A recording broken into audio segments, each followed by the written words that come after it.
Khan did not buy the old saying by Mao Zedong that political power grew out of the barrel of a gun. In the 21st century, such power also grew out of microcircuits and the so-called social media. He led a new generation of terrorists, the invisible man behind the curtain, who stirred the revolutions that were hammering the Middle East and accumulating power for himself and the NMO. He turned from the window and made himself comfortable on his favorite resting spot of thick, soft cushions. Khan was in his late 40s, of medium height and a solid build, with only a stubble of a beard that was trimmed once a week. He smiled at al-Masri as a servant served tea and a plate of breads and cheese. "I understand that your trip was quite eventful," he observed. "Yes, Commander." He gave Khan a folder containing a 2-page written report and a number of photographs. "The Pakistanis failed badly with the bridge project. Security was laughable. I could never allow you to be placed in such jeopardy." "That is too bad. It seemed like such a good idea, and the Pakistanis were being extremely cooperative. Maybe they were too cooperative." The terrorist mastermind flipped through the folder, then handed it back to his bodyguard. He was not interested in such minor details as why it had failed. Only the fact that a few American commandos had once again penetrated security screens gave him pause. Will they never stop? "Then I agree with your decision to discard it. This is a pleasant village. We should spend the winter here. My computer works from anywhere." As if in answer, a gust of cold wind spun through the nearby mountaintops and curled a chilled blast over the village and the mosque. The servant hurried back and wrapped a blanket around the commander's shoulders.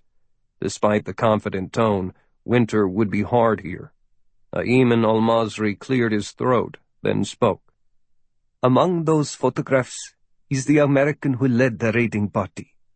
He almost killed me during his escape, so I came face to face with him. There is no question of his identity."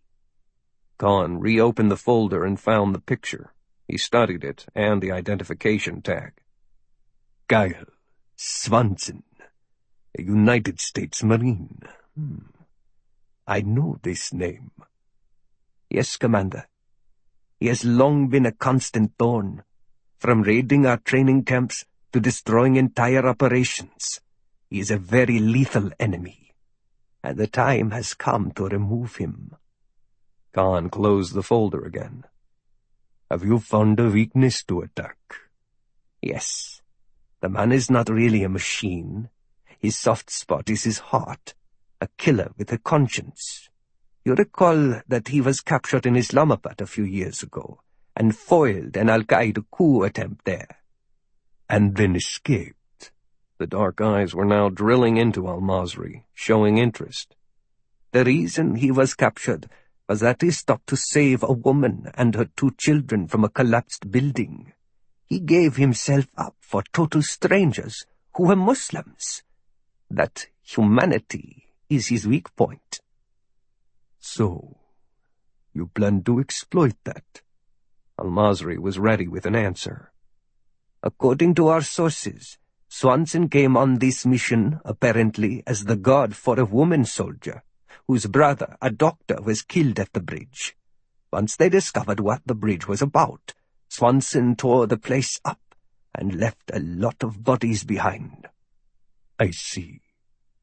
"I want your permission to activate our highest-ranking friend in the American government, William Curtis.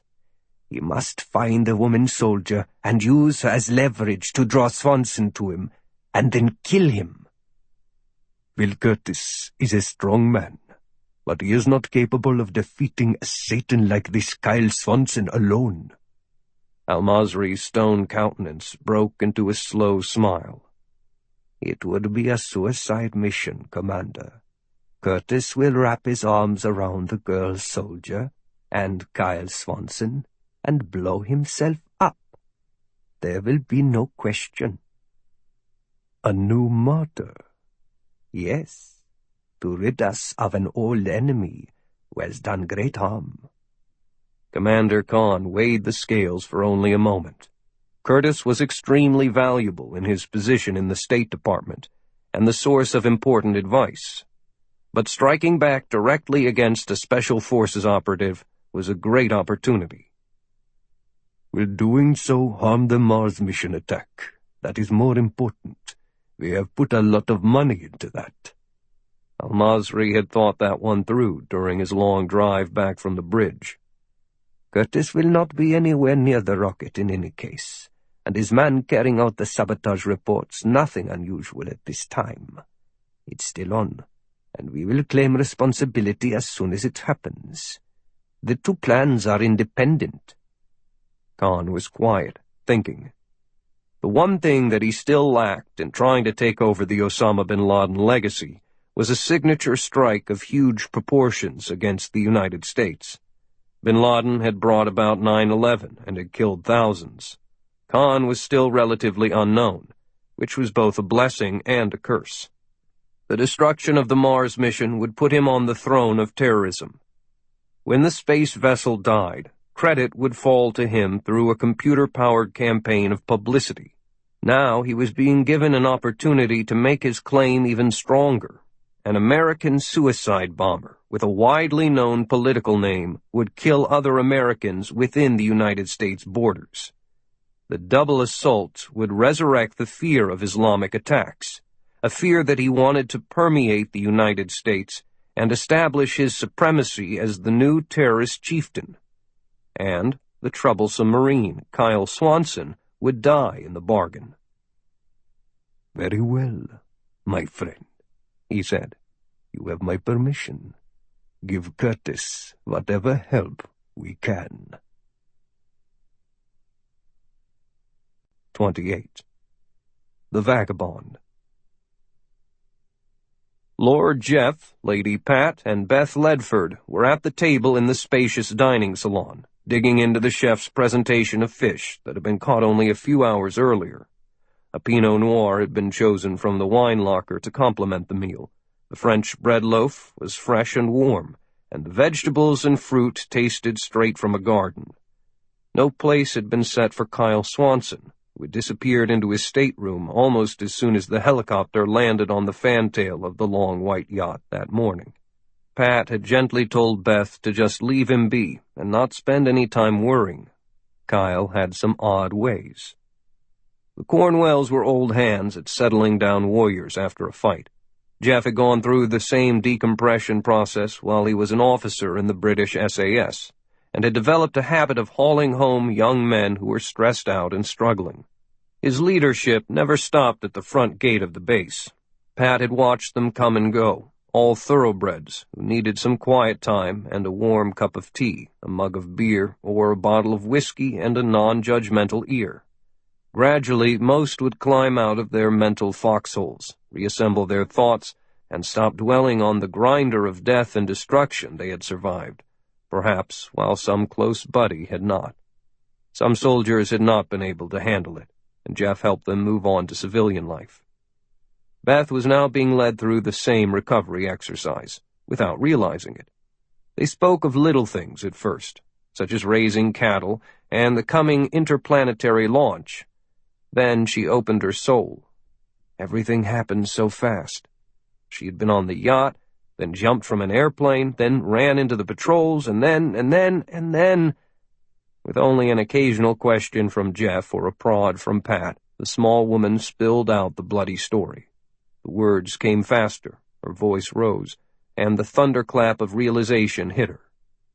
"When I went in, I knew I could shoot, but I did not know if I could kill like that," she said.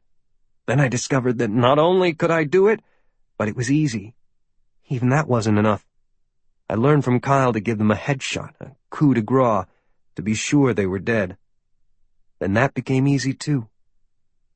She crumpled the napkin and pushed away from the tables, with sudden hot tears bursting from her eyes and streaming down her face. "My God, what have I done? What have I become?" She ran from the salon. Pat unobtrusively wiped some tears from her own eyes, then met the sympathetic stare from her husband.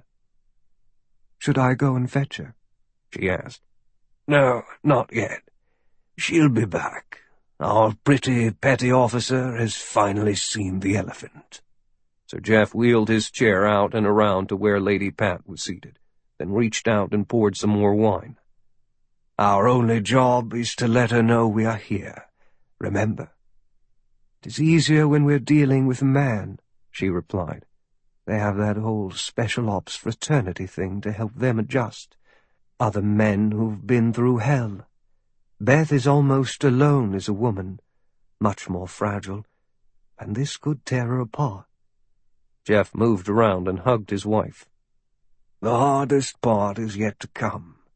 She's standing at the gateway, deciding whether to pass through and join an elite club of operators, or stay out on the safe side, where apple trees grow and ponies frolic in the pasture." "I know. I saw it in her eyes, too. The gleam." "Righto. Deep down, she enjoyed it." "Yes. Oh, without a doubt." He placed his hand on Pat's forearm and dropped into a booming stage voice to recite a favored fragment of Henry V. "And gentlemen in England now abed shall think themselves accursed they were not here, and hold their manhoods cheap whiles any speaks that fought with us upon St. Crispin's Day." "So we should not hold her back?" "No, my dear, we cannot. If anything, we must help and encourage her. She is what she is, and she wants more. This time, the elephant has met its match." Kandahar Army Airfield, Afghanistan. Chief Engineer Mohammed Al-Attas, clad in cotton pajamas and a bathrobe, smiled broadly, a picture of cooperation. A cold soft drink in a bottle stood on the small table in front of him. His arms were free, but he was handcuffed and firmly belted to the chair. He lifted the soda bottle, examined it, then took a long pull. Steve Longstreet, a long-time interrogator with the CIA, was struggling to remain pleasant and unruffled. He had been talking with the young man for almost an hour during this latest questioning session, and the conversation ebbed and flooded like the tides as the severe psychiatric disturbance surged back and forth within the captive's brain. Looking into the bruised face, Longstreet was reminded that serial killers look just like everyone else. When Longstreet had first met Al-Attas earlier in the day, it was with an absolutely blank slate. The prisoner was allegedly the designer who had built a super bridge in Pakistan, and there was no doubt that he was capable of doing that. A few elementary tests indicated that the young man was a brilliant mathematician and engineer, a savant with numbers, who freely gave details of the sophisticated construction design, right down to the weight-bearing girders, and then would describe weaponry and optics and communications. However, Al-Attas was also something else. He had been found tied to a hospital bed and had unexpectedly attacked those who had rescued him. During the first session, Longstreet had listened with stoic professional patience when the engineer would stop spouting numbers to start shouting nonsense about being an Arabic fairy tale demon that he called the Jinn, and gave an evil sigh when describing how it felt to look into the eyes of his victims as he cut their throats. The bridge was not a fortress built by man, but a digital castle that the Crusaders would never conquer. Or he might describe it next as a portal to the Red Planet, where the Jinn would wield his bloody sword for Allah, then return to Earth to slay all of the infidels. In those moments, Longstreet was glad that the prisoner was secure.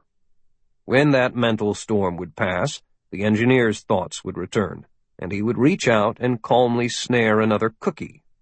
He had eaten almost the full pack. The CIA man had interviewed hundreds of patients during his long career, sometimes resorting to extreme measures of physical punishment, and he felt he had seen it all. He had been told to get as much information as possible from this captive about a possible attack on the United States, and to uncover details about this strange bridge, then also to delve into his mental history, political beliefs, and feelings toward the United States, plus his personal background. Easy enough, a standard assignment. Once the conversation began, however, things quickly crossed the threshold of being standard in any way. Dealing with a brilliant mind that was also totally mad was tiring Longstreet, while the engineer seemed ready to chat about his evolving nightmare world quite pleasantly all day long. But he would not stick to the priority list. He wanted to share his personal information, and only reluctantly was he even willing to move away from talking about himself long enough to discuss the bridge. The possible attack drew only a blank stare. It was time for the CIA man to decide about the next step. Mohammed, you must excuse me for a few minutes. I have to use a restroom. If you have to go, I can have a guard take you, and we can start again in 15 minutes. You know, that is probably a good idea, Mr. Longstreet. He patted his stomach. Too much Pepsi and Oreos. Longstreet called for a guard from outside the door and watched as Alatos was taken away. He got up and paced the room, and a voice came over the speaker hidden in the ceiling. What about it, Steve? This guy'll take months of work and still leave us in the dark, Longstreet said, looking at a one-way mirror set into one wall. You heard what he's doing? Yammering all over the place. Any conclusions so far? Anything hard that we can pass along?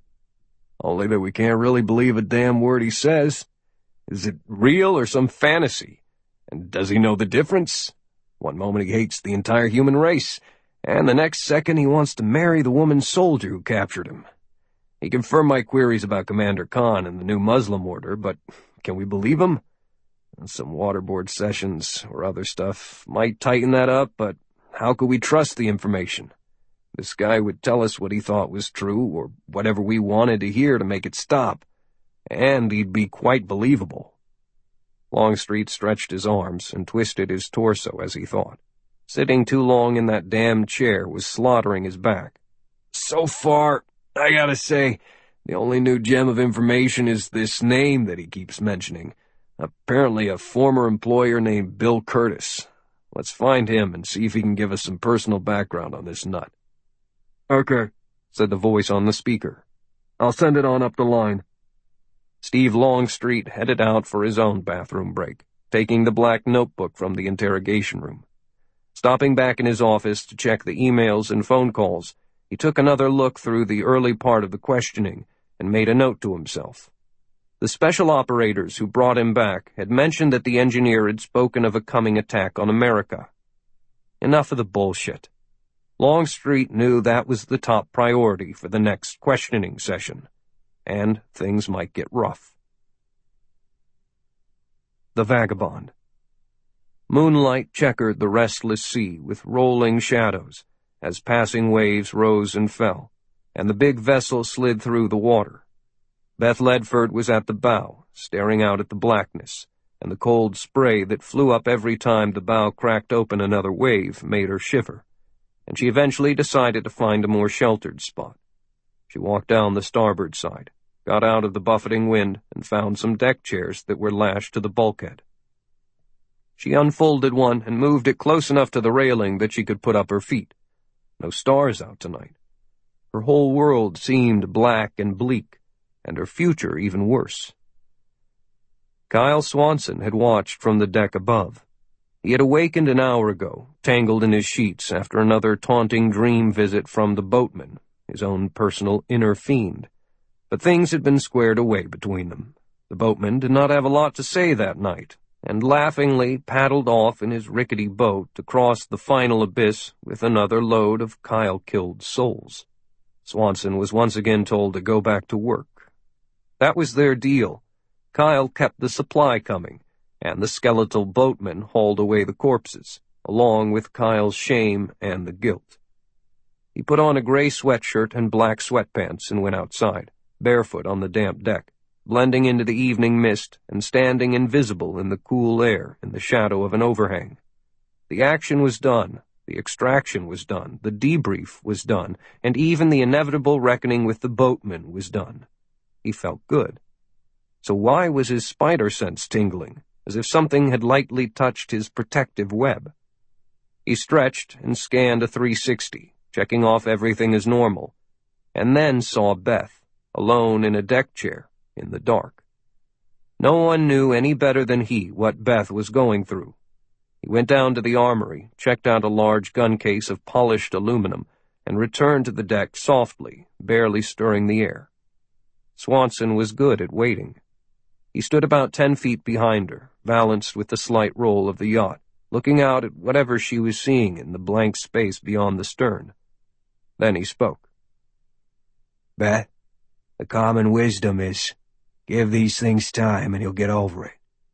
I call bullshit on that, because it's advice that is usually given by people who have no idea what it's like. Truth is, you're not gonna get over it.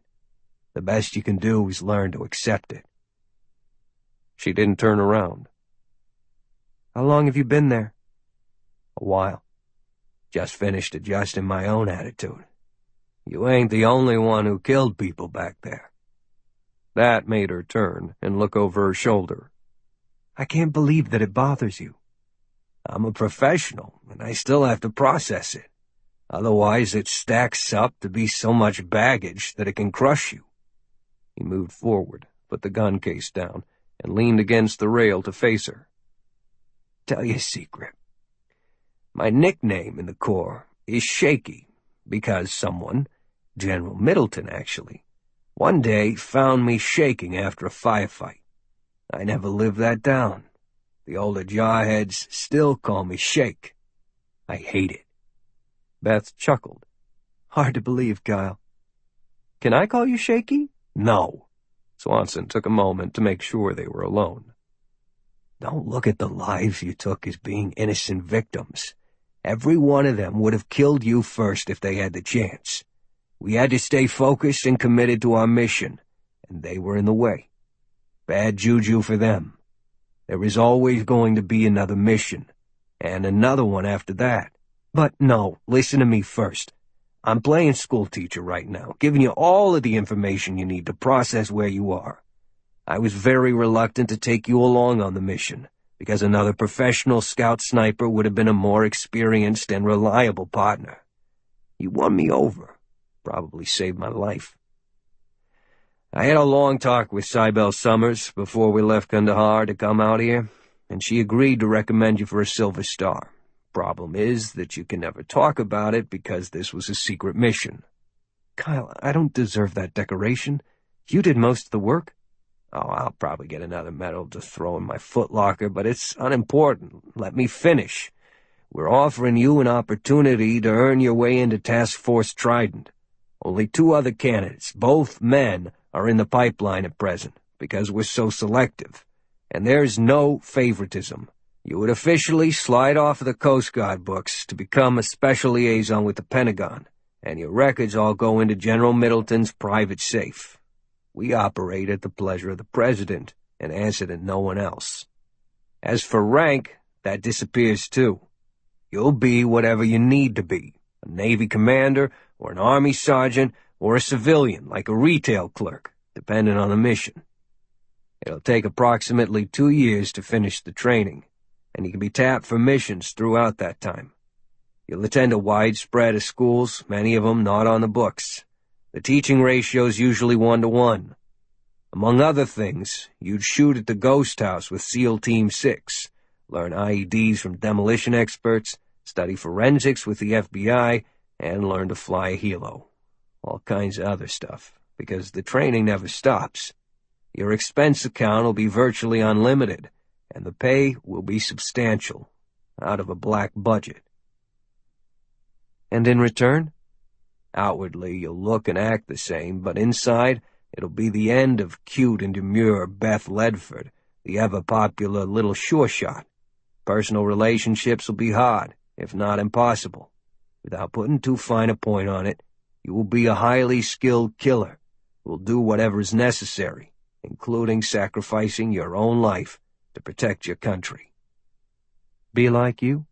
God, let's hope not. It is not a decision for you to make immediately. We want you to take some time off. When we finish in Washington, you go home and kick back for a while and think it through, long as it takes.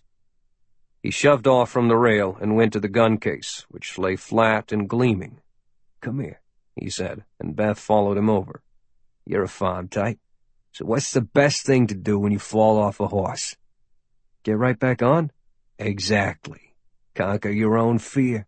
And also let the sumbitch horse know who's boss. That's where you are now, Beth. You need to shoot again, just to let your body and your brain know that you can and will pull the trigger." He unfastened the snaps and lifted the lid. A lone rifle with a big scope lay in a nest of foam. "Behold." "Good God, Kyle. It's beautiful." "It's the Excalibur 3GX, 3rd generation, experimental. We've been working on it for more than a year, and I'm taking this one back to 29 Palms for field tests." "Pick it up." She did, and the weight felt good. She pointed it out to sea and peered through the scope, which came alive with color and numbers and surprising clarity from its enhanced abilities. "Can I fire it?" "That's why it's here." He opened a box of bullets that rested in one corner of the case. "Here's the biggest part of the experiment. What do you estimate would be the range for this weapon?" She guessed, 50 caliber, all the bells and whistles. "Up to 1,600 meters? A mile?" Swanson laughed. She was talking about their skilled craft again, and already the worries about the death she had wrought were fading. "Nope. More than 2 miles, plus, with accuracy." Beth looked up at him. "You're kidding. That's impossible." He handed her one of the long bullets. "Here's a secret.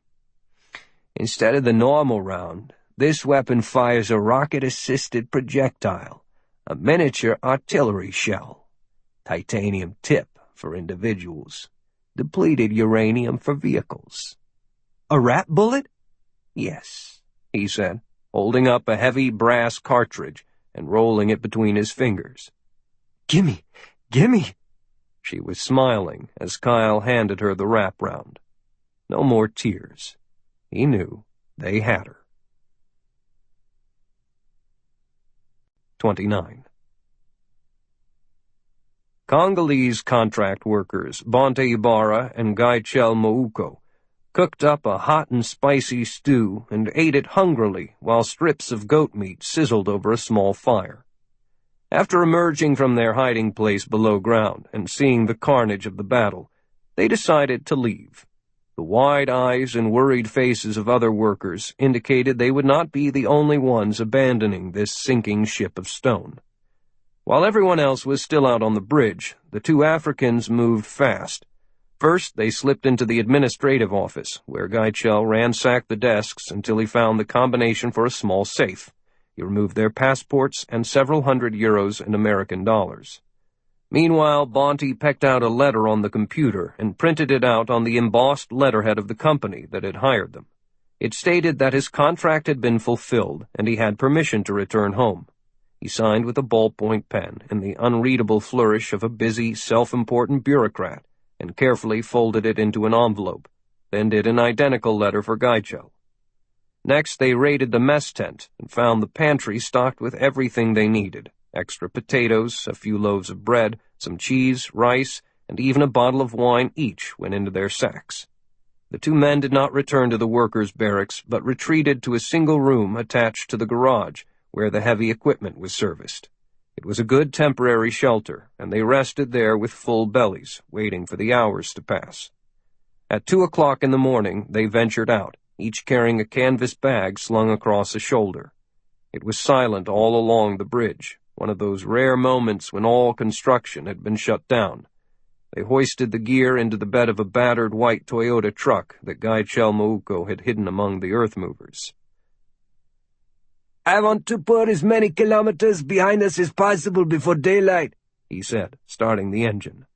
Ibarra climbed into the passenger seat and laid his AK-47 across his lap. "There is no choice. Fucking New Muslim Order," he spat from the window. "They were probably going to kill all of us workers to keep the secrets of this bridge. The Paki army is going to be arriving tomorrow morning, and all exits will be closed. Then escape will be impossible. On top of that, the Americans will probably be back. They'll never let this place exist."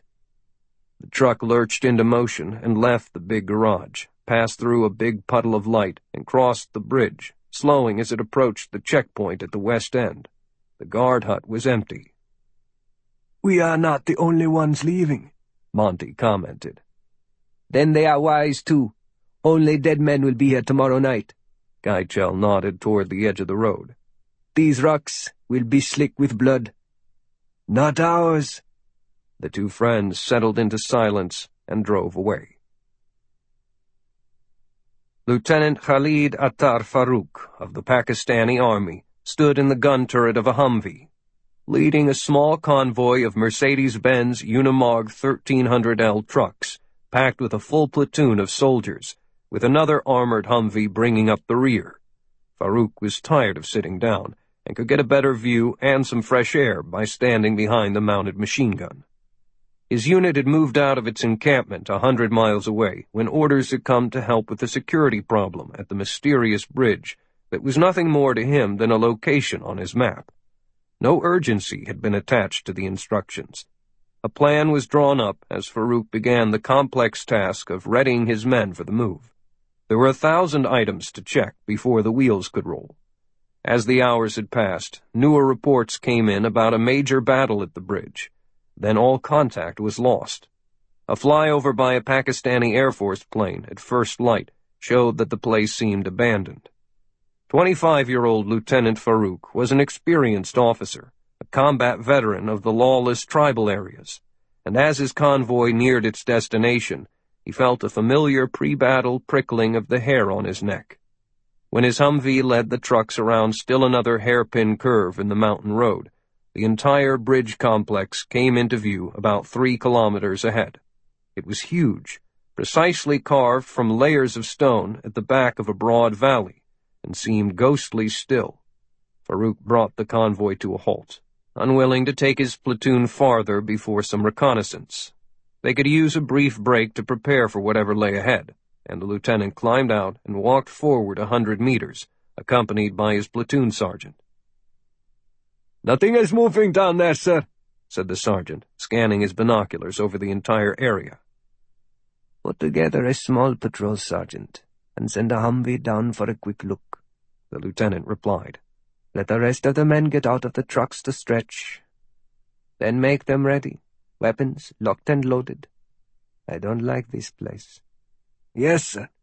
The sergeant turned away, but stopped when the lieutenant, with his binoculars still at his eyes, grabbed him by the arm. "Hold on, Sergeant. Look at the far end of the valley to the south, just above the hills." The sergeant no longer needed the big glasses. 2 fast-moving F-18 fighter bombers were streaking in low, and large canisters were tumbling free beneath them, glinting in the early sunlight. Both soldiers spun away and broke into a run back toward the trucks, screaming at their troops, "Take cover! Incoming!" The pair of U.S. Air Force F-18s from Kandahar peeled out of their run, the thundering engines roaring off the cliffs and mountains. Another strike set was coming in right behind them, already toggling their switches when the first large napalm containers slammed into the valley and exploded, splashing out tidal waves of the incendiary fuel gel mixture. The first bomb struck near the old fallen bridge, and each of the others marched just a little farther up the valley, cooking it with immense heat and roaring flames that rolled forward in swaths of orange, red, yellow, and black. The mission was to turn the valley into a wasteland by saturating the hillsides with the hellish brew that would burn out the motion sensors and cameras and anything else that the deadly fingers of napalm could touch. After the second set of F-18s banked out of their bomb runs and screeched away, Lieutenant Farouk peered from his hiding place in a ditch and saw that the valley had been turned into a charred and burning wilderness that stank of jet fuel. Then he looked at the bridge, which seemed untouched, still dominating the area. His men, emerging from their cover, were also staring at the balls of fire still lashing the alley. "Hold up on that patrol, Sergeant, and set up defensive positions here until we can figure out what's going on," Farouk said. "I've got to report this." He took his time getting to the radio, trying to keep his hands from shaking, thankful to still be alive.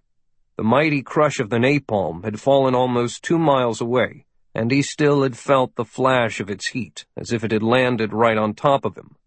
3 B-52H Stratofortress bombers that had been around longer than the men who flew them had taken off hours before from the isolated secret base on the island of Diego Garcia, 1,000 miles from the coast of southern India. 8 engines hung below swept-back wings with a span of 185 feet, carried the large planes at a very high altitude with ease, unseen by anyone below.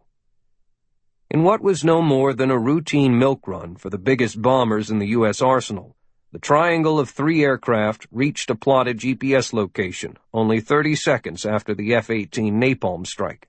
The large doors on the bottom of the planes opened with the hiss of hydraulics, and every B-52 spilled out 51 Mk-82 general-purpose bombs, each weighing 500 pounds.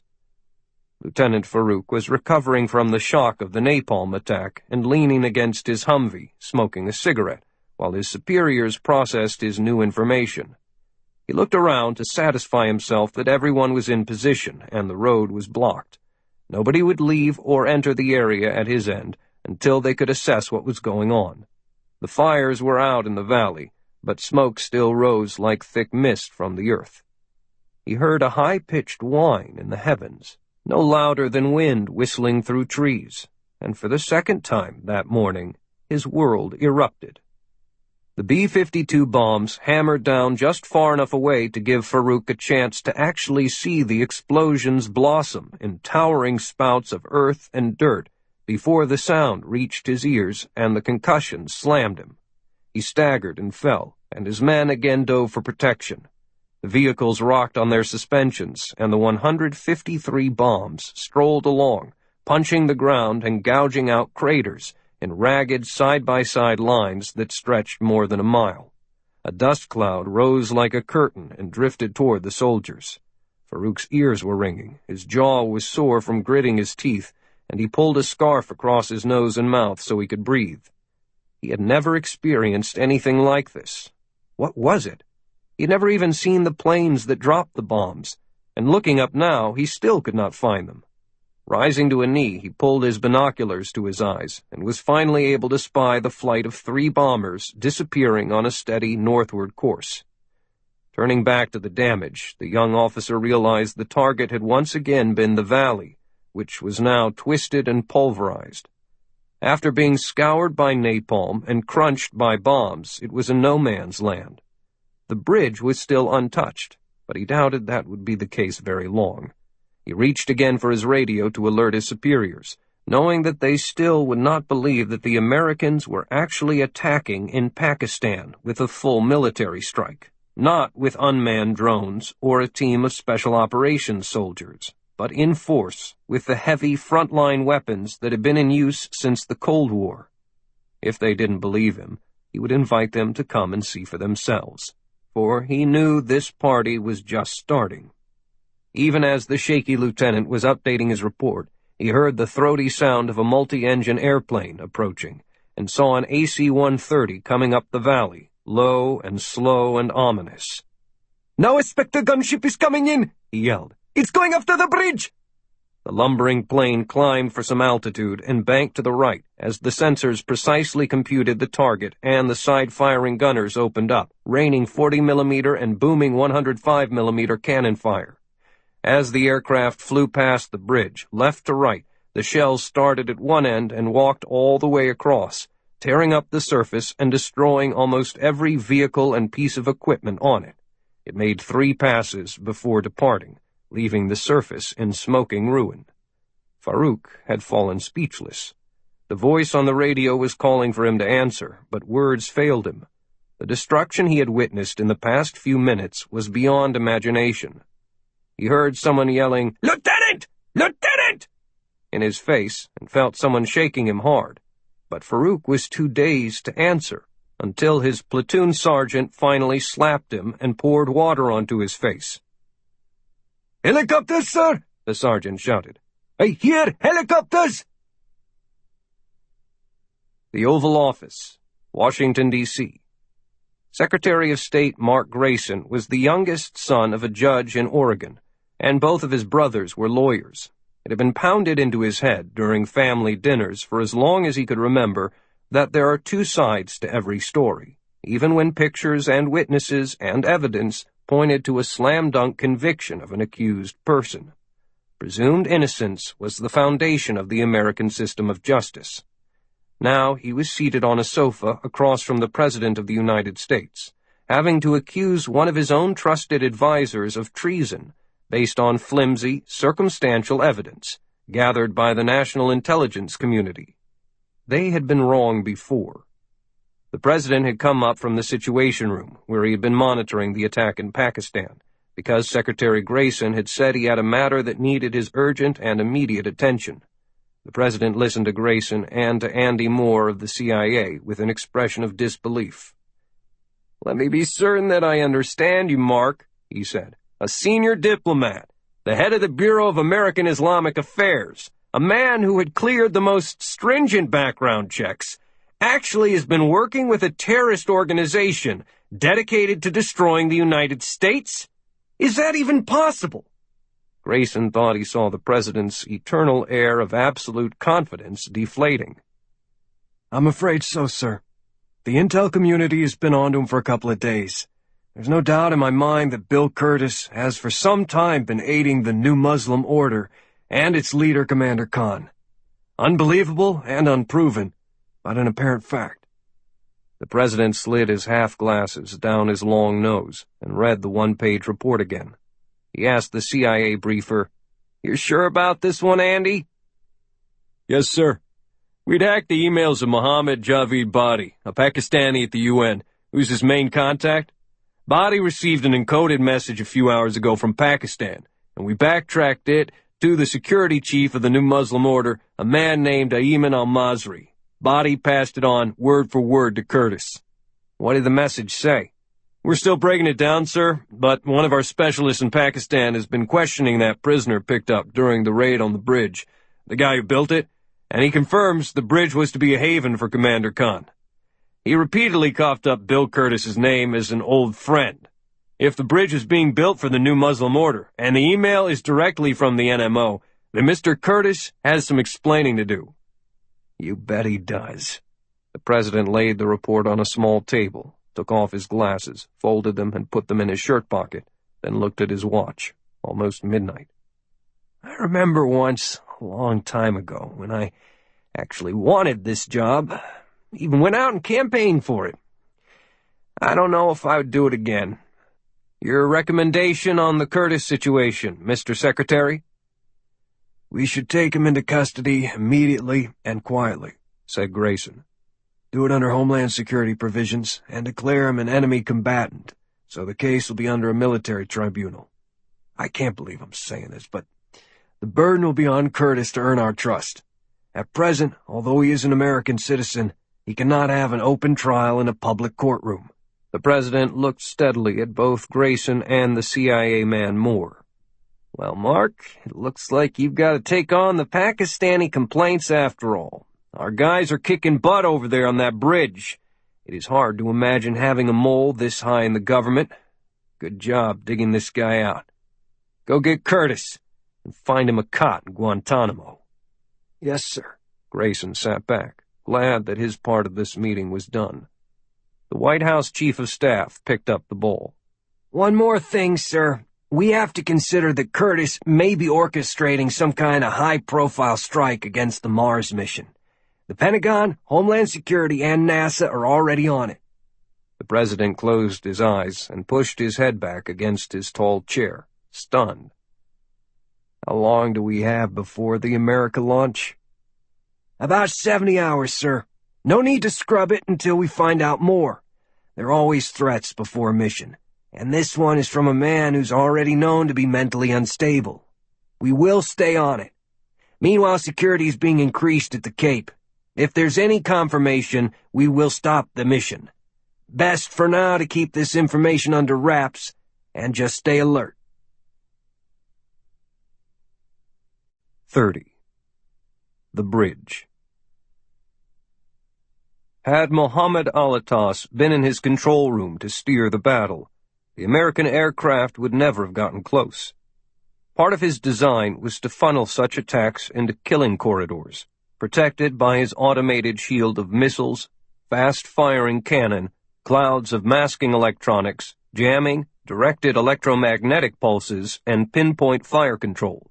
Effective aerial attacks would have been almost impossible, and extremely heavy losses to the attackers would have been certain. However, there was no genius in the control chair to orchestrate the elaborate automated defense systems, nor were there troops around to maintain the computers and service the weapons. With much of the interior badly damaged, the bridge now stood empty and vulnerable. It had been on the edge of being fully operational, but now it had already ceased being a threat. Instead of being an impenetrable anchor for an imagined chain of virtual fortresses, it had reverted to a useless pile of rocks. Lima Company, reinforced, out of the 3rd Battalion, 7th Regiment, 1st Division of the United States Marine Corps, landed on the long, wide, level bridge in a carefully timed series of deliveries by a convoy of tilt-rotor Ospreys. AH-1Z Viper helicopter gunships flew figure-8 patterns to provide low overhead cover, and fighters orbited at 10,000 feet. Not a shot had to be fired, as the squads charged out at the Ospreys and established a perimeter defense. The only people around were a halted small military convoy of trucks and Humvees some 3 clicks away on the eastern approach road, and a pair of Vipers hovered at each end of it. Company Commander Captain Richard Mendoza was able to report back to Kandahar that the bridge was secure within 5 minutes of the first boot hitting the ground. Lieutenant Connolly, get the engineers and ordnance teams down into those tunnels. I want to drop this span and be out of here as soon as possible, Mendoza ordered. Aye, aye, Skipper, Connolly said, then passed the orders to the waiting sergeants. Men immediately began to disappear underground. "Ever see such a chunk of chopped-up real estate, Captain?" asked Gunnery Sgt. Hale Dinsmore, looking out over the destroyed valley below them.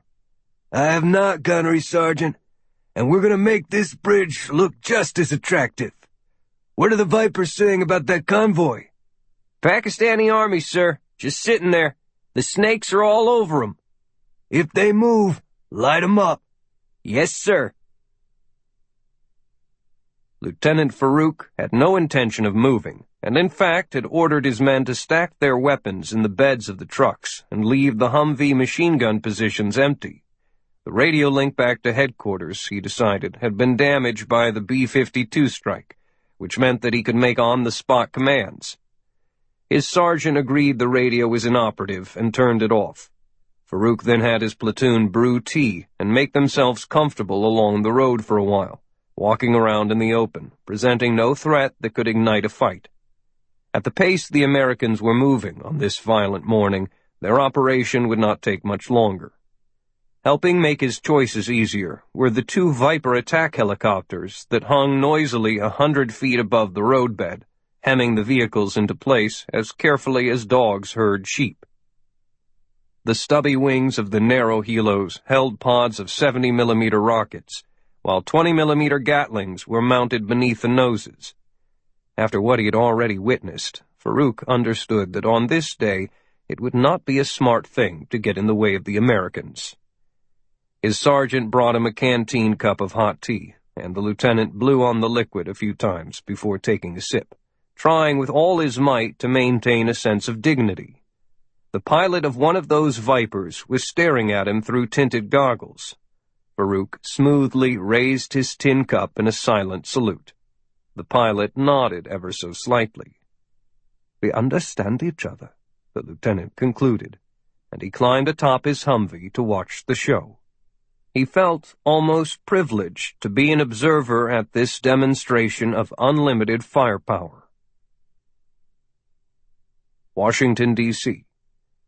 The arrest of Undersecretary William Curtis was assigned to the Federal Bureau of Investigation, with Special Agent David Hunt in charge, and his orders were to carry out the apprehension with utmost care.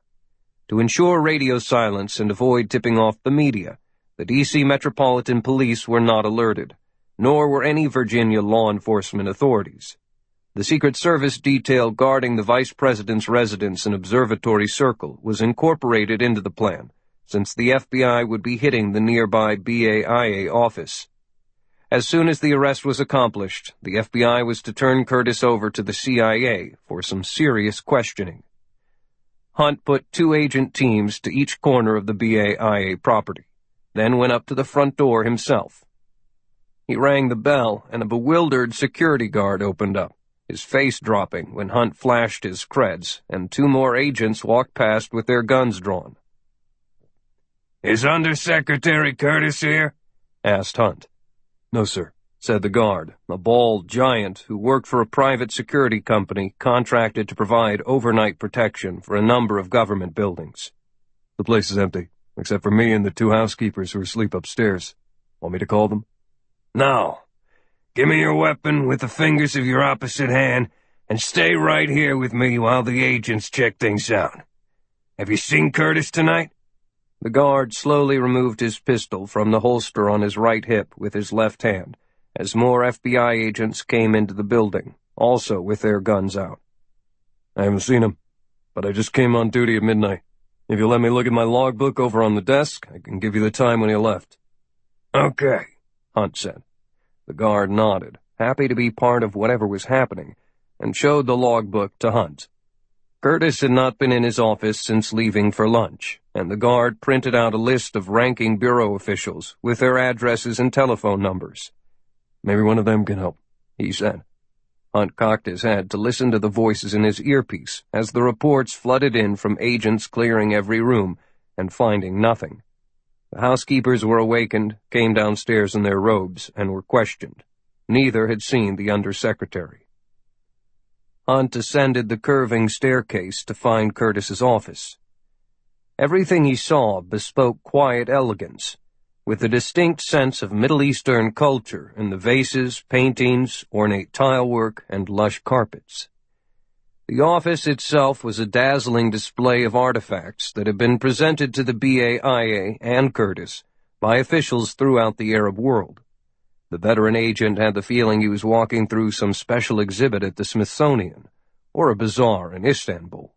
Rubies and emeralds, intricate goldwork, and shining silver winked beneath small spotlights, as if the objects knew something that he did not. A big picture window opened out on the darkened lawn. Dave Hunt was suddenly tense and nervous. It was just too perfect. This was no soft diplomat they were after. And if Curtis was in the wind, then maybe he had left something behind to delay his pursuers. Something else was in play. "Everybody stop in place! Don't make another move!" he ordered on his radio. "Get the civilians out of here, then rendezvous back at the rally point. Touch nothing. Retrace your footsteps. Watch for possible booby traps." Just before he could repeat the order for the agents who had entered Curtis's empty home, one of them turned off a dripping faucet in the kitchen. That closed the circuit for a dynamite bomb hidden in a wall of the foyer where several agents had gathered. The following explosion blew apart much of the ground floor, and the rest of the townhouse collapsed in a fireball. The bridge. The Vipers had given up watching the idle convoy, settled down on the bridge, and shut off their engines. Lieutenant Farouk thought that was wise. No use wasting petrol, dangling in the sky, watching him do nothing but drink tea. The only thing bothering him was whether the busy Americans were going to leave any witnesses, but he reasoned that if they had wanted him dead, he would already be dead. They probably wanted him to report exactly what had happened, and he would. "Sergeant, are the radios working yet?" Play the game. "No, sir. A lot of static." The sergeant pointed to the sky. "Probably one of the electronic warfare planes is up there, jamming everything." Farouk shielded his eyes and looked up the road. He threw out the remains of his cup and climbed from the Humvee. "We have company coming, Sergeant. Form the men in ranks. No visible weapons," he ordered, straightening his uniform. A little blue golf cart, carrying 2 men in camouflage uniforms with protective vests and helmets, was humming toward them from the bridge, an enlisted man driving an officer. Farouk's men were in formation by the time the cart pulled to a halt and a passenger got out. "Captain Richard Mendoza, U.S. Marines, the man said. Lieutenant Farouk saluted and introduced himself. The salute was returned. Well, Lieutenant, I'm paying a courtesy visit to thank you for not interfering with our work today. Those were my orders, Captain. Observe and report only. Mendoza knew that was a lie. The Pakistani officer had made the smart move to stay out of the way when he discovered he was so outmatched. No use for either one trying to keep secrets at this point. We're about done down there. I want to advise you that when we depart, it would be best for you to wait right here, or even pull back. We're going to blow that bridge apart. My engineers estimated how much explosive would be needed, then doubled that amount. It would be a great risk to try to defuse any of it, because the clock is already ticking. I understand, sir. Thank you for coming up. Fine-looking troops you have here, Lieutenant. I would hate to have anyone needlessly injured at this point. Good luck to you. And to you, sir. Salutes were exchanged again, and Mendoza climbed back into the cart, which began the trip back to the landing zone. The Vipers were already winding up their engines and lifting off to make room for the Ospreys to retrieve the Marines. It appeared that the entire force was out of the tunnels and leaving. Farouk watched the departing captain, sorely tempted to grab a rifle and blow him to pieces. As if hearing the thought, the cart stopped, turned, and came back. This time Mendoza did not get out, but just called to him. Lieutenant, I forgot to tell you. 2 cruise missiles are on the way. 1 targeted on each of the support towers. That'll be the end of it. He cheerfully waved, and the cart buzzed away. The Pentagon. Kyle Swanson was back in front of General Middleton's office window again, relaxed, watching the tourists. He asked, "We ready to go after Charlie Brown now?" "No, you just got back, and things are in an uproar over at the White House," the general replied, leafing through a stack of colorful brochures. "This isn't the time to drop another green light request on them." "Best time to do it, General, while everybody in the sandbox is trying to figure out what happened at the bridge, and why we were so out front about it." Cybele Summers was half watching some talking heads on television discussing that very subject. If the president's goal was to send a message that we won't ever stop hitting the terrorists, no matter where the chase leads, then he was successful. The TV people are constantly playing the videos of the center span dropping like an old Las Vegas casino being blown up, and then the missiles hitting the support towers. "It has everything the TV requires, but a shower scene and a car chase." 00 Dawkins sipped from his ever-present cup of coffee. "Were you going on vacation, General?" "I'm picking up my daughter and the grandkids in Richmond tonight and making the long drive down to the Cape to watch the Mars launch. That'll be something they'll always remember. After that, we're going to Disney World. Then they go home, and I break away for some deep-sea fishing." He put the brochures in order, squared the edges, and put them aside. "What about our coastie, Kyle? Did she make a decision before going on leave?" "Not officially, sir. She'll do it, though. The kid was made for this stuff, and she did great in Pakistan. Not only that, but she worships Lieutenant Colonel Summers." "As do we all," the general chuckled. "Fuck you very much, sir. I'm going to Disney World. Jesus." Summers shot back as she changed TV channels, stopping at one on which the political talking heads were barking about the cost versus value of the Mars mission. She turned off the set and called loudly toward the door. "Liz, you got that FBI stuff?" Benton Friedman walked in, carrying a handheld computer. "Got it all right here. You want a hard copy? I can send it to your BlackBerry." "Not yet." She didn't want him spinning off into techno talk. "Talk to us." "Right. That Undersecretary Curtis fellow has disappeared, leaving a bomb in his residence. 2 agents killed and 4 wounded. Another bomb found and defused at his office. His car abandoned in Maryland. La-da-da-da-da. And... that's it from the FBI. "Liz?" General Middleton arched an eyebrow. "Sir, Lieutenant Colonel Summers asked for the FBI material. I was being specific. But the CIA has some interesting new stuff. You want to hear that too? Yes, Commander Friedman, if you please. The general sighed. The lizard could be a curse. They're no longer sure he's a mole for the new Muslim order at all, sir. He has strong connections with them, but there's no evidence that he actually is like a soldier or a guerrilla.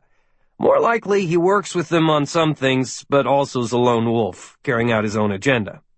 He was married to a Muslim woman, and they had a son, but both were killed during the U.S. bombing of Baghdad during Desert Storm. The CIA believes personal revenge to be his motivation. Financial records show his construction company had a stake in building the bridge. 00 interrupted. He sounds like one hell of a disturbed creature. A facilitator doesn't booby-trap his house and office. Too bad about his wife and kid, but shit happens in war. Anyway, what about right now? Is he on some mission here, or is he flying down to Rio? Friedman's round face lit up. Flying down to Rio! Ha ha! That was the first time Fred Astaire danced with Ginger Rogers. Black and white film, 1933. Neither of them was a star. That was Dolores Del Rio. Back on track, Liz, Summers coaxed. No, from everything that has been dug up so far, I believe that Mr. Curtis is still within the United States, because everybody is looking for him, particularly along the borders and at the airports, commercial and private. He'll be too busy staying ahead of the folks with badges to do any more mischief. Swanson walked away from the window and filled a cup with coffee. He's not done, Kyle said. This all started with him, when he put the DSS on to chasing Beth Ledford. And he probably hired the two characters who attacked me before we left for Pakistan. That is correct, Lizard said. Because the petty officer's brother found the bridge in Pakistan and was murdered there, she wouldn't leave it alone. As long as she fought the system, the involvement of Undersecretary Curtis and the new Muslim order was at risk. She's a brave young woman. Swanson smiled. So it's going to have to end with him. He's not done yet. Which is why our Coastie should have an FBI escort for a while, particularly when she goes out to California with her mother to visit San Diego, Summers said. What about you?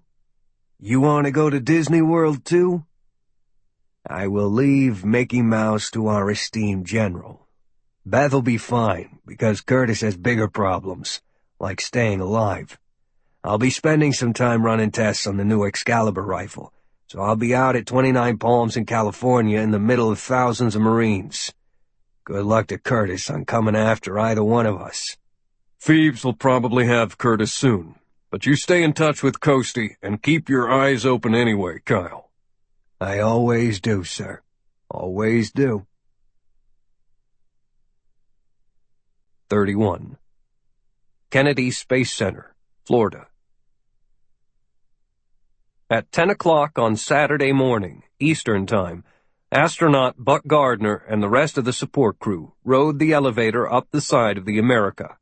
From high up, Florida's coastline seemed straight out of a picture book of how beaches should look, with long white combers breaking in on brown and white sands.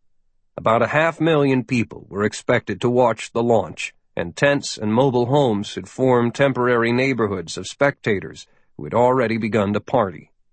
The elevator halted at the platform from which a narrow bridge led from the steel support structure to the gleaming spaceship. There were 8 members of the support crew, the same as the primary crew that would haul the huge ship into space. Although they were serious about their jobs, there was also an air of foolishness about them today, as they went through the White Room. The support crews, since the earliest Vanguard missions, traditionally stashed away pranks that the astronauts on the flight would not discover until they were cruising into the dark void. In the big pockets of their coveralls, each had some unauthorized items, from nude pictures torn from Playgirl magazine to pink jockstraps to a slinky toy, and those would be stuffed in nooks and crannies throughout the vessel. The jokes always helped break the tension on a flight.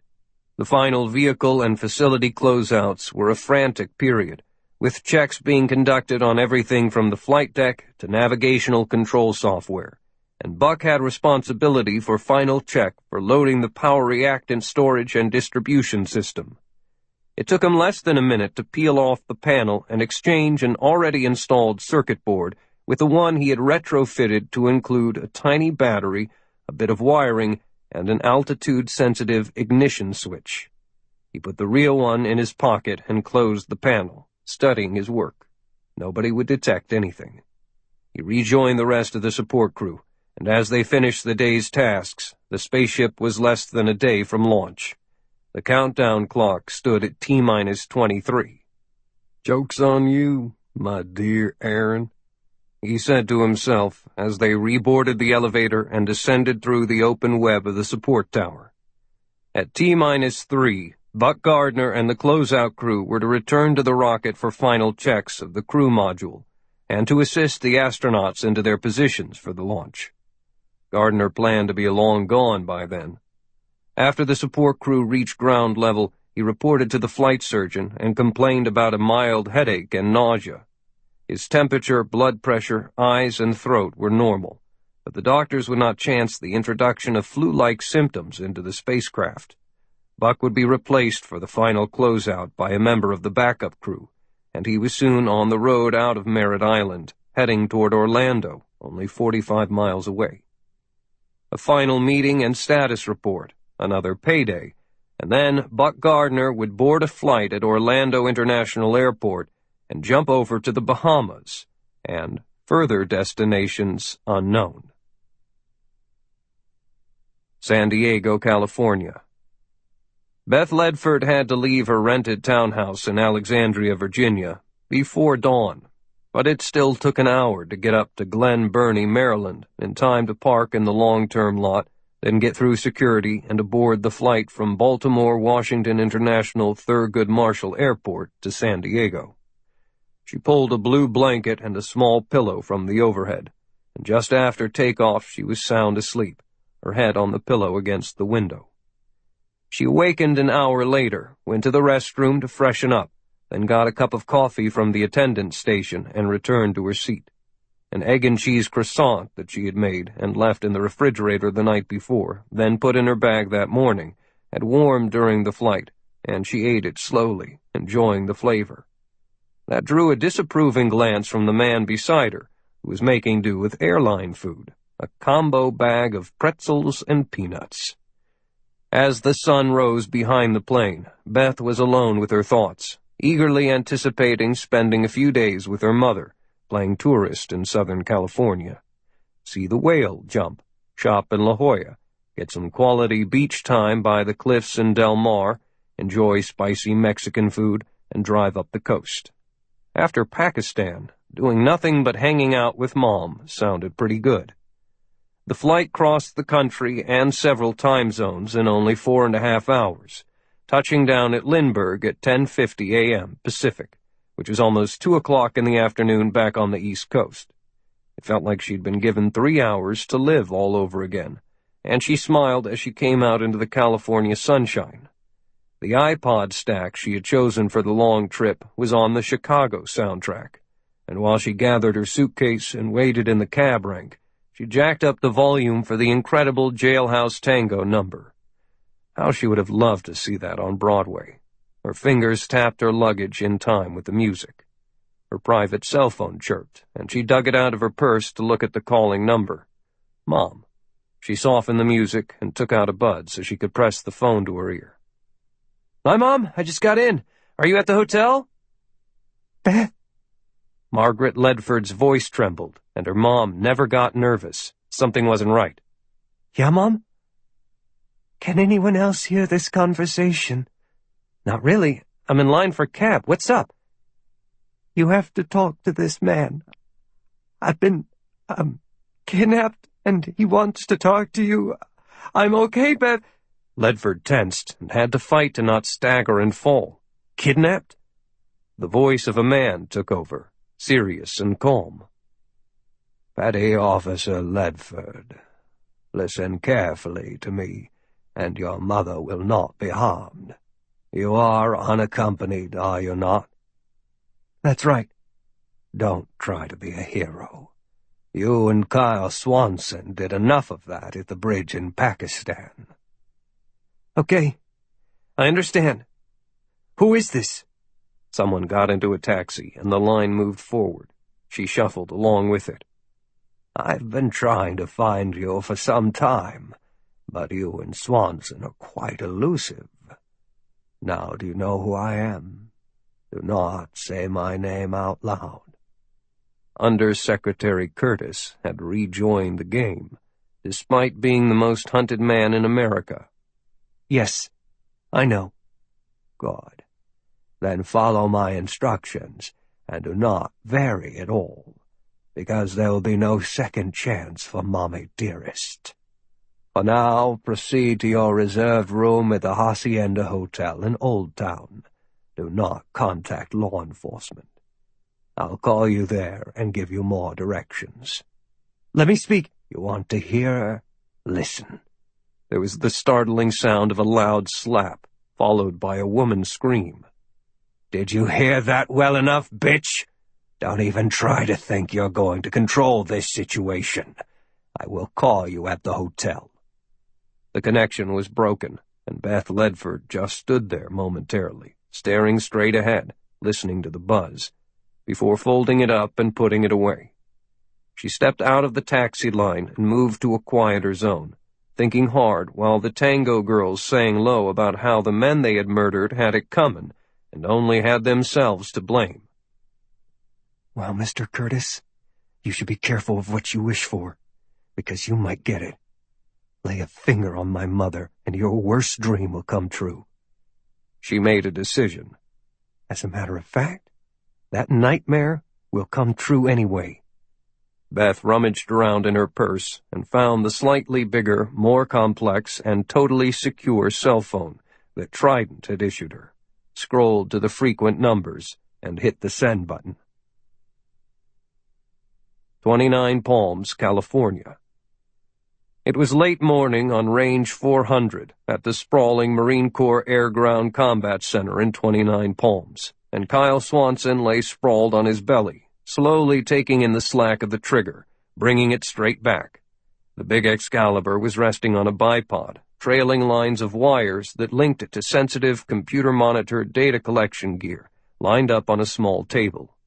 Seated in a chair was J. Horace Verify Wellington, a short, bespectacled man, buttoned up in a scientist's white frock coat with thick earmuffs to protect his hearing. He looked like a clockmaker, had never served in the military, and still was recognized as the best gunsmith in Great Britain. In the old days of swords, a blade forged of Birmingham steel was considered the ultimate weapon. In the modern day, a rifle bearing Wellington's imprint had the same value. He was called Verify because he tested and retested before clearing anything on which he worked. The Excalibur 3GX had not yet earned his stamp of approval, although he had been on the project from the start. Ready, said Swanson. You may fire, replied Verify Wellington, and Kyle finished the trigger pull. The big gun bucked with a burst of high energy as it spat a .50 caliber round downrange. Swanson took the big recoil, but did not reposition the gun. Instead, he moved away as Wellington approached with more measuring instruments. Kyle removed his soft utilities cap and wiped his brow. He had chosen Range 400 on a weekend when there were not too many other people about, but had to piggyback on a previously scheduled live fire exercise. Rifles, heavy machine guns, and mortars all banged away at targets. Private Jerry Hubbard punched an elbow into Private Kashawn Lincoln. Hey, Kay, ain't that the ghost over there? Lincoln squinted. I think so. Look at the freaking gun he's got. Holy shit, dude! Did you hear the sound of that thing? Sounded like a cannon. Let's go say hello. The LT won't mind, and we're on a 10-minute break anyway. The two young Marines moved before they had second thoughts and trotted the 25 yards to where Kyle Swanson was watching Verify do his thing. They stopped, came to attention, and gave sharp salutes. Gunny Swanson, Privates Lincoln and Hubbard, sir. Swanson returned the salute. Don't call me sir, privates. I work for a living, and I don't like being saluted. Oh, come on, Gunny. You're a living Medal of Honor winner. Even the Commandant has to salute you. Lincoln smiled broadly. Wow, man, this is an honor. Kyle had won the nation's highest award for bravery by saving General Middleton from terrorists in Syria. But Middleton insisted that Kyle was just lucky. It was an accident of fate, and he had been about to escape all by himself when the sniper showed up and ruined everything. The general knew that wasn't the way it happened, of course, but he felt bound to needle Swanson at every opportunity. The medal could at times be a heavy weight to carry, and Swanson felt a duty to play the role when necessary. This was one of those times that he had to be an ambassador, take the opportunity to teach some young Marines about respect and the meaning of the Corps. They were good kids, and since Verify was still probing and measuring and taking barrel temperatures, Swanson walked with them back to their group, shook hands all around, and talked for a while about the big Excalibur without revealing its secrets. They would have to graduate from Scout Sniper School before they could ever touch that weapon. When his cell phone rang, he gave them a wave and a Semper Fi and went back to his position. He recognized the number. "Beth," he said. "What's up?" Carlsbad, California. Bill Curtis checked Margaret Ledford's bindings once again. A strip of silver duct tape covered her mouth, and flex ties were on her ankles and wrists. "Sorry about the slap, but I had to make sure that your daughter understood that I was serious," he said. It had not been difficult to take her as a hostage. A knock on the door of the big red-roofed hotel in Old Town that morning, a pistol jammed into her ribs, and a quick trot to the van in the upper parking garage. No one noticed them. Finding a truly isolated area was just as easy, for Californians hugged the coast, paying to get as close to the Pacific Ocean as they could afford. He drove up to Carlsbad, then bent inland 20 miles, and he was soon parked off of a twisting side road in the dry mountains, beside a forgotten grove of gnarled manzanita trees. "Now, let's get you all set up," he said, and pulled a green tarpaulin from a large cardboard box. "I fixed all of this yesterday, Margaret, just for you and your pesky daughter.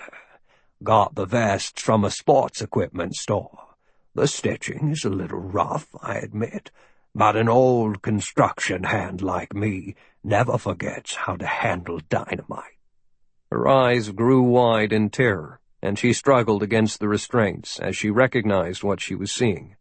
The man was going to wrap her in a vest of explosives. "I figured you were both about the same size, small, so that made things easier.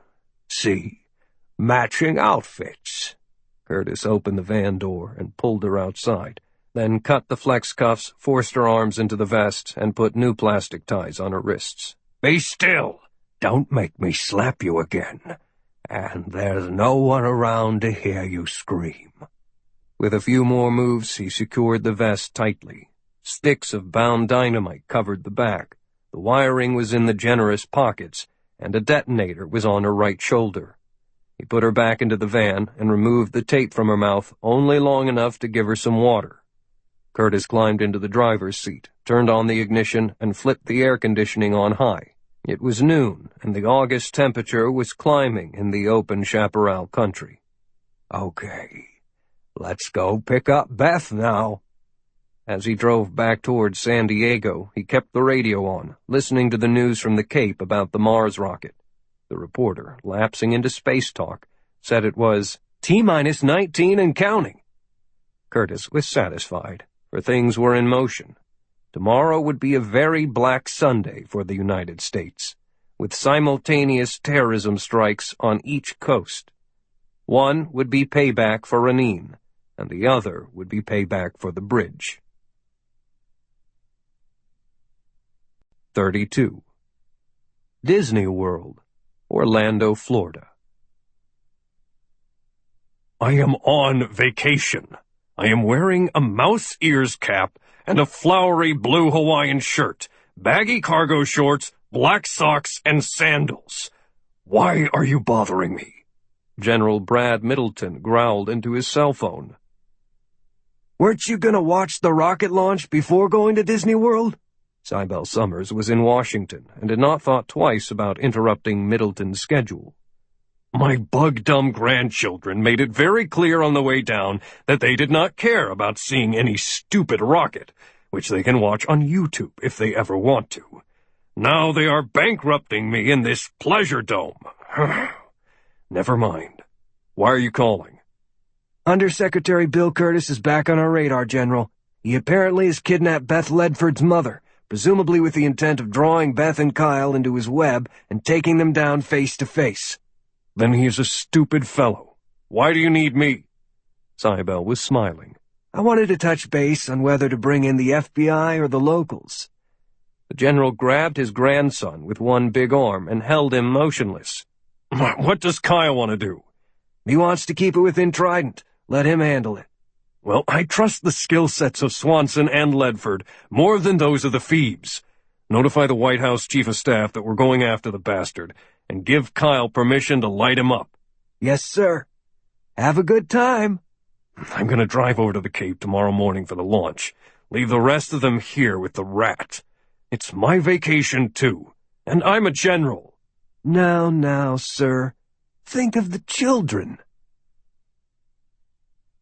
San Diego. Bill Curtis wrapped a colorful Mexican serape over the shoulders of Margaret Ledford, adjusted the front, and took her by the arm. "Scream or try to escape, and I will shoot you dead where you stand," he warned. "Now let's go see Beth." The small woman and the tall man, pulling a little suitcase, left the parking garage aboard an elevator that took them up to the top level of the Hacienda Hotel. The hallway was empty except for a service card at the far end, where 2 Mexican room attendants were finishing up a room. It was 2 o'clock in the afternoon, and most of the new guests would start checking in about 4. By then, the huge hotel would sparkle. Curtis stopped at a door, knocked, and called out, "Beth, it's us, dear. Open up." The white door opened quickly, and he shoved Margaret inside, into the arms of her daughter, and shut the door as they stumbled back. A pistol was now in his free hand. "Hello, Beth," he said. "I've been waiting a long time to meet you. You have caused me a great deal of trouble. Before you try to do anything, look beneath the serape your mother's wearing. You'll find a vest filled with dynamite, and I have the trigger." Beth gave Curtis a measured stare, tall, strong, with desperate eyes. "Play along," Kyle had said, "and find out what he really wants." I understand, and I'm not going to cause any trouble that might get my mom hurt. Just tell me what you want me to do. Keeping the pistol pointed at her, Curtis said, "First, go over to the window and close all the blinds and curtains, so your sniper buddies cannot take an easy shot." There's no one out there. She twisted the plastic knobs, and the blinds closed, and then she pulled the heavy dark drapes together. The room went almost dark. "Lock the door, and push the straight-back chair from the desk under the knob." Curtis turned on the bathroom light, as she did as she was told. He sat in an easy chair in the corner. "Now, open the suitcase.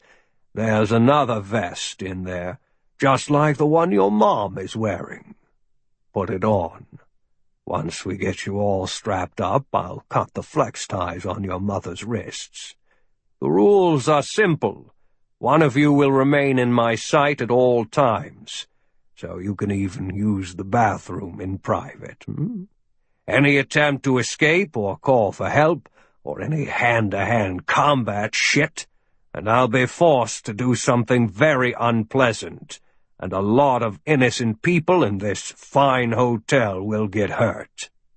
Understand?" Both of the women nodded. "Then make yourselves comfortable, ladies. I'll order up an early dinner from room service, and after that I suggest you try to get some rest. I want to watch the TV special tonight about the Mars launch tomorrow. Now, Beth, I assume you've been in touch with Kyle Swanson, correct?" "Yes," she answered. "We will call him at midnight and give him his instructions. I want him to be part of this package, too." "Gunny Swanson will eat you alive," she said in an almost threatening tone, and wrapped an arm around her mother's waist. You don't know him. Curtis stuffed the pistol into his belt. I know that some very important people want him dead. I know that I hold all the aces in this game. He will come to me, and he will die. All of you will. Orlando, Florida. Linda looked sexy and exquisite in a lightweight white dress. The lobster at Primo's was sublime, and astronaut Buck Gardner was a happy man. "I'm gonna miss you," he said, raising a glass of white wine. "Wish we could spend the night together." It won't be for long, she responded with a smile. I'll join you in Italy in 10 days. You and me, rocking along the Italian Riviera, with money to burn. He patted his chest pocket, which contained an envelope she had delivered containing $9,000. $10,000 in cash leaving the country would raise eyebrows at customs. 9 did not. Millions of dollars were waiting on the other side of the pond, to be released to his numbered account when the rocket blew. She crossed her arms, and her dark eyes sparkled. You look good in civilian clothes. Nice new suit, comfortable shoes, expensive tie. No longer like an astronaut at all. Thanks. I feel really different, like reborn. Well, this has been a rush, Linda. A mild look of concern crossed his face. Be glad when it's all done, though. Linda reached across the table, put her hand on his, and gave it a squeeze. I know. Just think of the future, Buck. All that money stored in Switzerland, and a lifetime to spend it any way you want. That's a dream come true, isn't it? Now, let's get out of here. Grab one more drink in a nice place, then get you on that last plane to Nassau, sweetheart. Yeah, he said. The good spirits came surging back, and he looked at his watch, a sleek Gunnery Sgt model with a black face and slim leather band that had replaced his enormous fighter pilot watch. 7 o'clock, 15 hours before liftoff. Kandahar Army Airfield, Afghanistan. Steve Longstreet of the CIA was sweating in the tight room that was 8 feet long by 8 feet wide and 8 feet high. But Chief Engineer Mohammed Alatas was wide-eyed in exhaustion and stank of fear. The CIA interrogator had pushed the young engineer hard for hours, waiting out the pauses when the Jinn personality arose, and fighting to keep Alatas going in the right direction. The lights were bright, and the air conditioning was off, so the two of them sat stinking in the box. The news that Curtis had gone on the run, was wanted for murder, and would not be speaking on behalf of Alatas, had shocked the engineer, who picked at his fingernails as his face twisted in confusion. "Give me something, Mohammed," Longstreet nudged, keeping a command edge on his voice. "Think hard about all of the traffic you saw exchanged between Bill Curtis and Commander Khan. Try to visualize it. Think of where you were when you read it. Pretend that you're there right now, reading those messages you were never supposed to see." I have given you everything I know, sir. Everything. I need rest and sleep and medication. Let me have a pill to sleep, and maybe I can remember something tomorrow. Longstreet slapped his palm on the tabletop, and Alatas jumped. "There may be no tomorrow for you, Mohammed. There's only now. Tell me about this attack." "I will then die as a martyr." The proud Jinn voice, crazy eyes. He jerked at the restraints, but could not move. "You will not die at all, boy.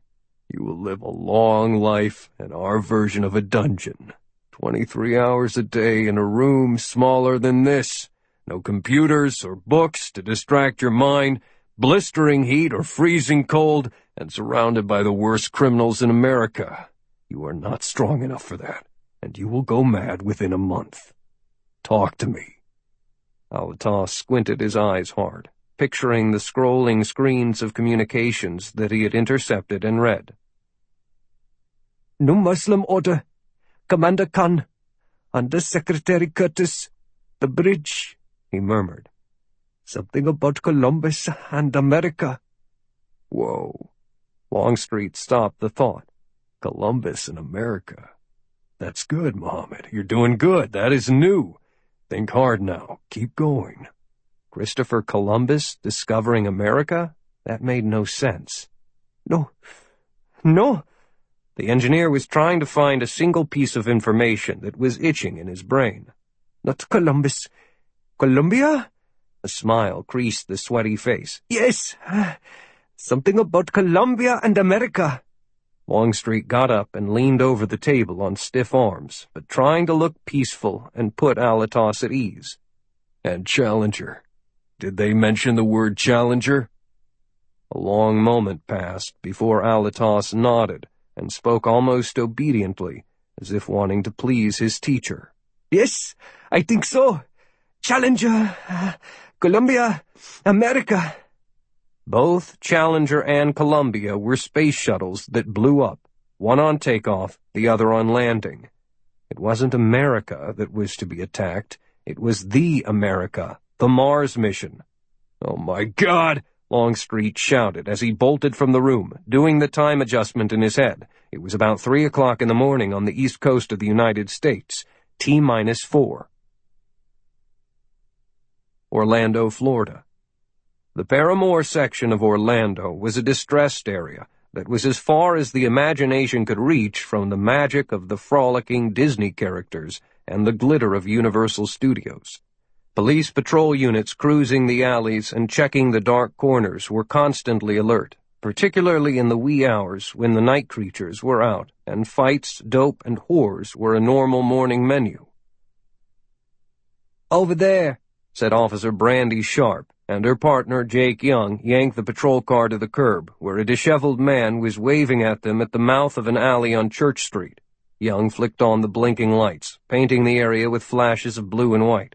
Sharp got out first, followed by Young. "What's the problem, dude?" "I found a dead man." The wrinkled old wino pointed at a dumpster. "He's in there." As Young pulled his pistol to cover her, Sharp slid her hands into rubber gloves. She hated dumpster diving, but if the victim was truly dead, she could leave that for the crime scene techs. Please be dead. She raised up on her toes, hands on the edge of the dumpster, and gave a low whistle. "Hey, Jake, come take a look." The victim was a white man in a dark suit, with 2 gunshots in his forehead. "I don't think he's from around here," he said, as Brandy called in the apparent homicide.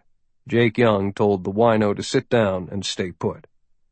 Technicians hauled the body onto the cracked concrete of the alley, took some pictures, and looked for ID, but found no wallet, although an expensive watch was still strapped to the left wrist. Deep in the right front pants pocket, a tech discovered an unusual small gold pin, a star above 3 columns rising inside a circle, with a name etched on the reverse. A detective at the scene was connected by phone to the security office at the Kennedy Space Center over at the Cape. "I think we found one of your people over here, dead in a dumpster," the detective said, looking at his notebook. "Gunshots to the head. No positive identification yet. But there's a name on an astronaut lapel pin we found on him. Guy named Buck Gardner. Ring a bell?" The duty officer in the security office sat up straighter. The alert status was already at the top of the scale because of the threat picked up in Pakistan, and now an astronaut on the closeout crew had left the base the evening before launch and had been murdered? Not just anyone, but Gardner, whose wife was to fly on America within a few hours. Without wasting further time, he set up a conference call with his boss and the America flight director. In 5 minutes, a hold was put on the launch, while officials at the Cape and in Washington and Houston were rousted from bed to emergency meetings to decide go or no go. 33. 29 Palms, California. Kyle Swanson had not heard from Beth Ledford for 12 hours, which indicated that she had also been taken by Curtis and wasn't allowed to communicate. That had not particularly bothered him, for it had been anticipated in some form, ever since her mother was captured.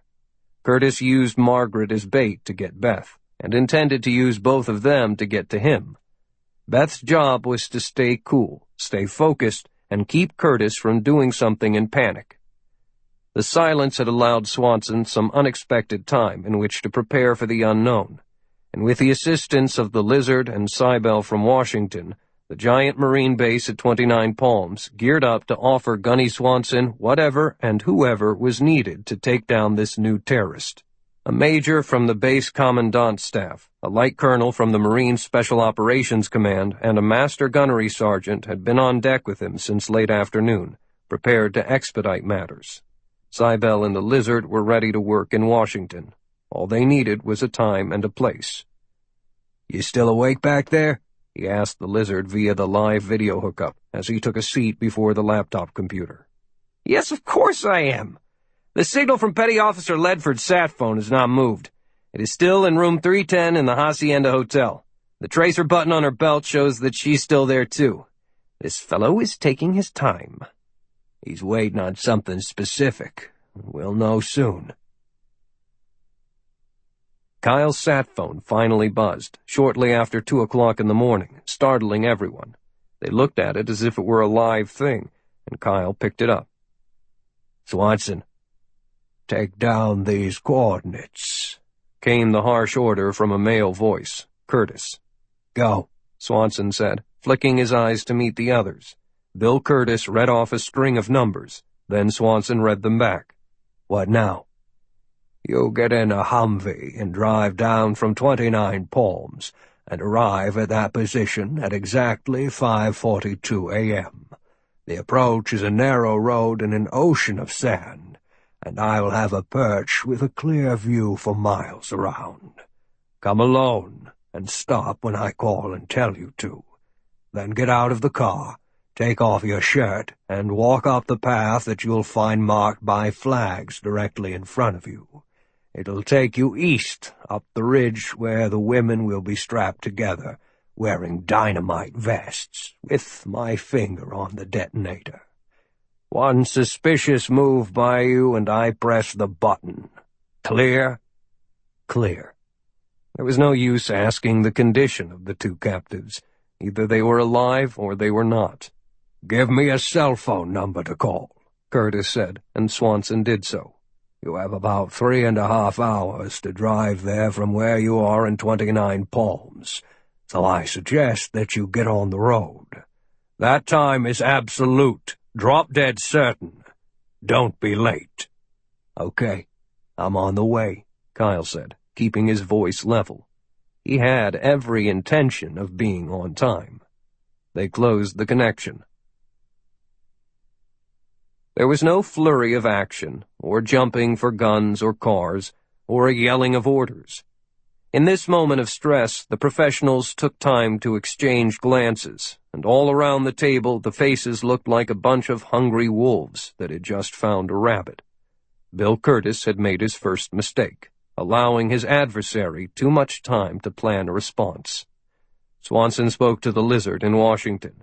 "Can you bring up a map of those coordinates, please, Liz?" Almost instantly, a detailed map of Southern California came on the big screen against a wall, and Commander Friedman zoomed in on the specific numbers Curtis had given. A desolate desert position near the Arizona line, just north of the U.S. border with Mexico. "Imperial Sand Dunes Wreck Area. Dune Buggy Heaven," observed the Master Gunny. "How about matching that with the 3.5-hour drive you mentioned from the stumps?" The map expanded in size, and the straight blue line bloomed from 29 Palms to the desert location south of the Gordon Wells exit on Interstate 8. "Almost perfect, based on driving 60 miles per hour, the Lizard said. "And the time? Precisely at 5:42? "Dawn." "Ah." "Gunny?" the Lizard called out. "The tracking signal on Petty Officer Ledford's sat phone is still stationary in the hotel room, but the one on her belt shows movement. I hacked into the hotel security cameras and have a visual on all three of them leaving. The women seem to be okay." "Roger that, Liz. Keep us in the loop. How far does he have to travel?" There was a clicking of a computer keyboard before Friedman answered. About 125 miles to El Centro, then add another half hour to that exit. Say 2.5 hours, plus or minus. which would put them on the spot about an hour before you, if you drove from 29 Palms. Thanks. Now the men at the table changed from watching the screen to facing each other and writing on the legal pads.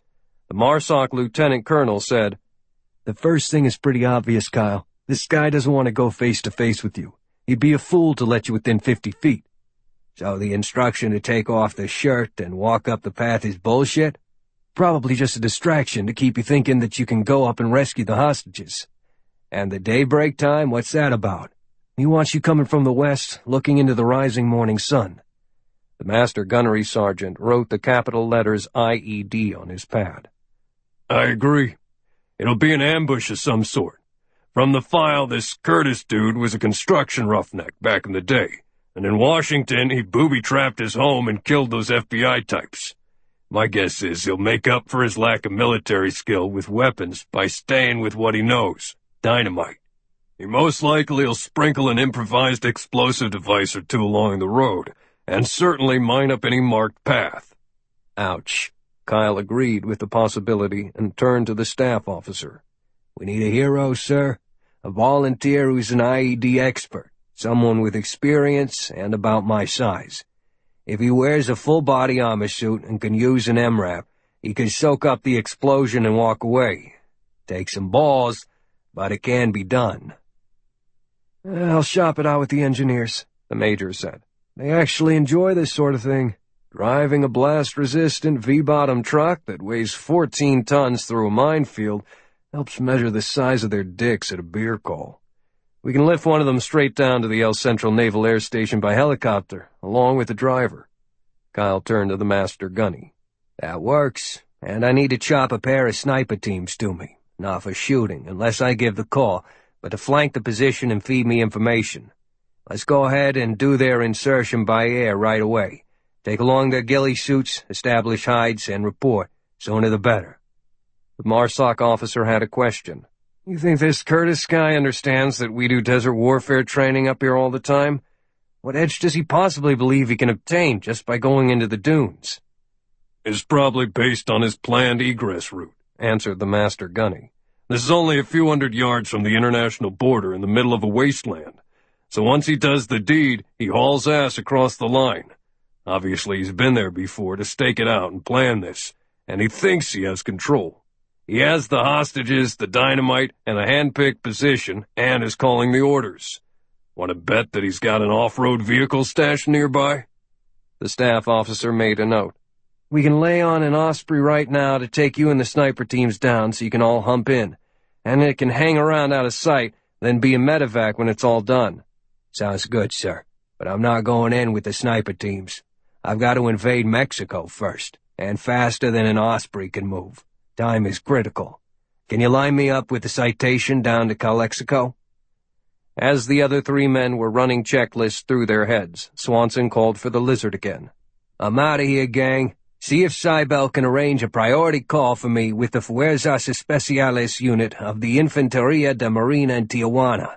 Particularly, I need to talk to Capitano Miguel Francisco Castillo. Last I heard, he was running a platoon of special forces against the cartel in Sonora, right along the area where we'll be working. I'll be in the air, but the stumps can patch the call through." The master gunnery sergeant gave a wicked grin. We train those Mexican Marines. Good solid fighters. Although they do prefer that piece of shit Heckler & Koch MSG-90 for a sniper rifle. Swanson was up and moving. "I helped train Mickey myself, back when he was still an enlisted man, so he can be my spotter. His weapon, Master Gunny, doesn't matter, because I'll be taking my own." Captain Mickey Castillo was waiting at the Calexico International Airport when Kyle came in aboard a Cessna Citation 5. He escorted Swanson through the border crossing with his gear, then drove to the Tabota International in the mirroring town of Mexicali. In minutes they were aboard a Eurocopter Panther AS-565 helicopter, turning east along I-8, paralleling the border, and were dropped off 3 miles south of the line. A following helicopter dumped out a dozen Marines, who spread out to form a broad half-moon defensive position, and protect the rear of the position for the unusual sniper team of Swanson and Castillo. Kyle knew he had won the race. Curtis would still be on the road, believing he was ahead of the curve, and would have about an hour to set up his trap atop a giant sand dune. Swanson, meanwhile, would be in a hide 2.5 miles away, in Mexico, watching. He and Mickey made quick work of digging a comfortable hole in the loose sand at the top of a huge dune, covering it with boards, then stacking the dirt back on and plugging in chunks of local vegetation. "This'll be a very long shot, Kyle. I hope your special rifle can even make the shot at this range," Castillo said. "It's not just a rifle, Mickey. I'll be using a rocket-powered titanium bullet that is still in the experimental stage. We were testing it at 29 Palms when this mission popped up." He arranged his radio, made the Excalibur ready, and covered it with a clean, soft cloth to keep out the fine dirt until it was time to use it. "I appreciate you taking time off from your druggies to help out this morning." "Always happy to help kill an American terrorist." The Mexican captain in the black beret grinned, and his bright teeth flashed beneath the mustache. "The guy sounds like a real asshole." "That he is, my friend, that he is. But he has 2 women, one of whom is Beth Ledford, a good friend of mine, and we have to rescue them." "Ah, a pretty señorita." "Actually, she is pretty. A little blonde with a nice figure, but we're just friends. Beth is a hell of a fighter, can shoot better than you, and is going to join Task Force Trident." "Then she certainly sounds worth saving. Afterward, we can perhaps have a celebration." "You always have women on your mind. Just concentrate for now on popping this tango, okay?" Of course, of course. This Beth Ledford, she is a little blonde, did you say?" El Centro, California. Bill Curtis kept his van within the speed limit on the interstate highway as he passed through the agricultural fields of the fertile Imperial Valley, and the smell of fertilizer and chemicals hung heavy on the night air. Huge sprinkler systems hissed from pipes. He was in control. The women were immobilized in the back, wrapped in dynamite and gagged, behaving themselves. He would have the sun at his back when Swanson came through the big dunes and into the kill zone. He would be up high, with the advantage of looking down on the approaching man, who would be helpless. The explosive device was buried at the turnoff where he would leave his van, and Curtis had planted 2 additional dynamite caches along the little path up the steep, shifting side of the sand dune. At that point, there would be nothing Swanson could do to stop him. He looked at the digital clock on the dashboard and saw that it was almost 4:30 in the morning, which meant it was 7:30 at the Space Center. According to the published schedule, the Mars astronauts would be boarding the command module of the rocket about now, coming up on T-minus 3 hours. He pressed the scan button to see if a news report might be picked up out in the desert night. Radio reception was tricky in this bowl of desert that was below sea level, and getting clear signals from commercial stations was erratic. Curtis found a talk show whose host specialized in the weird and bizarre, including coverage of aliens and UFOs, for his listening audience of night owls. He had been refereeing an argument for the past hour between experts about what kind of life existed on Mars, and if it might be hostile to humans. "Well, guys, this is really interesting, and our lines are on fire, but I want to bring everybody up to date here. The wire services are reporting from the Cape that the Mars launch has been scrubbed." Excitement rose in his voice. "A NASA spokesman has just announced that during the final safety check this morning, several heat-resistant tiles on the re-entry vehicle were found to be defective, and the America will not fly until the problem can be corrected. A news conference will be held later." Well, guys, this is a stunner. No launch this morning. What do you think, Dr. Lerner? Bill Curtis slammed on the brakes, and the tires locked and the van skidded to a jerky halt with the right wheels off the pavement. He bashed the steering wheel with both hands and shouted every obscenity he could think of, got out and stormed around, waving his arms in frustration, then beat hard on the side of the van. A passing motorist gave him a curious look, then sped away. The damn Mars mission was off. How? What? They would go through the rocket piece by piece now and find the detonator.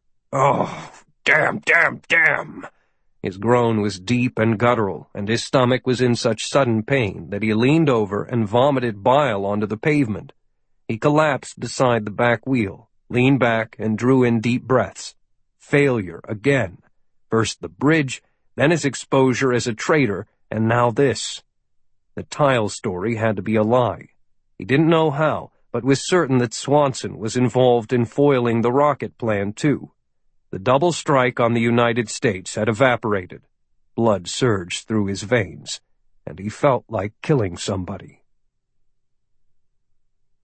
Kyle Swanson swept the 40-power spotting scope slowly over the empty sands that would turn into a cauldron within a few hours as temperatures soared to over 100 degrees, occasionally kissing 120 plus. On most summer days, the cooked little towns in the Imperial Valley were among the hottest places in the United States. The dunes folded away, one after another, for 40 miles to the north, and when the hot, heavy winds kicked in, the incredibly wrinkled landscape would rearrange itself into brand-new, trackless, bumpy wastes, and sand would fill the air and turn the world tan and blot out the sun. "Headlights," he said, and handed the scope to Mickey. Without the increased magnification, the lights were a mere dot in the darkness to the naked eye. But when Kyle brought up the Excalibur, its 20-power scope brought everything back to clarity, adjusting to night vision mode. "He's late. Only 30 minutes until sunrise." The darkness was already thinning as a new day crept toward the valley. The hump of the huge dune hid the new arrivals, but the flanking teams had clear views and gave step-by-step reports, as Bill Curtis parked south of the small bridge at the intersection of the All-American and New Coachella canals, part of the Desert Aqueduct system.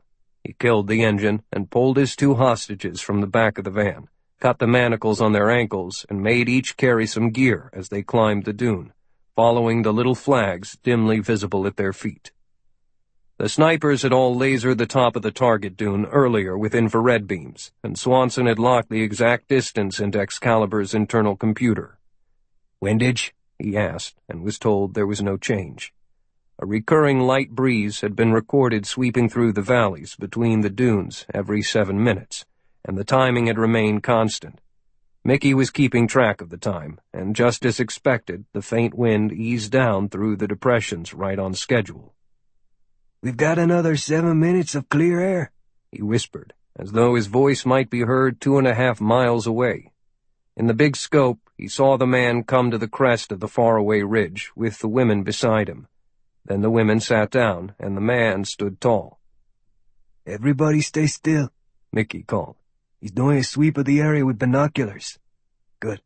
He's done." "Jesus, Kyle. He didn't even look this way." "Of course not. He's overconfident and careless. This is Mexico, and he drew a mental boundary on threats at the border. He's not factored in the danger to himself. What's that he's doing?" "Shit!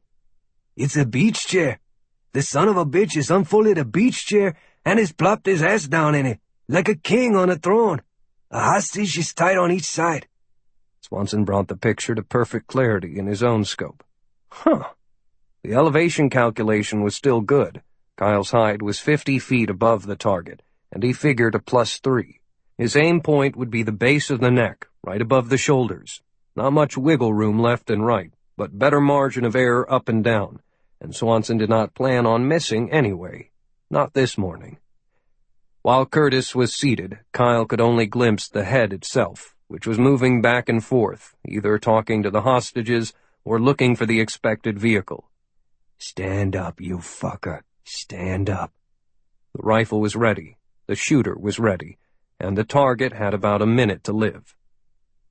At precisely 5:42 a.m., the final wispy gray fled the sky, and the fiery rim of the sun seemed to leap up with a blinding light. Curtis would not even try to look backward now, and, right on time, the huge Marine MRAP armored truck surged out of the west, the big engine shattering the stillness, as if the world's biggest dune buggy had awakened. The driver jammed the accelerator down hard so the noise could help complete the distraction, and he was confident the beast would do no more than rock a few times on its protected springs if a couple of sticks of dynamite exploded beneath it. It ate big bombs for breakfast. Curtis saw the MRAP coming, put aside the detonator for the vests, and picked up the one for the explosive package that he had buried at the wooden bridge. The truck was rushing near by the instant, Swanson hurrying for his doom. In the building excitement, Big Bill Curtis stood up, and Kyle took the shot. A twin instantaneous explosion tore through the daybreak. A kapow pow thundered as Excalibur fired. The huge .50 caliber bullet erupted from the barrel with a deafening crack and instantly covered the first 1,000 yards on its own power. Then 3 microscopic fins popped open, and a tiny solid-fuel motor ignited with a roar of its own that kicked the bullet forward even harder and multiplied its normal effective range without altering the spin. The bullet became a missile. It struck Curtis with such brutal force that it ripped his head off at the neck, and the impact hurled the body forward as if it had leaped 10 feet. The corpse hit the slope hard, and it cartwheeled hideously down the length of the high dune, leaving behind a splattered trail of blood and gore that shone brightly in the sunlight of the new day. Lance Corporal Jim Boomer Carpenter saw the head fly off of the man at the top of the steep dune before he heard the double whammy of the shot. As the body tumbled down the sharply angled slope, he kept up the speed of his MRAP and dodged it, letting the truck's Caterpillar turbocharged diesel engine churn the strong Michelin tires until it could go no farther. Sand and gravity stopped it about halfway up. Boomer was a little disappointed that he had not run over any booby trap. He grasped the microphone from the dashboard and flipped on the loudspeaker. "Ladies up there! It's all over! Stay calm! The helicopter is inbound from the south!" Then he unbuckled the 4-point safety harness and climbed up behind the machine gun in the turret, just in case. The Eurocopter Panther did not touch the ground when it swirled in to let Kyle and Mickey jump aboard, and then it covered the 2.5 miles to the dune in a flash. To keep from creating a sandstorm with its rotors, it hovered above the crest, and the 2 Marines fast roped down, crouching beneath the blast until the bird flew away. Kyle ran to the hostage on his left, while Mickey sprinted to the other woman. Margaret Ledford's eyes were tightly shut, and tears tracked from the corners. Her body shook with sobs. Kyle knelt down and propped her into a sitting position against his left arm and leg. "It's okay, Mrs. Ledford. Everything is under control now. My name is Kyle Swanson, and I'm a friend of Beth's." He gently peeled away the duct-tape gag, and she hauled in deep breaths and gagged a bit while he used his K-bar knife to slice away the ties at her wrists and ankles, then closely examined the dynamite pack. "I don't see any triggering device on this vest, Mickey. He probably wanted to command detonate after he got away. I think we can just cut them off." He looked over to where Mickey and Beth were, less than 10 feet away. She was sitting up on her own, and Mickey had removed the tape from her mouth and cut away the bindings. He had his black beret low over his forehead, and somehow his desert camo uniform looked clean and sharp. They were looking directly into each other's eyes, dark Latin brown and bright Iowa blue, and Mickey lifted Beth's right hand to his lips to give it a light kiss. "I am Captain Miguel Francisco Castillo, Infanteria de Marina, señorita. At your service.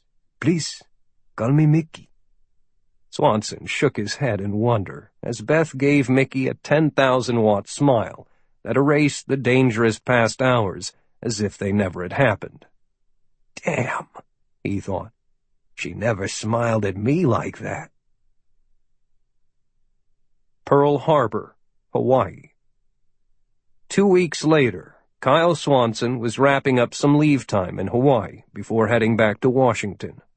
He had spent long days on the beaches of Oahu, hanging out with the surfer crowds, and even now and then catching an empty wave where he would find himself alone with his board atop a surging mountain of water. As much as the waves called to him at Makaha and Waimea and out in the pipeline, he tore himself away from the lure of the breaking surf for his final evening in Hawaii, had his hair cut, shaved, and donned his full evening dress uniform. For a change, he needed to look sharp. Even the Medal of Honor would be worn around his neck on its silken blue ribbon. At 1700 hours sharp, Swanson strode up the gangway to the mighty battleship USS Missouri, anchored at Ford Island, saluted the flag and the welcoming officer of the deck, and stepped aboard to join a private reception being hosted by the U.S. Pacific Command. A new admiral was taking over, and this party was the last hurrah for the departing commander.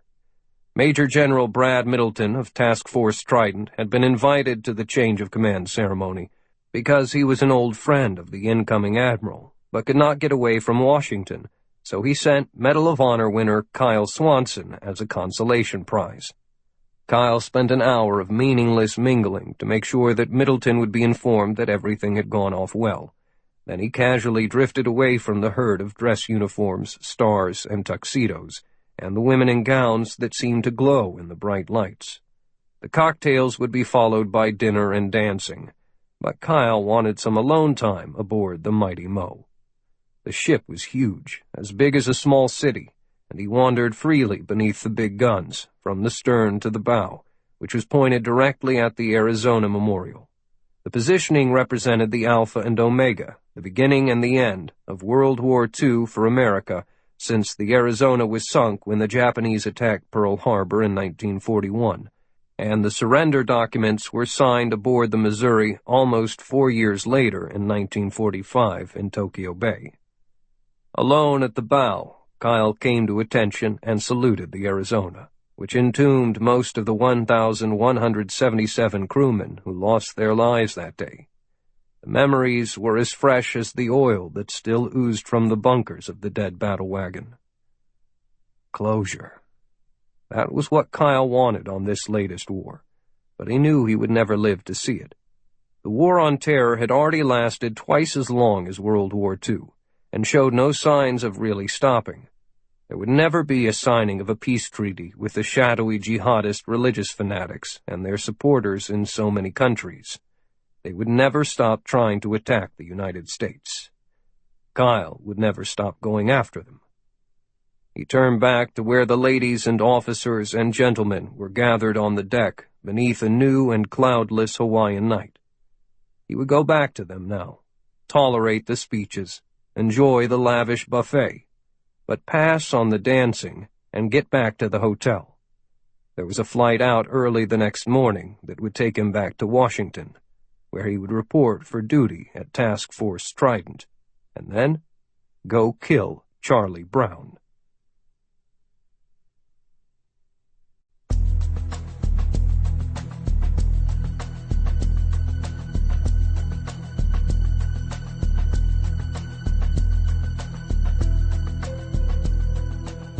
This is Luke Daniels.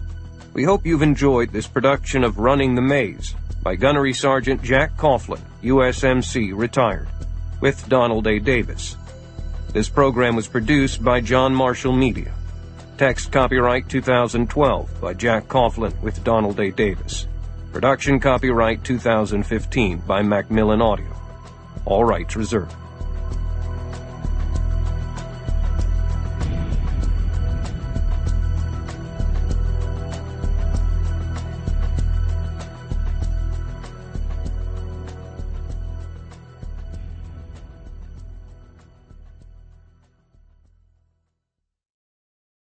This is Audible.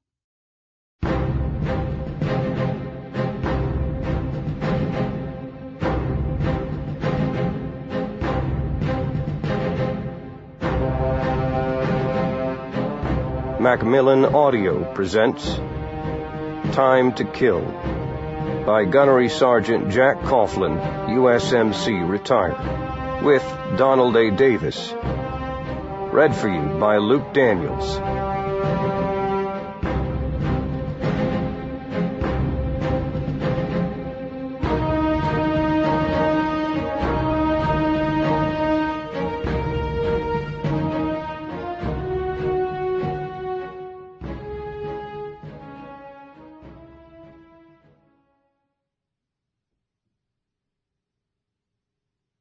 Chapter 1. Newport Beach, California. Kyle Swanson leaned on the white railing of the deck on the second floor of his house as the sun edged down toward the horizon, and wondered if he had time to get out in the surf one last time, paddle down to the wedge, ride a few sets, and get back before it got too dark.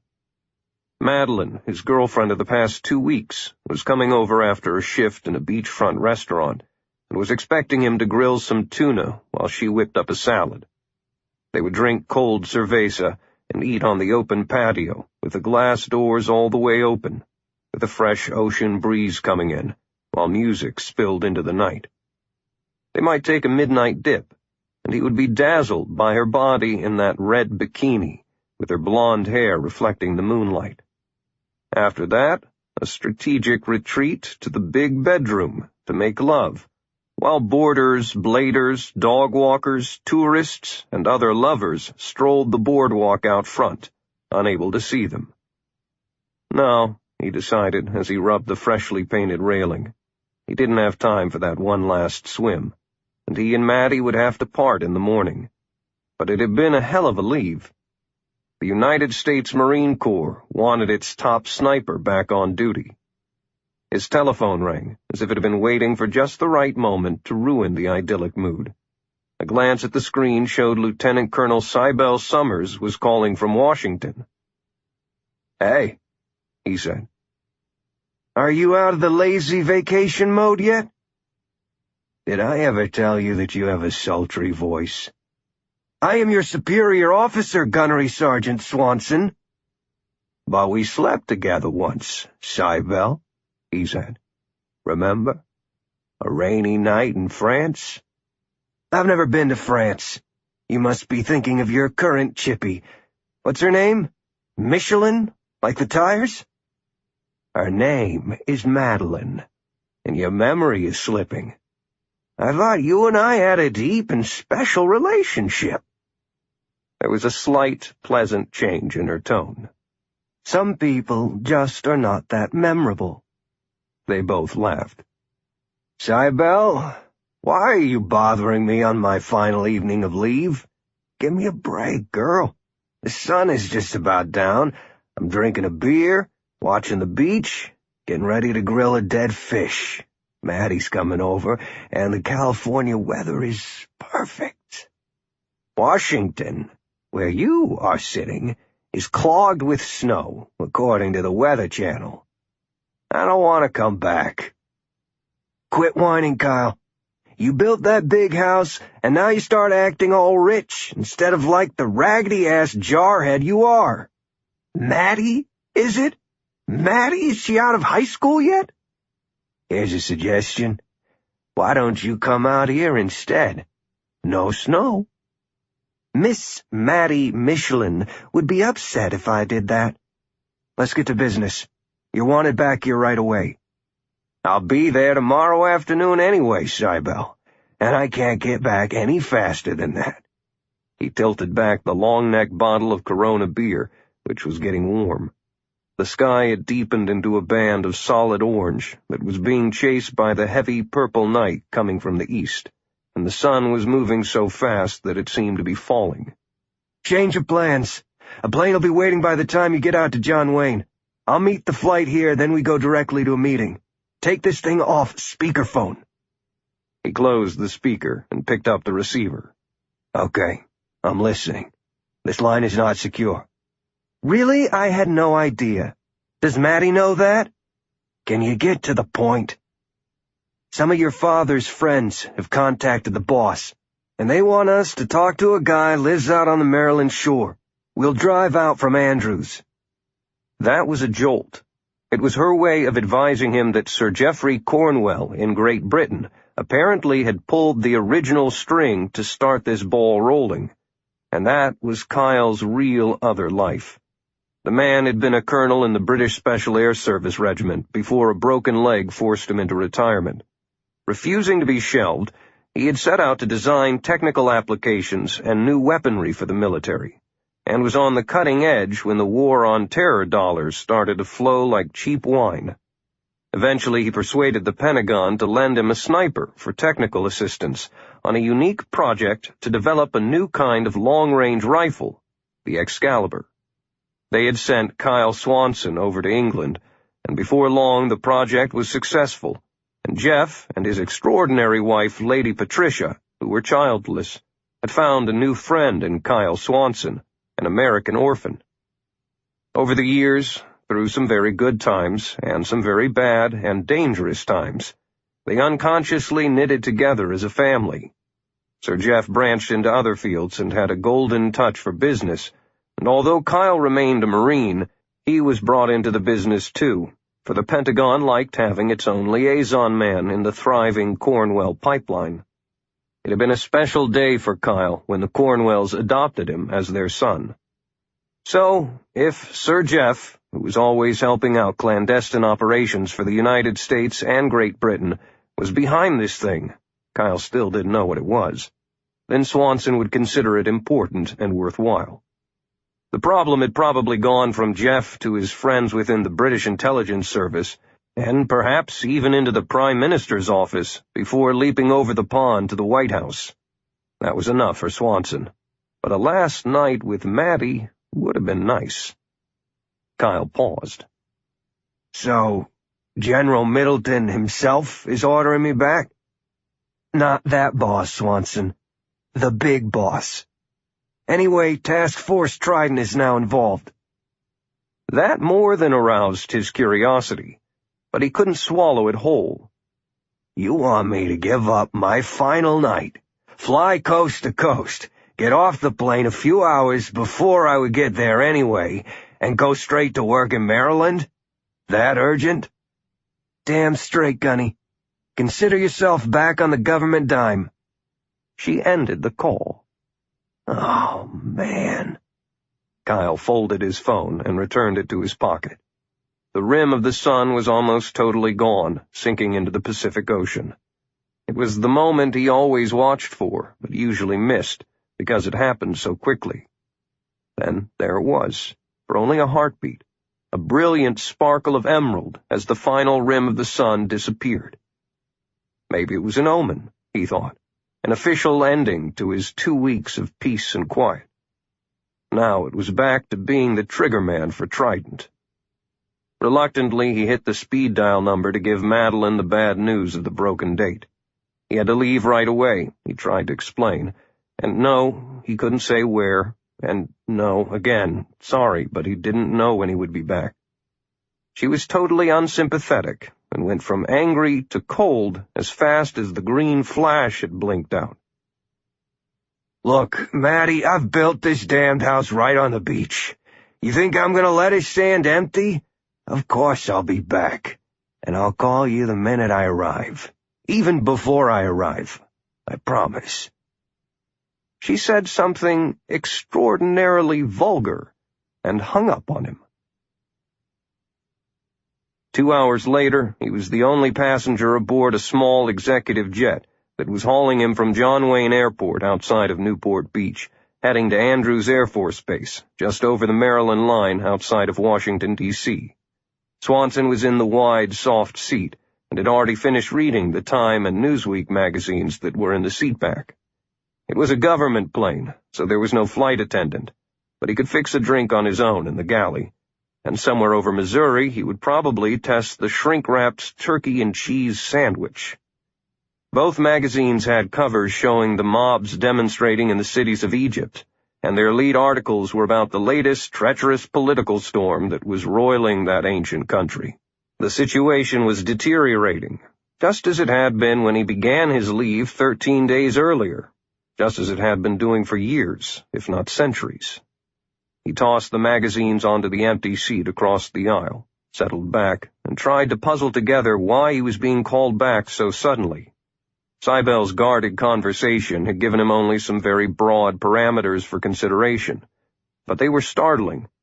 First of all, she had mentioned Sir Jeff, and also had said it was the big boss calling him home, and emphasized big. His actual commander in Task Force Trident was 2-star Marine Major General Bradley Middleton, and the general's only boss was whoever happened to be the President of the United States. More than a decade had passed since terrorists had flown fuel-packed civilian airlines into the Twin Towers in New York, the Pentagon in Washington, and the Pennsylvania dirt.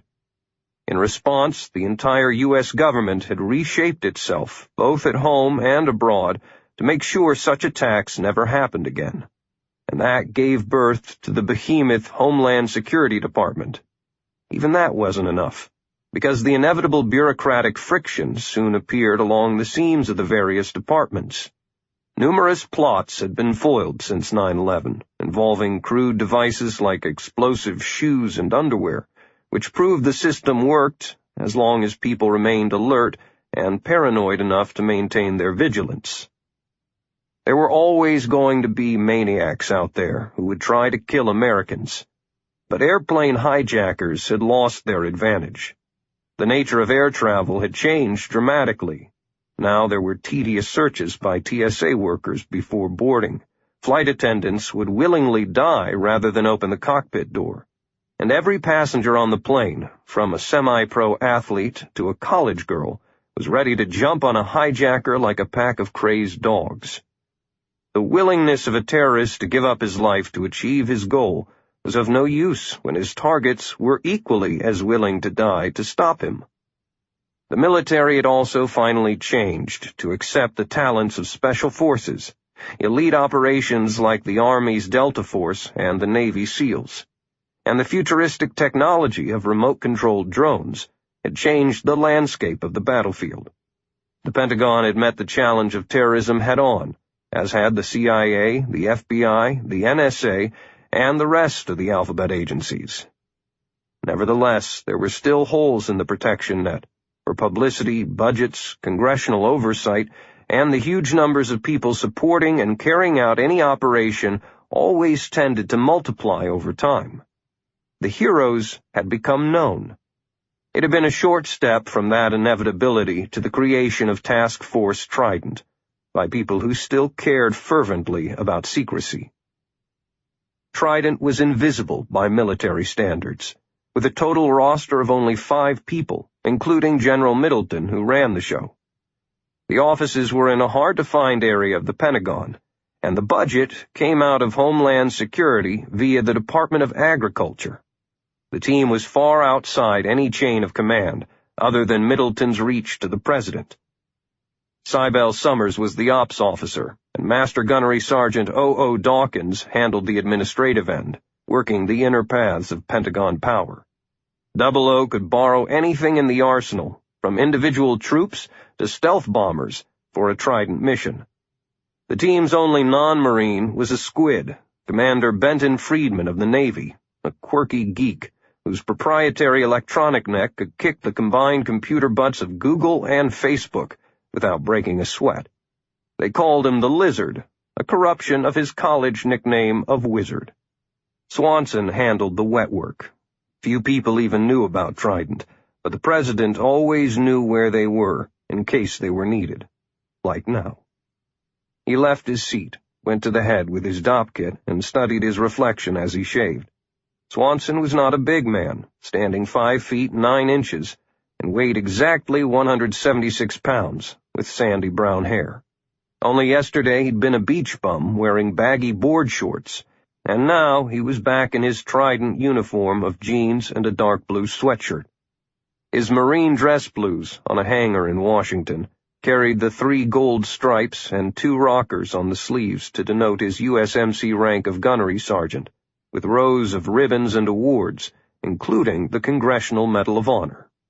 He loved the uniform, and the Corps, which had been his home during long years of training, fieldwork, and assignments around the world, and it taught him the trade of the sniper.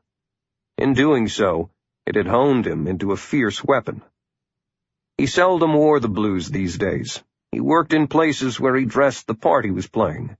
Jeans and sweatshirts today, maybe a business suit tomorrow, with authentic credentials to match the character. Swanson cleaned his face of leftover lather, replaced the razor, then picked up the alleged sandwich and a can of tomato juice on his way back to his seat. The sandwich was tasteless. He took a few deep breaths, and his mind continued the shift back into the counterintelligence mode. It was like time travel, bridging the freedom he had enjoyed during the past few weeks back into the complex and deadly world of Trident, where only the mission existed. He went to sleep to the hum of the dual engines, leapfrogging in time as the plane moved eastward. The 4-hour flight would arrive in Maryland 7 hours after he left California. 3 hours he wouldn't get to live. The descent to land at Andrews was swift. The plane circled quickly and dropped into the approach path of the most exclusive airport in America, the one that Air Force One, the president's official plane, called home. It was too dark for Kyle to see the trees when the little jet's tires squealed as they caught the runway. The front tilted down until the forward wheels made contact. The reverse thrusters screamed, and the brakes clamped hard to slow the bird. "We're here, Gunny," said the co-pilot as he stepped out of the cabin. "The flight okay for you?" "Anytime the landings come out even with the takeoffs is good by me," Kyle replied with a grin. "Ain't it the truth?" The pilot popped open the small hatch and dropped the stairs. "Snowing out there. Watch your step going down, it'll be slickery." Cybele Summers was waiting on the tarmac nearby, beside an old Ford Crown Vic, with a single blue light blinking brightly atop its roof. She was as tall as Kyle, with a classic face that never carried much makeup, and snowflakes were catching on the black hair cut to collar length. She wore leg-hugging stretch twill black pants and soft boots, a white sweater of Irish wool, a gray scarf hung loosely around her neck, a rock of a Rolex, and a lot of attitude.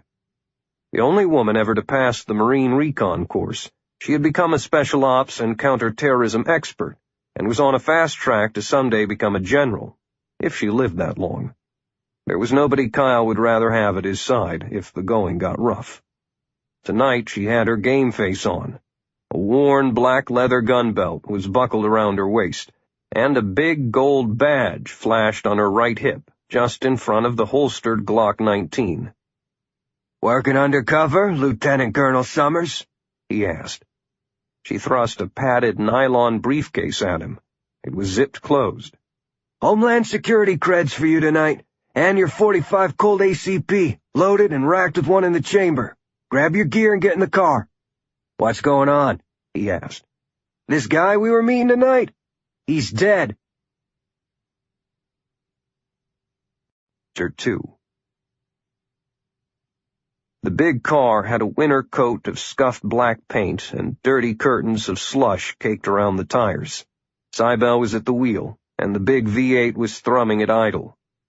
After 2 weeks on the beach in California, the icy cold of the wet Washington winter slapped Kyle before he'd even thrown his bags in the rear seat.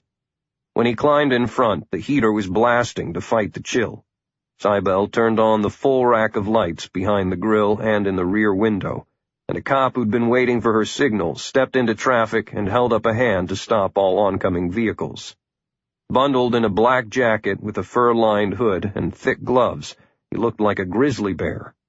With a double yelp of siren to warn those in front, Cybele took off. The wipers brushed away an easy snow, and the big tires gripped the pavement as they thundered away from Dulles on the long access highway, using the emergency lane to pass other cars that could not get out of the way fast enough. "Dead, huh?" "Yep. We're going over to check it out. Police are saying he caught a bullet in the throat." "Want me to program the address on the navigation system?" "Don't bother. I went to the Naval Academy, remember? This little town is just south of Annapolis, and I used to sail down in that area. We'll be there in 30 minutes.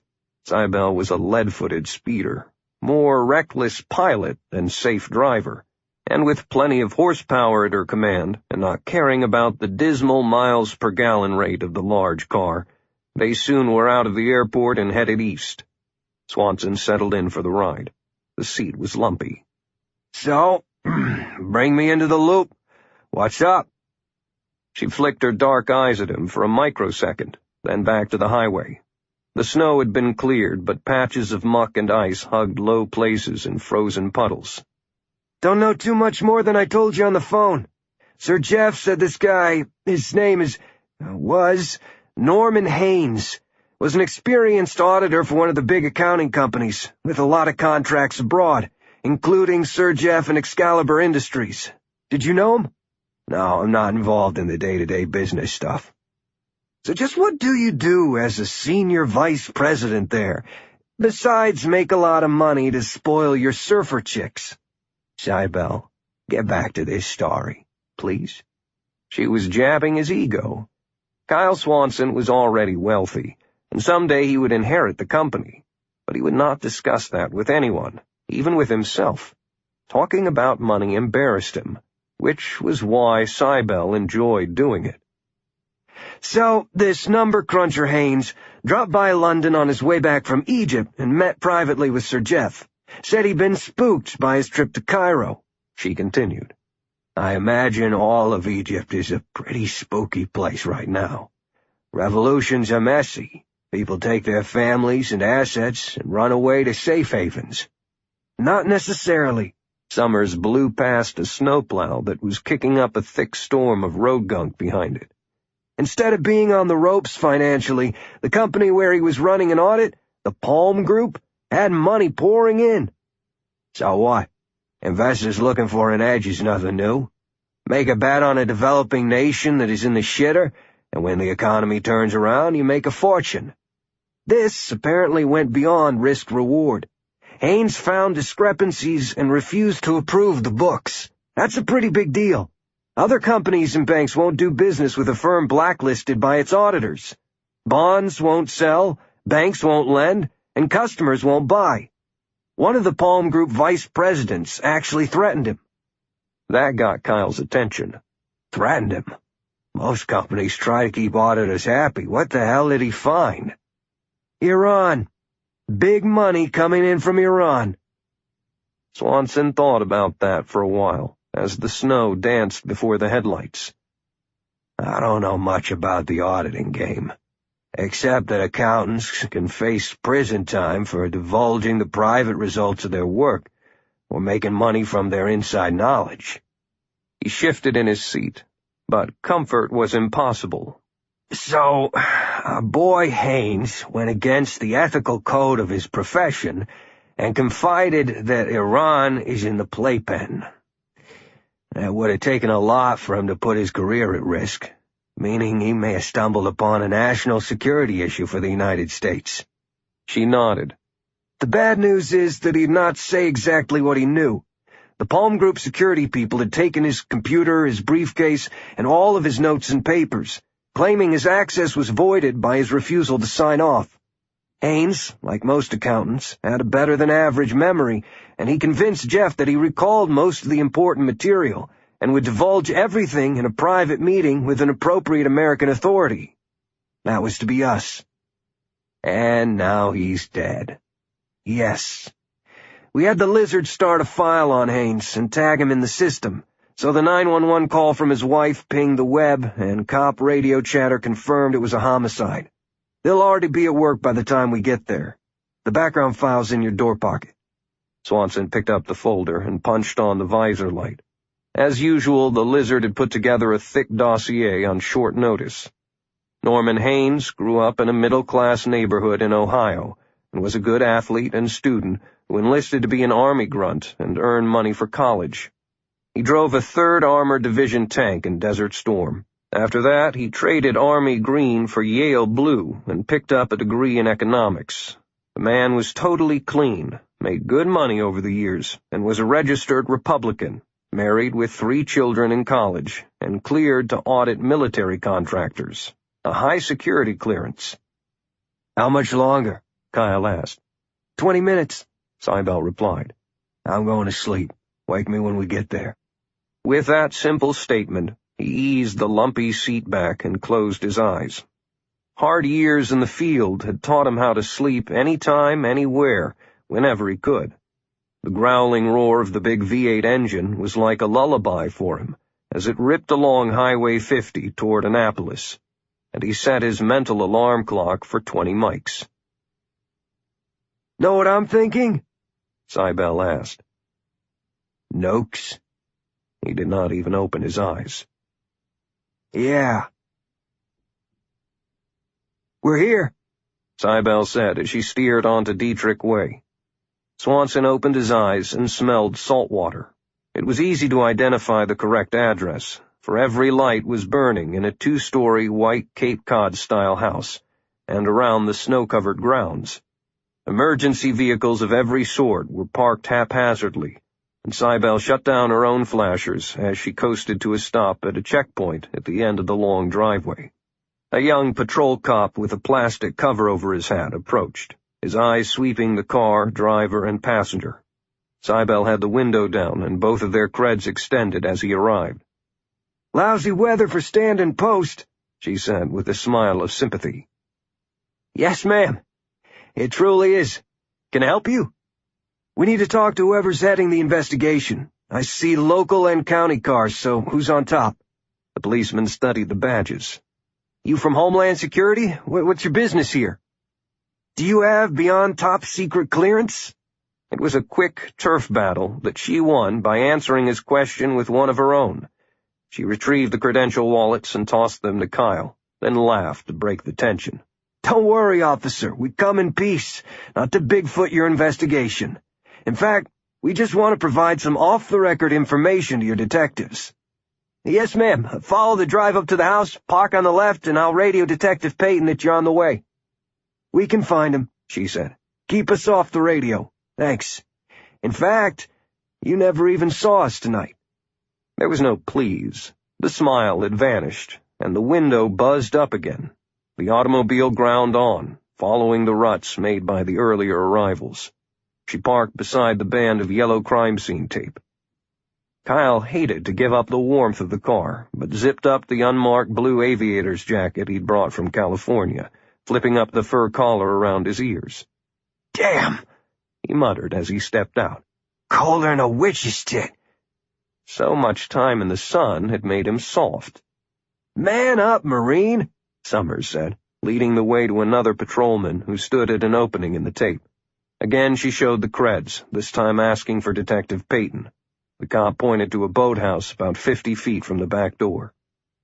"Quite a spread," Kyle said as they crossed the broad lawn that sloped down to a long dock. "About an acre of prime waterfront property. Price must be more than $1 million if it's worth a dime."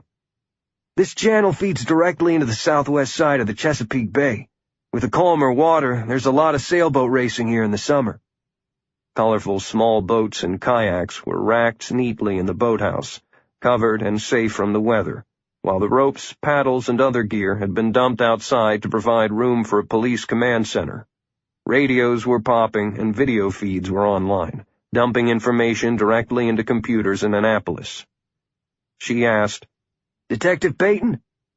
A solid man in his mid-40s, zipped up tight in stained khaki canvas overalls and work boots, turned from a computer screen.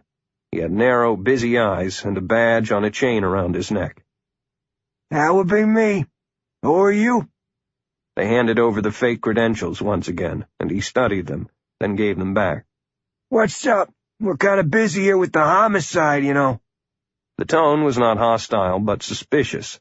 Locals never liked federal officers showing up unexpectedly. "Can we find somewhere private to talk?" Kyle nodded at all of the people jammed into the boathouse, which had grown warm with their combined body heat and the electronics. "Sure, come on. Let's go up to the porch and I'll introduce my partner.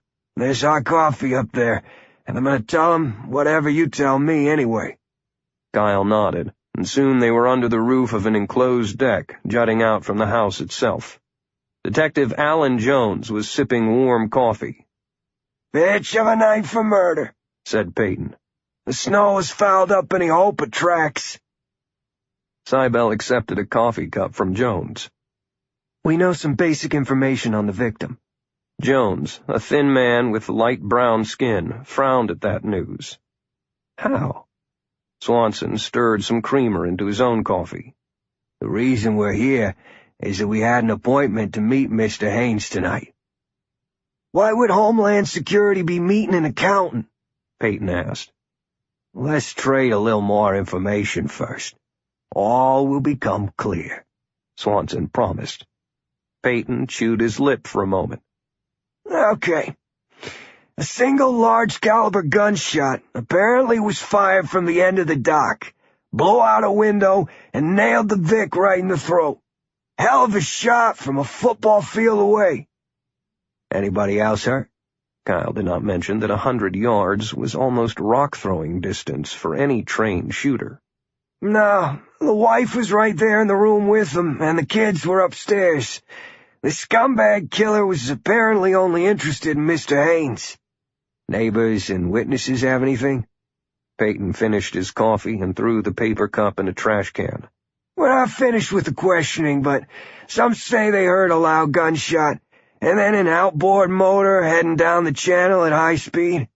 Sometime between 7 and 9 o'clock for a preliminary time of death. Peyton paused. Now it's your turn. Until you tell us why we should be telling you anything at all, that's as much as you're going to get. Fair enough, Cybele said, removing a sanitized version of the lizard's background file on Haynes from her jacket.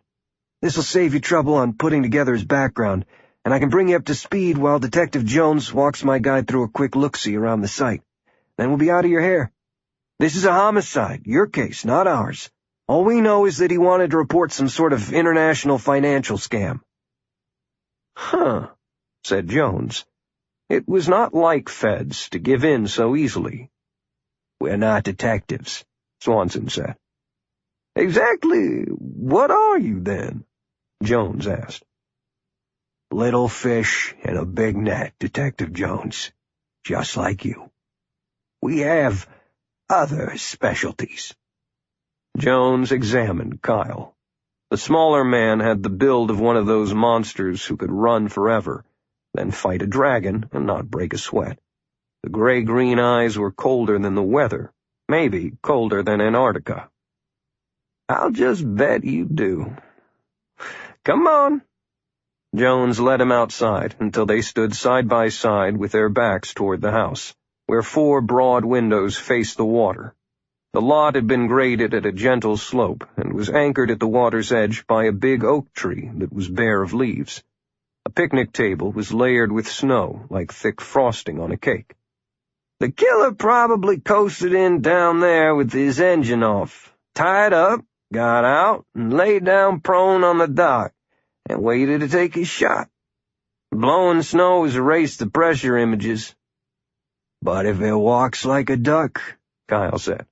It's probably a fucking duck, Jones responded, his face hunched inside his collar. Back during the drug wars in Miami, rival mobs would send hitmen in boats on home invasion missions to reach their targets. That stopped with more police water patrols. Somebody may be trying to revive the idea. Once away from here, he could have escaped in a car or met a bigger boat out in the bay, or have chartered a plane. They turned around, and Jones said, Here's what's left of the window. Kyle looked inside the house, where forensic people were still at work, bagging and tagging. Morgue attendants had the lifeless body in a bag, lashed to a gurney, waiting for permission to move it. Do you need to see the stiff? No. Do you have a caliber on the bullet? Not final. It looks military grade, probably a 7.62 millimeter round. The ghouls dug it out of the wall directly behind where it passed through Hayes. No brass has been found. Inside, the walls were painted a teal green, and a ceiling fan rotated slowly beneath the off-white ceiling. The room was well decorated, with a long dark green sofa and a matching chair at right angles around a dark coffee table that seemed to be made from old wood. A wet bar with bottles of liquor and empty glasses dominated one corner. A huge potted plant with broad leaves owned the other. Everything was laid out for enjoying the water view. Jones pointed through the empty frame. The kids were upstairs. Mrs. Haynes was in the chair reading a magazine. The victim had poured a scotch and was standing in front of the window, looking toward the water when he was shot. There was no light at the end of the little pier, to warn off boaters? Maybe that was what Haynes was looking at. He would have known there should be one shining out there, and probably thought the bad weather may have knocked it out. We found that the wires had been cut, leaving the killer shielded by the dark. Kyle snapped on a pair of latex gloves and knelt in the snow to take a closer look at the windowsill. He touched a couple of points of jagged glass that still protruded along the edge like the teeth of a saw blade. A carpet of shards had spread inside. Okay, thanks, Detective. By the time they were back on the porch, Summers had finished briefing Peyton, telling him almost everything about the planned meeting. She was saying, I'm not an accountant, so I don't have any idea what Haynes wanted to tell us. We can't rule out that this guy maybe had enemies on Wall Street, was about to drop the dime on a Ponzi scheme, or had pissed off a drug lord, discovered an international money laundering racket, or whatever. I don't even know enough to guess. We see no obvious evidence of a security threat, and that's what I'll pass back up my chain of command. The homicide part is all yours. She looked at Swanson.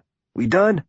Afraid not, Kyle said. This thing may just have jumped way above the pay grade to everybody here, including us. Whoa, up! You found something? Peyton exclaimed. I know when somebody gets a hunch about a murder. Swanson looked at the cop. This is a personal guess, with nothing to back it up, Detective Peyton. Totally speculative, but based on my experience. Talk to me, son. You gotta make it plural now. There were 2 killers here tonight, not just one. How's that? The neighbors heard only 1 shot. Glass does specific things to a bullet on impact, Swanson said, falling unconsciously into his sniper lecture mode. It changes the trajectory, depending on the thickness of the glass, and causes the round to lose its point of aim. The first shot did nothing but blow out the window. Then a second shot was fired only a half-second later. It would easily have blended into one noise for someone not paying attention. Witnesses really would believe they heard a single sound. Detective Jones interrupted. Only 1 bullet was found? Kyle changed his angle to face the dock so he could use his hands to frame what happened. A single bullet, like a 7.62, would have just punched a hole in the glass before hitting the target, leaving the window intact. So Shooter 1 used a smaller round, like a 5.56 millimeter, to totally shatter the glass, which is why there's so many shards inside. That allowed a clear path for Shooter 2's 7.62 round to impact the victim.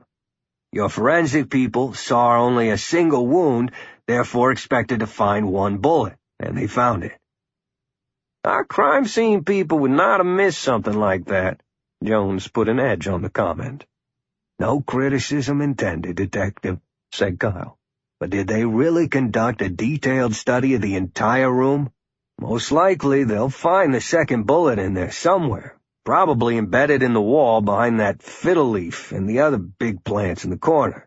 Shooter 1 would have aimed at a place where the bullet would do its job of taking out the window, but would neither cause the target to shift nor be easily found. You know about this sort of thing? Seen it once or twice. So you think we're dealing with some trained snipers? Not really, but they were obviously good enough as marksmen with military training. Shooter 2 actually missed his target. No sniper aims for the throat, because the target zone is too narrow. That's movie stuff. And the bad weather would have affected the bullet's path. Kyle pounded his fist into his palm for emphasis. A big round, right into center mass, the chest, is much easier, and death is just as certain. Jesus H. Christ, said Jones, putting the picture together in his mind. Suddenly, I'm wishing this was just a drug hit. Peyton gave a long look to Cybele and Kyle, and seemed to deflate. Shit! Now I gotta call the FBI. Yeah, you 2 might as well stick around. It's gonna be a while. He stomped through the snow back out to the comm center that was set up in the boathouse, muttering to himself. Chapter 3. Cairo, Egypt. Yahya Nakadi was running for his life. He was 10 years old and scared. The sand and rock of the desert pulled at his sandals like a hungry thing holding him rooted to the spot, immobile on a plain of sudden ugly death. Explosions and screams, shrapnel and fire and dirt dirt everywhere. It filled his nostrils, and his eyes, and his mouth. The voices of soldiers behind him were bellowing for him to run straight and hard at the enemy, for he was in the lead element of the army of 20 million, and they were surging forward in a human wave attack against the entrenched Iraqis. Despite the religious cries of the mullahs, the threats of his own Iranian sergeants, and the thrill of becoming a martyr and going to paradise, he had come to a halt in the middle of the screaming charge, when his best friend, only 20 feet beyond, stepped on a landmine and was blown to pieces. The bloody head bounced back toward Nakadi like a soccer ball with white eyes. There was a thundering drumroll of explosions as dozens more mines were triggered. The concussion of another blast smacked the boy hard, knocking him to his knees. He bent forward and vomited, then fell into the bile when a piece of flying shrapnel knocked him on the back of the head and tore away a slice of scalp. More boys ran over him, calling at the top of their lungs that God was good. That was the plan. Thousands of boys would dash through the minefields to clear the way for the real attack. The last thing he had heard was the Iraqi artillery starting to fire to rain even more destruction on the charge of the children. While he lay unconscious on the battlefield, more sharp metal tore at his body. He came out of the dream sweating and clutching the sheets in fear. He coughed once, twice, hacking to spit the dirt from his mouth, to breathe through clogged nostrils. For more than 30 years since the Iran-Iraq War, he had been haunted by the terrible dream of his friend's head skidding along, bloody and sightless, and staring back at him from paradise. He lay in bed as his breathing slowed and the terror faded. He had never married, for he would never let anyone detect this weakness. Better to be alone than pitied and ridiculed behind his back. He threw off the covers and began the daily ritual of again becoming Colonel Yahya Nakadi, the feared and mysterious intelligence officer who ran foreign clandestine operations for Iran's Army of the Guardians of the Islamic Revolution. He slid his feet into comfortable slippers and walked naked across the carpet of the comfortable hotel suite in downtown Cairo, avoiding looking in the mirror. A tiny refrigerator yielded a chilled carton of orange juice, which he drank while the shower warmed to the proper temperature. Within the glassed cubicle, clean water, foamy shampoo, and a good scrubbing sluiced away the filth that accumulated with the dream. He turned off the shower and dried with a soft towel, and only then allowed the mirror to throw his image back at him. It was a disturbing sight. 2 puckered scars were on his right shoulder, from where bullets had struck him in an alley in Istanbul during a mission gone bad early in his career. A healed knife slash curled up from his left hip, another memory, this one from Beirut. The long, ragged one across his stomach dated back to when he had almost been gutted by shrapnel during the children's charge. He did not bother to turn and see the others on his back. Fingertips traced the old scar in his scalp, and he turned away from the reflection. He applied body powder and deodorant, then took his time shaving close to the skin. Other Muslims were sometimes offended by his not having a beard, but Nakadi ignored them, for he walked among the barbarians, and a long, unruly, dirty beard would be as good as a beaming light to identify him as a terrorist. Anyway, in his heart, he had no time for Allah, or God, or Buddha, or any other superstitious nonsense. Prayers were a waste of time. You are who you are, and when you die, you're dead, and that is truly the end. There is no paradise, no heaven, no afterlife.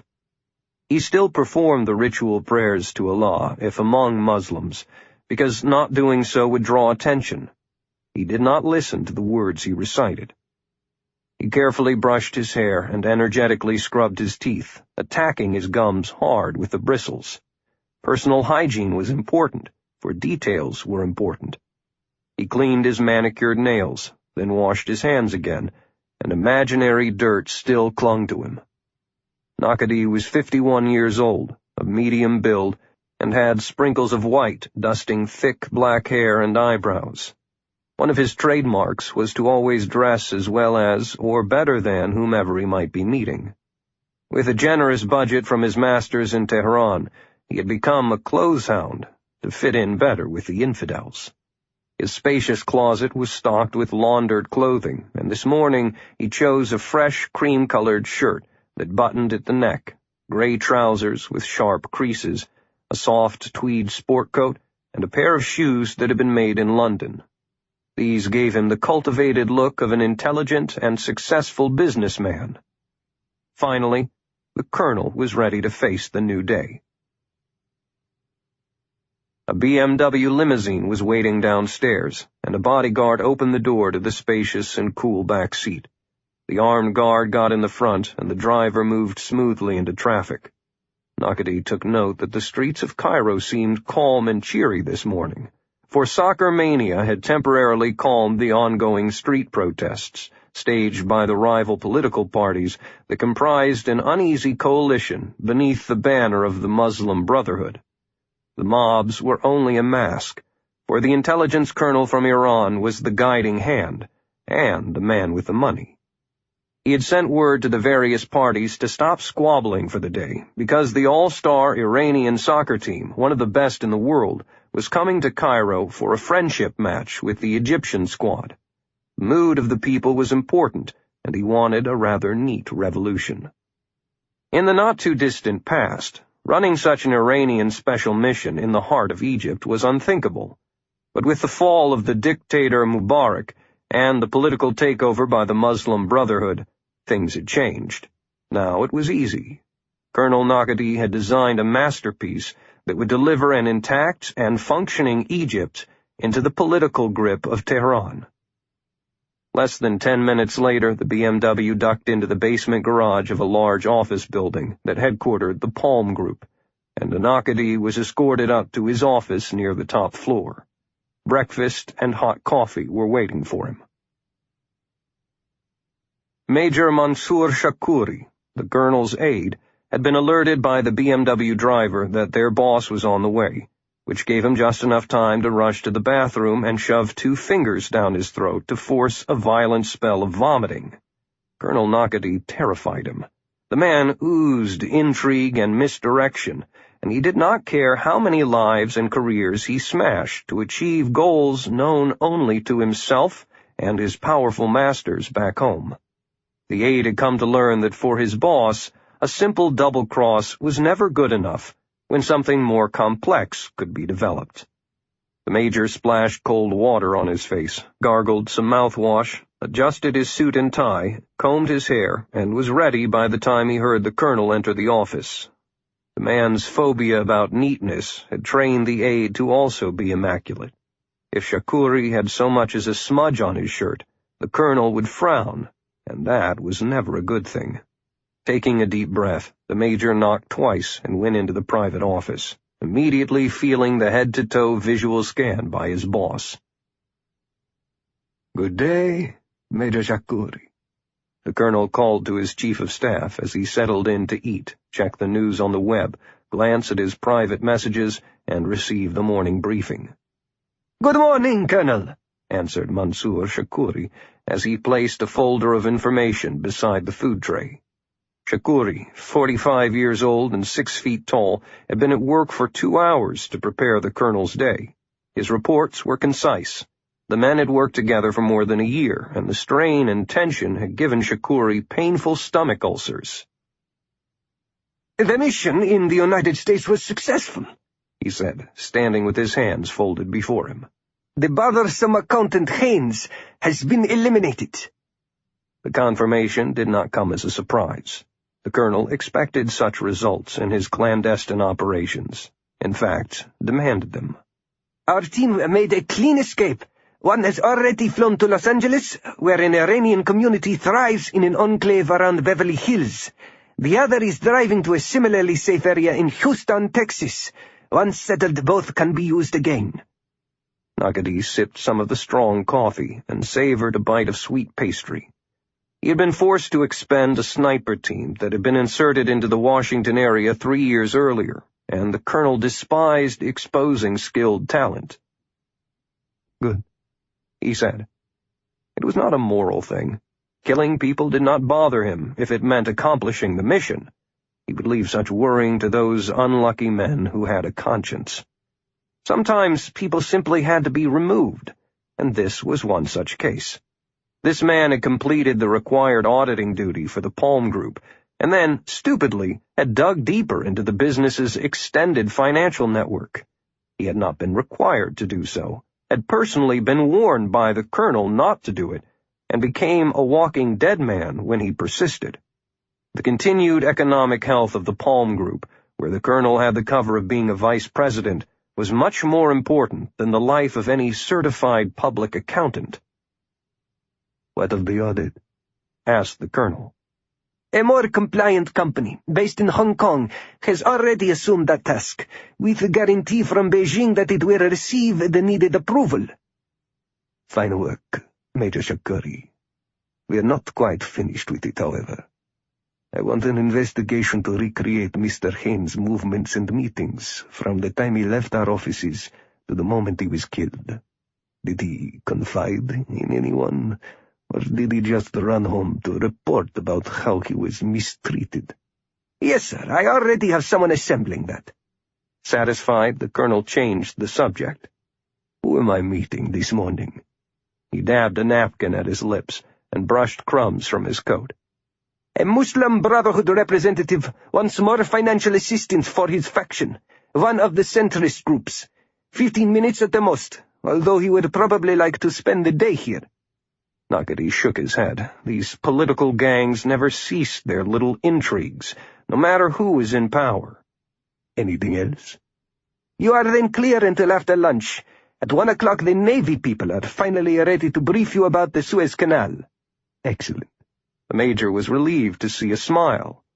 "And what about our soccer team?" "Everything is in order, sir," replied the aide. "They should arrive on schedule." "Excellent, excellent." The colonel turned to the written reports and his maps. The major left the room with a heavy heart. Evergreen, Alabama. Trooper Horace Milbank of the Alabama Highway Patrol had backed his Dodge Charger SRT-8 into a cutout at the edge of a pine forest along I-65, about halfway between Montgomery and Mobile, and sat there a while, wondering why his wife could not understand that cops only really felt comfortable in the presence of other cops. Their dinner at home 2 nights ago with her co-workers from the real estate agency had been a disaster, because he'd gotten drunk and angry when none of the pansies wanted to see his gun collection. Another cop would have jumped at the opportunity. Hell, nobody in the dinner group had sold a house for 3 months, and they were all drinking his liquor. Mrs. Milbank had withheld sexual favors since then. The trooper relaxed in the broad front seat, keeping an ear cocked to the radio chatter, as he watched the broad corridor that had been carved through the pines. This was a quiet section of interstate, one of those long stretches where drivers lose track of what they're doing and gradually increase their speeds to well beyond the 70 miles per hour limit. From his hideaway, Milbank could see traffic coming from both directions. Nothing had come up from the south for 5 minutes, the last being a truck loaded with a mountain of cut timber. Way out at the edge of his vision, he saw the single bright light of a motorcycle pop into view, a bike that was moving fast, which made the trooper more alert. He decided to clock the guy with radar and kicked his big V8 engine to life, anticipating a short, happy chase. Alabama had long ago inserted some luxury sport sedans into its motor fleet in order to keep up with the new Hot Wheels of the bad guys. His Charger's 470 horsepower would get him up to 60 miles per hour in only 5 seconds, and he had a top end of 175 miles per hour. If this turned into a flat-out road race, Milbank would be all over the guy. As the light loomed closer, Milbank changed his attitude. It was not a motorcycle after all, but a one-eyed Jack, a car with a burned-out headlight. When it passed, he saw that it was hauling a small, covered, rented trailer. The trailer had no lights at all on the back. Idiot. Still going too fast and overrunning his only headlight, With the extra weight pushing from behind, the driver would not possibly be able to stop in time if something happened. Milbanks flipped on his light bar and laid tracks of hot rubber on the pavement as he accelerated out of his hiding spot and swung in behind the car, catching it in 10 seconds flat. He tapped the siren, and the car slowed and pulled to a stop in the safety lane. The trooper had a feeling about this, one of those cop gut forebodings that warned him to take things slow and easy. After halting, he had notified troop headquarters of his position and told the dispatcher to stand by. He had parked at an angle in order to bathe the target car with a high-intensity spotlight, as well as with the headlights, effectively blinding the driver. "Keep your hands on the steering wheel," he ordered, with his voice magnified by a loudspeaker system. Then he unlocked his Winchester Pump 12-gauge shotgun and laid it on the front seat as he slid out, leaving the door open. Keeping his heavy flashlight in his left hand and unsnapping the holster of his Glock 23 pistol, Milbank walked to the left rear of the car, watching the hands of the driver as he cautiously approached the side window. A dark face, but not African-American, more of an olive skin. The first thought was that he had stopped an illegal immigrant. "Habla usted inglés?" asked Milbank. The driver blinked. "What?" "Use one hand only and give me your driver's license, then the registration and insurance." "Why? I have done nothing wrong." The driver dug out the necessary identification and handed it to the trooper. A funny accent, a thick beard, and now some attitude? A drunk? "Sir, would you please slowly open your door and step out of the vehicle?" The driver stayed where he was, turning a grim face toward the trooper. "I refuse. I want a lawyer." Milbank decided against the taser in this developing situation. He drew his handgun and pointed it. "Get out of the damn car, right now! Keep those hands where I can see them!" Using his shoulder radio microphone, the trooper summoned backup help. The driver opened the door slowly and swung his legs out, then unfolded from the seat. Overweight, dirty sneakers, rumpled jeans, and a shirt hanging unbuttoned over a t-shirt. "Put your hands on the car and spread your legs." The driver began to turn, but planted his right foot hard on the pavement and in a quick movement broke into a run, cutting around the front of the car, passing through the headlights and reaching the darkness beyond. The trooper hesitated to fire his weapon at someone he had just stopped for having a busted headlight. Milbank did not chase him, but walked to the runoff ditch alongside the road and shined his flashlight along the perimeter. "Go ahead and run, Bubba," he called out. "Nothing out there but pine trees, poison ivy, skeeters, and snakes for 20 miles in any direction. Try not to hurt yourself before daylight when we bring in the hound dogs." He stayed alert, with his pistol ready, and walked the roadside for another 5 minutes until a county police unit rolled up, then 2 more highway patrol cars, one bringing his sergeant. The license and tags and registration all matched to the name of Pejman Mobili of Tuckahoe, Virginia, and Trooper Milbank identified the license photograph as that of the driver. Now having probable cause for a search, police went through the vehicle and trailer, found a stash of weapons, ammo, and a Kevlar vest, and impounded everything. The limping suspect was arrested by 8 o'clock the following morning, dehydrated and hungry, with a sprained right ankle and a face so puffy with mosquito bites that both eyes were swollen shut. Chapter 4. Washington, D.C.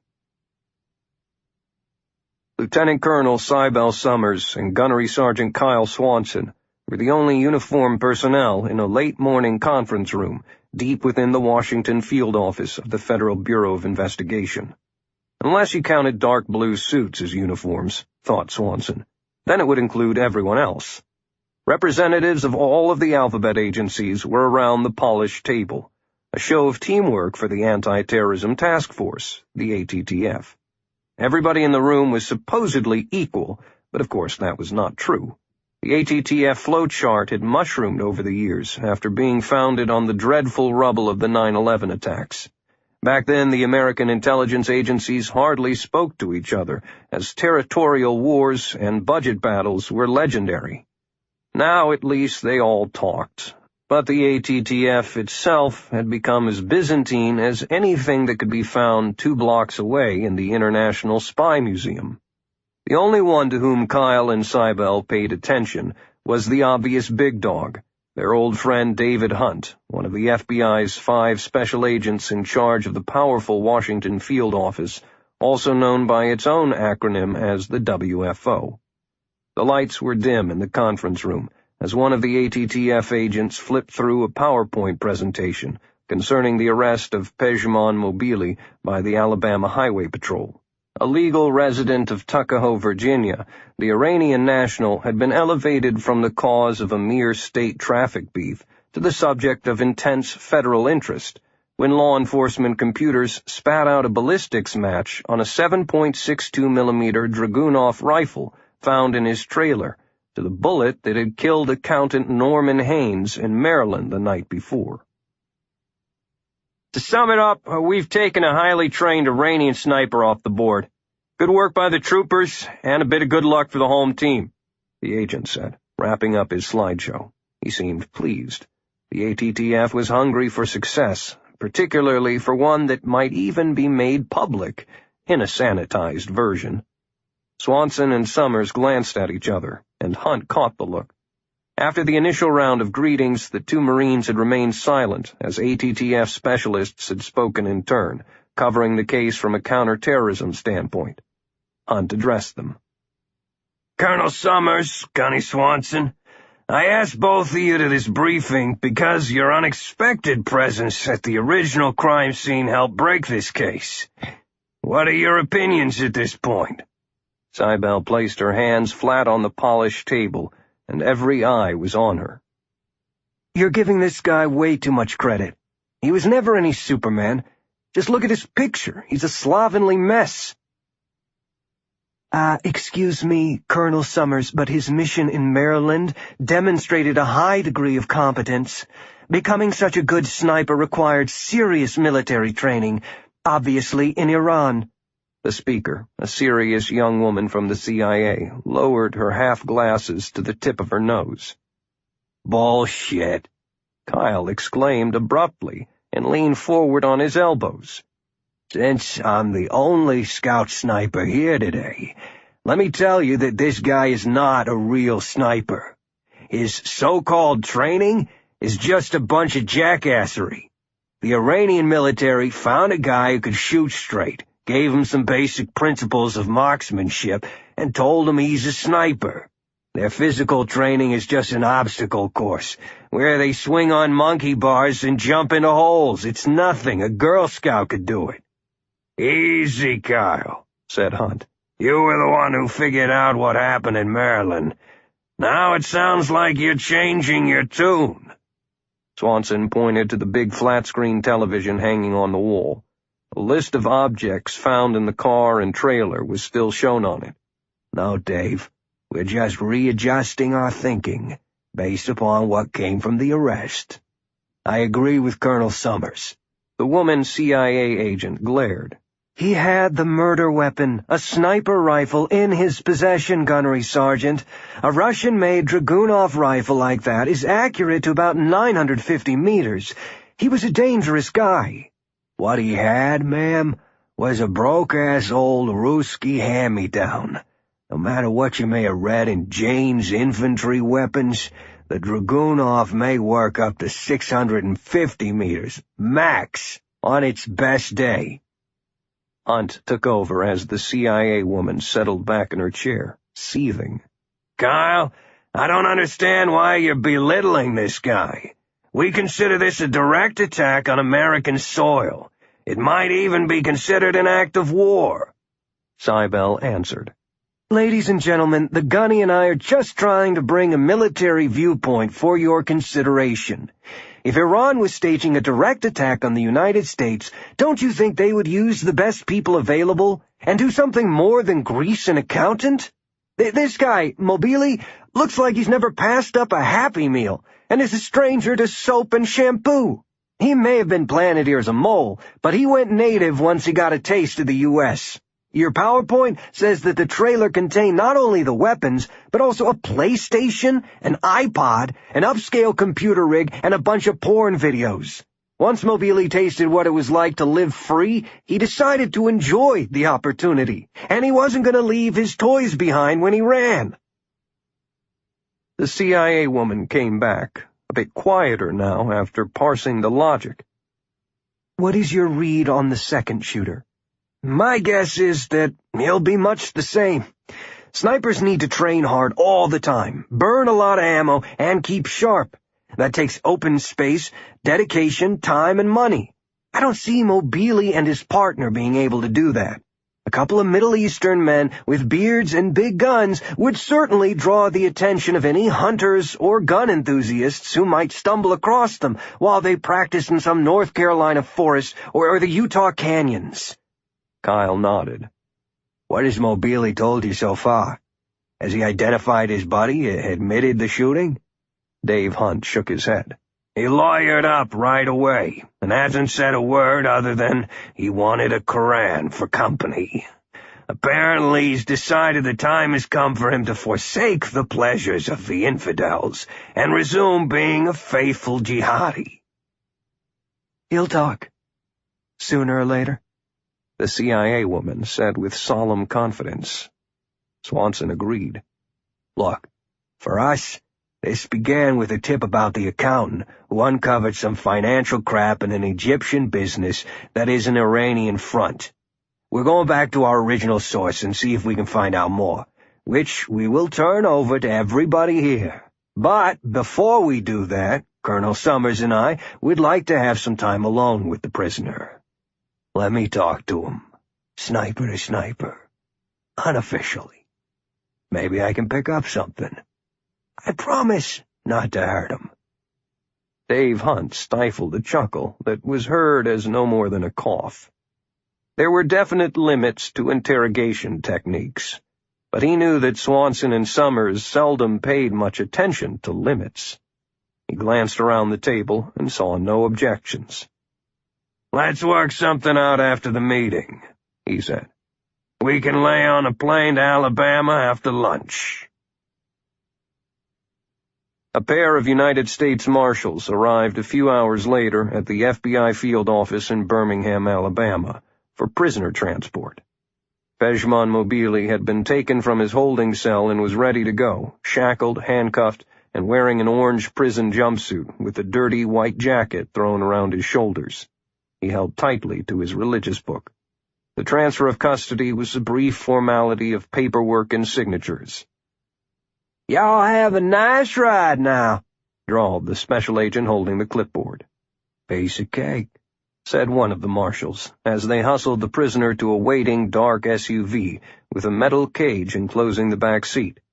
"We drive straight through and deliver him in Washington like he was a pizza.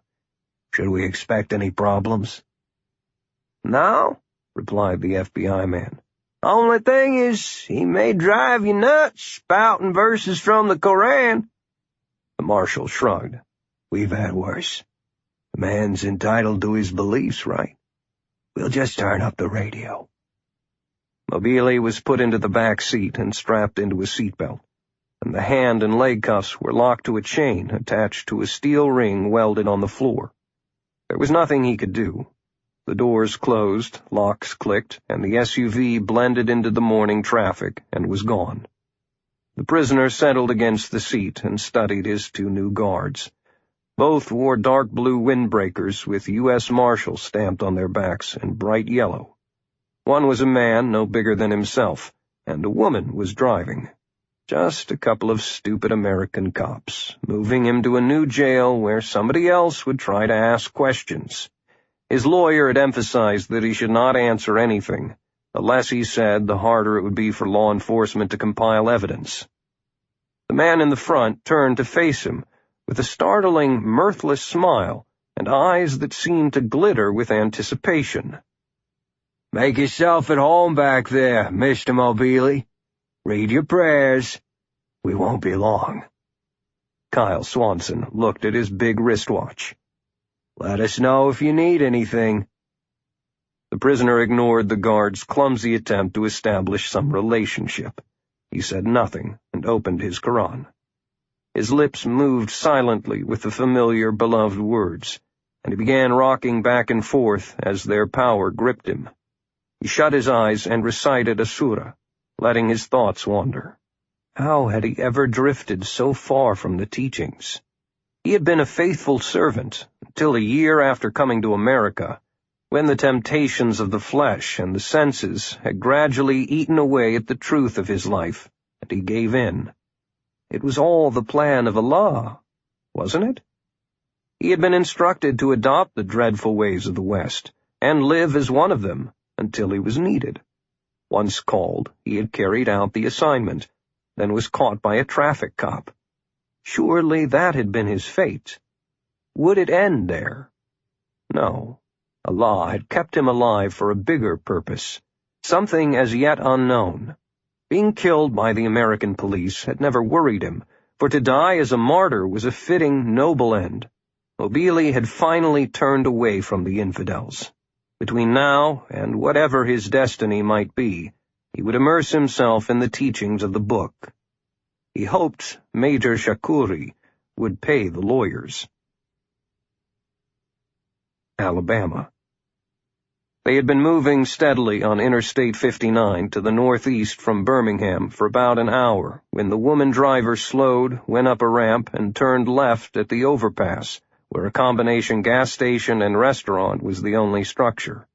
Big trucks were parked side by side, some with their engines running and exhaust fumes blooming white from their pipes.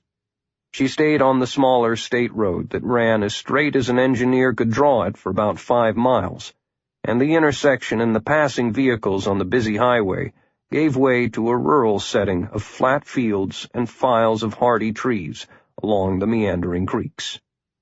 "There's the truck, Kyle," she said, "and the Lincolns are right beside it."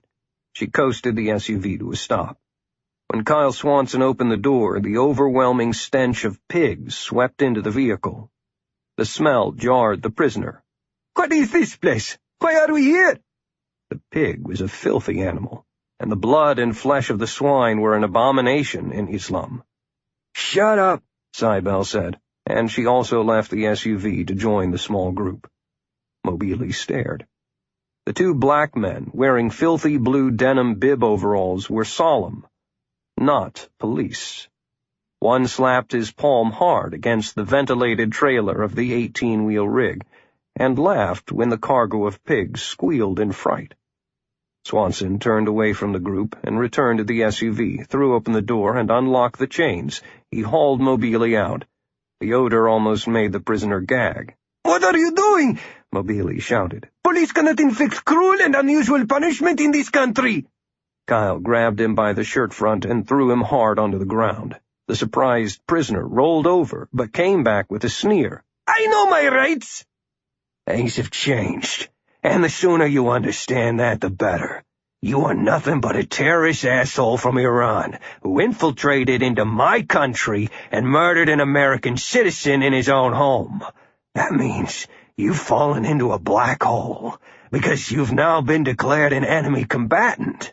You no longer have a lawyer, no constitutional protections of any sort, and you will never see the inside of a public civilian court."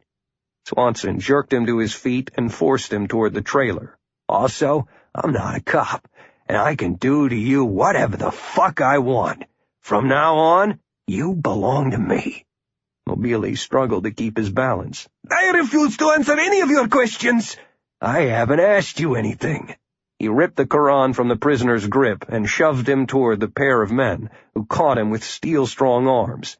"These gentlemen are Buster and Jim Lincoln, who work a pig farm near here. Buster used to play football for Alabama, and Jim for Auburn."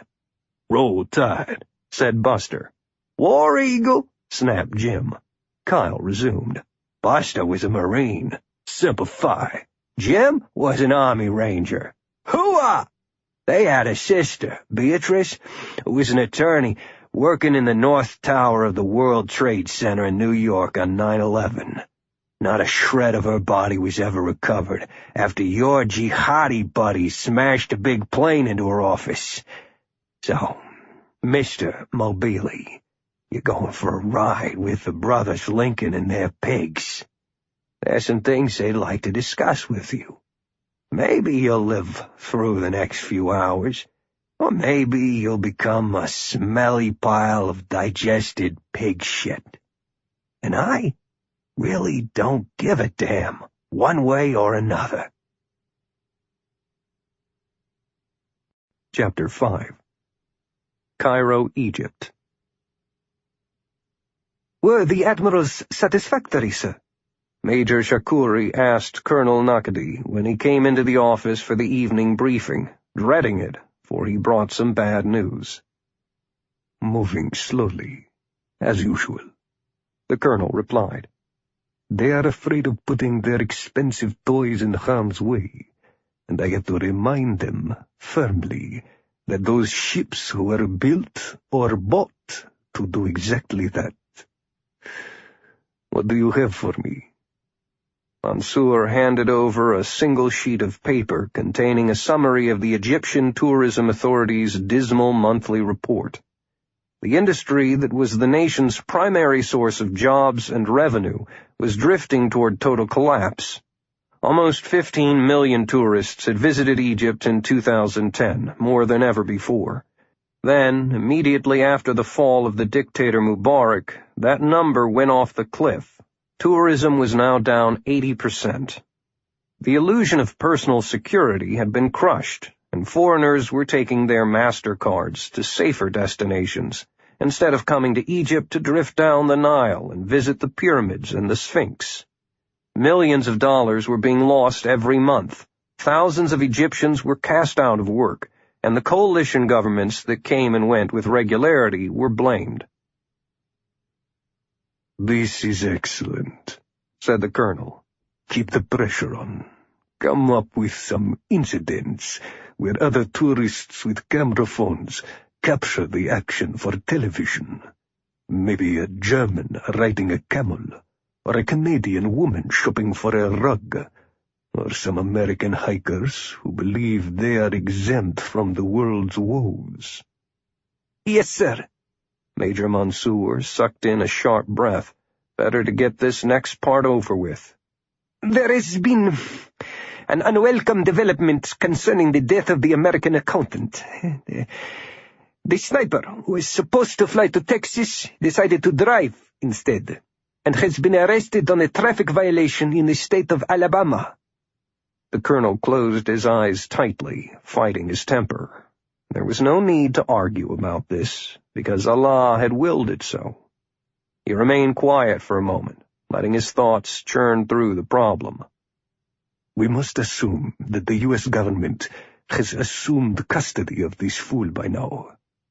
Can he hurt us? Mansour felt almost giddy with relief that he was not being blamed. No, sir, he knows nothing. If he remembers any of his training and is faithful, he will not say a word to them, even under torture, particularly if we maintain his legal representation. Why did he drive instead of fly? That made no sense. The man should have been safe in Texas instead of in a jail cell. I have no idea, sir. His instructions were explicit, to get on the first plane available. The colonel pushed away from the desk a bit and crossed his legs, straightening the creases in his pants as he did so. The black shoes still gleamed in the overhead light.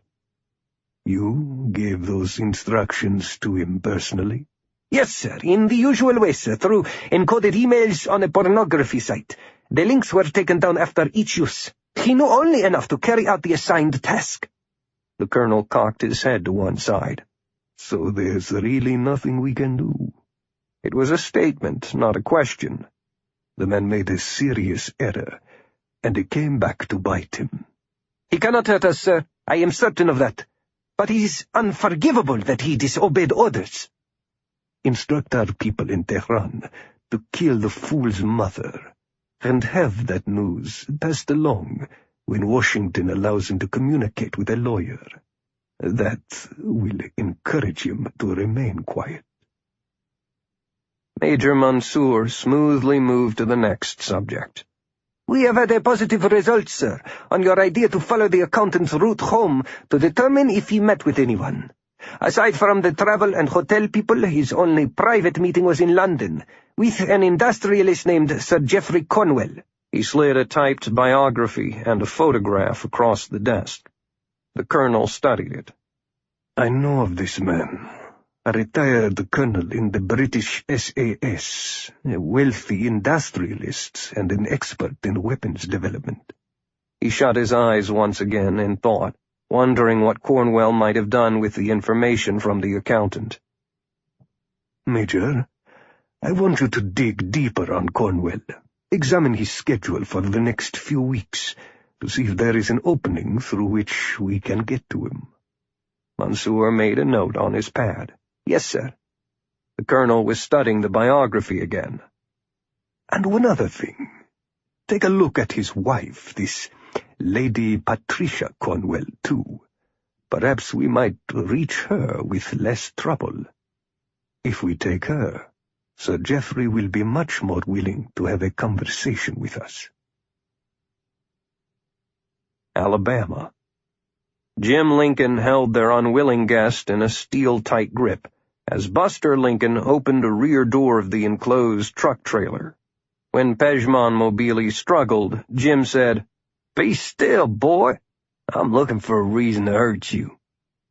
"Where are the police?" shouted Mobili. "Don't know." "What about that man and woman? Give me back to them." "You really don't want that," Jim answered. "They're badasses, the both of them. Kill you without a thought. You better off riding along with us for a while." "Hey, Jim." Buster's deep voice came from inside the ventilated trailer. "We already got a dead piggy back here. Damn!" "Can't sell a dead pig," Jim explained to the prisoner. "We do our best to get 'em all to market alive, but they're fragile little things. Even these 200-pounders. "I demand that you give me back to the police. My lawyer!" "We don't use electric prods or slap 'em around. Grow up on our farm, and they get treated pretty good. We even work close around 'em so they get used to being near humans. They're afraid of their own shadows, and getting 'em to market is a chore in itself. Ain't it, Buster?" Mobili heard the other man rattling things around inside the truck. Pigs were squealing and snorting. "Sure is. Can't be too hot, not too cold, not too wet, not too dry. Just the right kind of bedding. Partitions to keep the group separate so they don't fight and bite tails or kill each other. Okay, hand 'em up here, brother. We can put 'em in with the dead one." Mobili squirmed, but Jim Lincoln easily lifted him up, and Buster caught him under the arms and hauled him in the rest of the way. "No, please!" The brothers securely tied him in strips of silver duct tape. When he continued to shout, Buster hit him hard in the stomach. "Kyle said we shouldn't kill him." "I know, brother. I just had to do something. For Beatrice." "I understand. Slap some tape on his mouth and let's get going." While Buster applied the gag, Jim lifted the partitions in the surrounding pens. Then they jumped out and closed the door. The Iranian had been thrown onto the cold, dead pig, and now other swine began to snort and stumble around him. When one snot-covered snout licked his face, Mobili began to cry. Cairo, Egypt. Colonel Yahya Ali Nakadi dismissed the major for the day, then took a minute to encrypt a message and download it into the micro SDHC memory card of his cell phone before leaving for dinner with the two visiting admirals at the Pool Grill on the 5th floor of the Four Seasons Hotel. Following the main course of stuffed sea bass, but before dessert of cinnamon rice pudding, he excused himself to use the bathroom. After washing his hands, he received a warm towel from a wizened old man who was there to attend the customers, and, in doing so, exchanged his cell phone memory card for an identical one. It was good to have a lot of different friends and contacts in this new world in which everything he'd ever known had changed. Up became down, backward was forward, and there was no right or wrong anymore in politics and power, only survival. The very sands of the desert seemed unsteady after the coups of the Arab Spring, and nothing was ever certain. Several months earlier, during the initial planning stages for his ultimate actions, Colonel Nakati had opened a secret line of communication with British intelligence in London. He fed them just enough background information concerning the turmoil in Egypt to keep them interested, although it was usually delivered after an event had happened. It was still worthwhile because it was always detailed and had proven to be accurate, so the British considered their new agent to be intelligence gold. They knew the material came out of Egypt, but they didn't know who he was, so they gave him the code name of Pharaoh. A few hours after the dinner, as Nakati prepared for bed, and the tremendous events that would happen tomorrow, his latest message reached MI6 in London. The Pharaoh had confirmed that the sniper arrested in America was an operative of Iran's Army of the Guardians, and the assassination of the accountant had been carried out on orders of an intelligence officer named Major Mansour Shakuri. Alabama. Kyle Swanson was at a large rectangular table in the kitchen of Janetta Lincoln, drinking strong coffee with a taste of chicory and slicing bright red tomatoes the size of softballs. Warm aromas of a home-cooked meal clouded the air. Cybele Summers was washing huge leaves of lettuce. They come straight from the family's hydroponic greenhouse, and joking with the Lincoln girls, Mara, 14, and Becky, 16, who swirled around her in a friendly storm of energy. He and Cybele had driven straight from the rendezvous to the Lincoln home, where a long, three-rail white plastic fence lined the road for about 200 yards. A spacious open gate was anchored by decorative rock columns. The SUV bumped across the cattle guard when they turned beneath a large sign that read Lincoln Products. The grounds were winter bare, but neatly laid out, with a number of barns and metal warehouse outbuildings flanking a spacious brick and wood home, set back on several hundred acres of prime dirt. A greenhouse was attached at the rear of the house, and two more were in the distance. The girls had come charging across the broad porch to bring them in when Cybele parked beside the wide stairs. They had not seen each other for about 2 years and had a lot of girl talk catching up to do. Both had lost their baby fat and had the long-legged, coltish figures of two beautifully developing young women. The kitchen was a madhouse for a while, then settled down as routine kicked in and a big lunch was prepared, and conversation became less excited. Another 30 minutes, and Kyle heard the downshifting grumble of a big truck and saw the ventilated pig-hauling trailer maneuvering into the driveway, then branching off on another path to one of the more distant barns. It disappeared inside, and the door was closed. Buster Lincoln emerged from the barn and stopped in an outbuilding near the house that served as a giant mudroom, where the dirt and grime and stench were washed away before setting foot in the house. He wore jeans, a faded wool pullover, and clean boots when he came through the door, and pecked his daughters on their foreheads before sweeping Janetta into a hug and spinning her around the kitchen.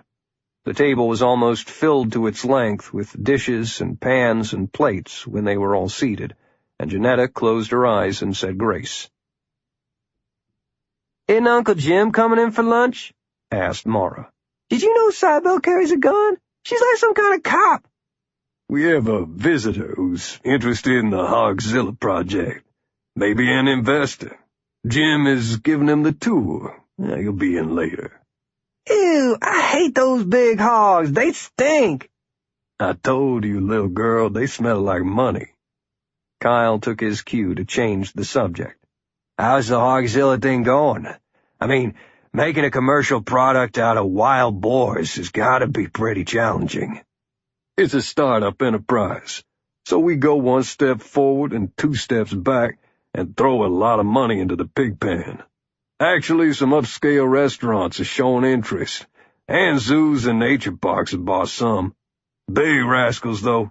Some more than 5 feet long, up to 400 pounds. He laughed. Janetta raises giant vegetables, and I raise giant hogs. Cybele finished a bite of salad and asked, "Why bother?" Why not? Buster replied. I studied business, and Jim did animal husbandry, and we got 10 years of experience now building on what our family left us. We think it might be an opportunity. Nothing is ever guaranteed success. Maybe we'll find a slot somewhere for 'em. Meanwhile, they still stink. Becky crossed her arms and rolled her eyes.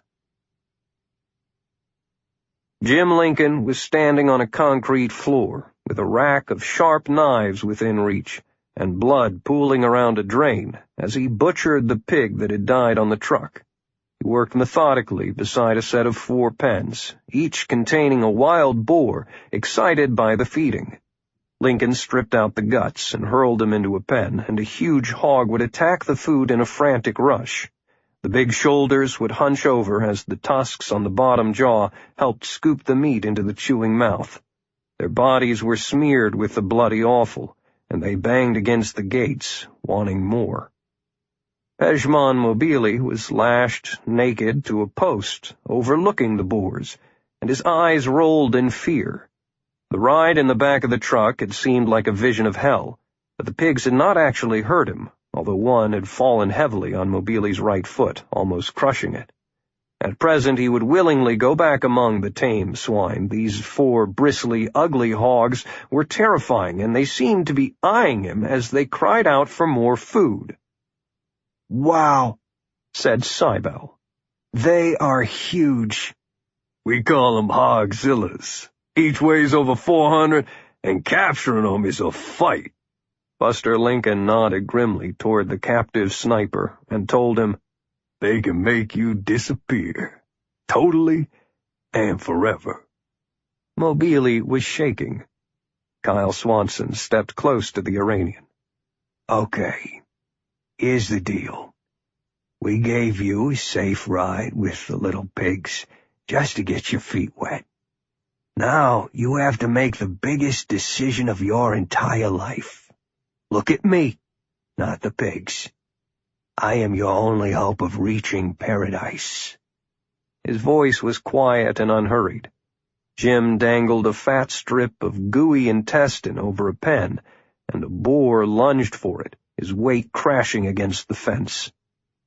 You tell me everything I want to know within the next hour, without wasting my time or making me ask the same questions over and over, and I'll take you out of here safely.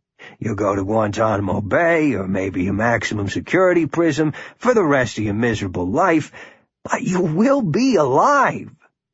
Fuck around with me, and you go head first into the hogzilla pens. That's the only deal you'll be offered today, you son of a bitch. They would start by eating the soft and easy parts, said Jim, a specter in boots and bloody rubber apron and holding a dripping cleaver. Ears, eyes, you little dick and balls. Mobili wept again, tears coursing wet paths through the filth on his cheeks. He had never felt so lost. Yes, ask me anything.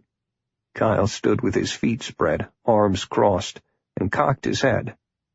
Don't think I won't do it. I don't. I understand.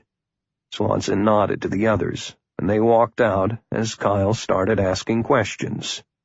Jim went to the mudroom to wash off, while Buster and Cybele headed back inside. Would the hogzillas really eat him? She asked. Probably not. Mess him up a bit, though, just by rooting on him. We maintain them on top-quality forage and grain. Those ugly beasts are almost vegetarians. London. A fresh pint for you, Billy boy, from the bloke in the back corner booth. Asks a minute of your time.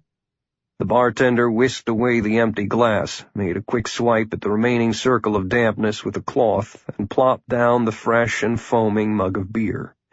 Bill Gorn did not touch it for a moment, nor acknowledge the benefactor waiting at the table, for he was usually a cautious man. He was built like a fireplug, with a mop of unkempt dark hair, a thick neck, and sloping shoulders that led to arms corded with muscle, from a lifetime of heavy physical work around the docks along the Thames. The scarred hands were large. When not earning an honest wage, he worked part-time as a leg breaker for a bookie, and he had spent a few years in the lockup on his only assault conviction. Turning slowly from the bar, he stared into the gloom at the back of the smoke-filled pub, and saw a gent in a black suit sitting alone. The man looked directly at him, held up an envelope, and laid it on his table. Billy Gorn smelled money.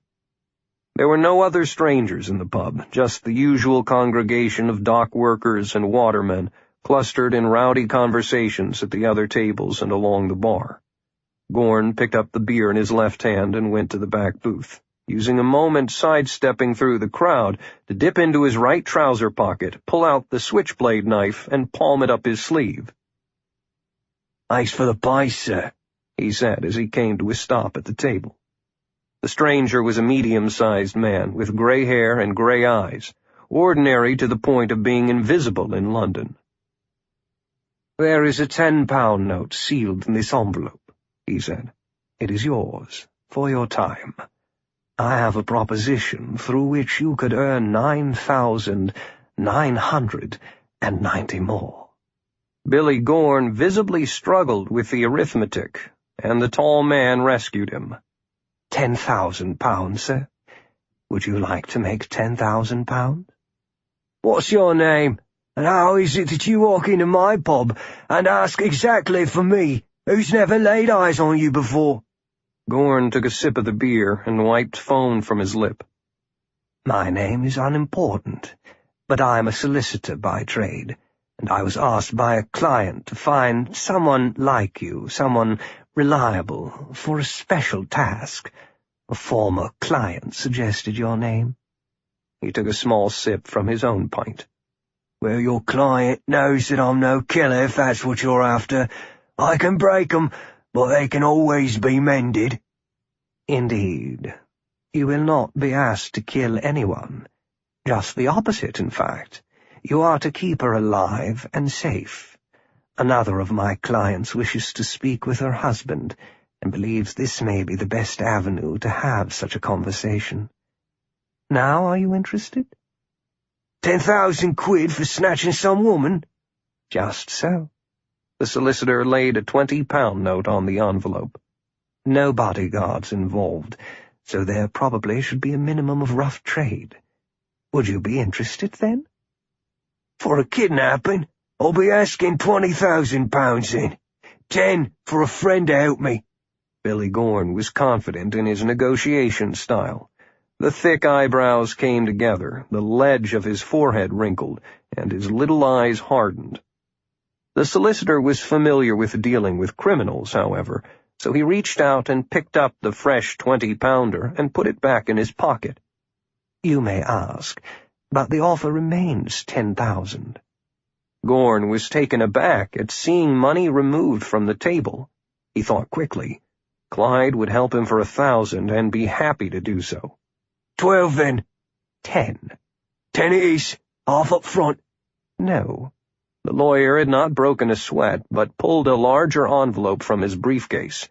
"You are not to be totally trusted, Mr. Gorn, so I shall give you £1,000 now to pay for your expenses, and the rest when the job is done, and I see the woman is alive and safe. Everything you need to know, including the place she's to be held, is in this packet." Billy tipped up his pint and finished it. "What is the time on this job?" The solicitor slid out of the booth and took a moment to straighten his suit. Bland as wallpaper, Billy Gorn thought. "As soon as possible.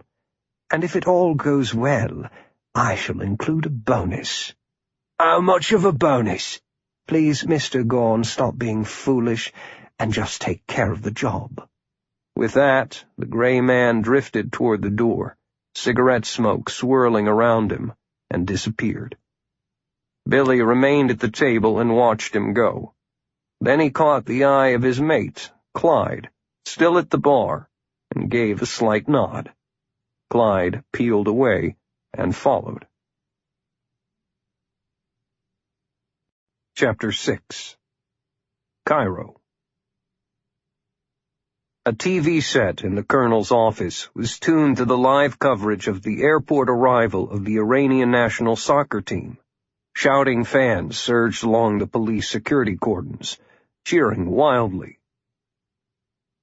"We have a good team," observed Colonel Nakadi.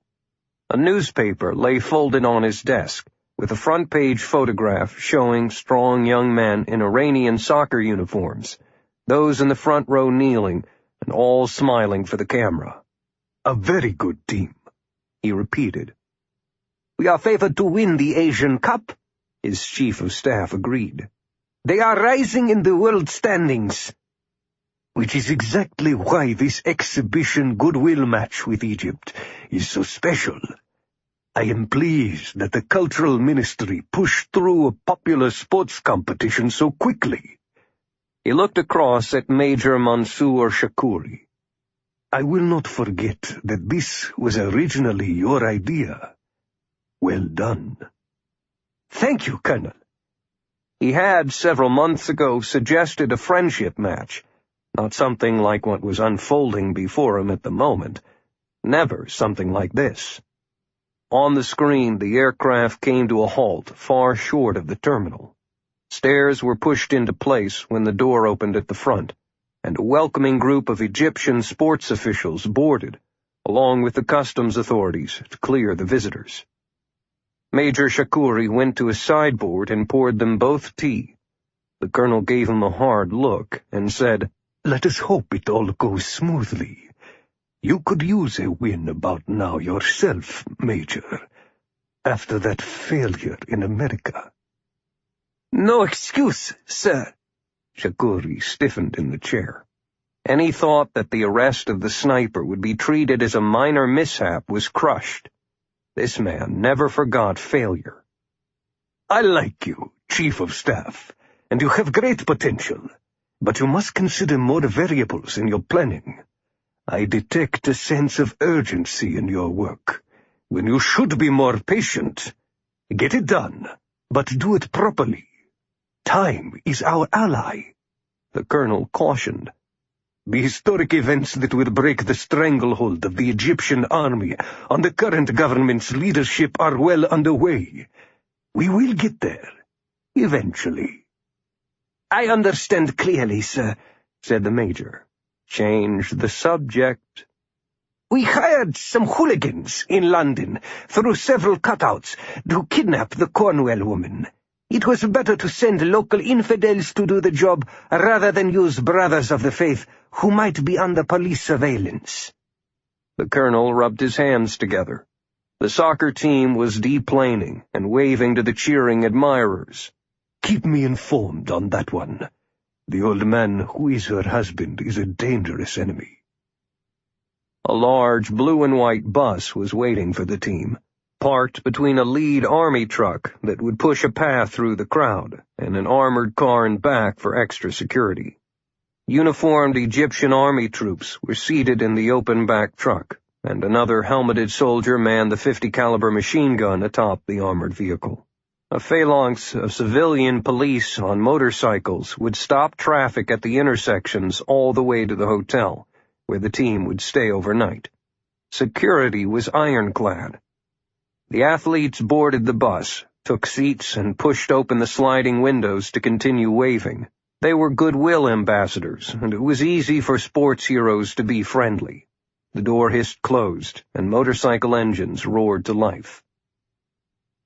"Watch, now. Now we start," the colonel said, picking up his teacup. The helmeted gunner in the rearmost armored car opened up with a long rip of fire that destroyed the engine in the back of the team bus in front of it. Then more bullets crashed the length of the bus toward the front. The heavy armored car accelerated out of line, bent into a sharp turn, and headed straight for the immobilized bus as the heavy machine gun pumped short, sharp bursts into the trapped soccer team. The army troops piled out of their truck and began shooting into the shocked crowd of onlookers. Inside the bus, the athletes and trainers scrambled over the bodies of their teammates to try to escape through the windows on the far side, away from the incoming fusillade of bullets that ripped and tore without mercy.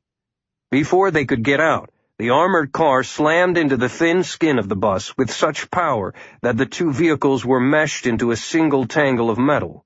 Then a bomb exploded, lifting both vehicles off the ground for a moment before they crashed back down to burn furiously.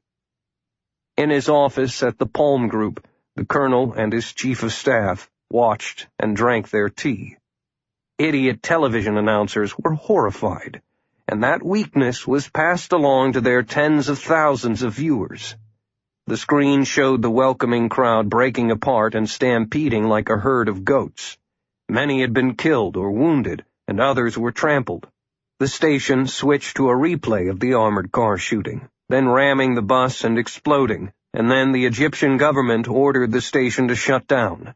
The screen faded into a fuzzy, buzzing blackness that only fed the fears of those watching. It appears you have your win today, Major Shakuri.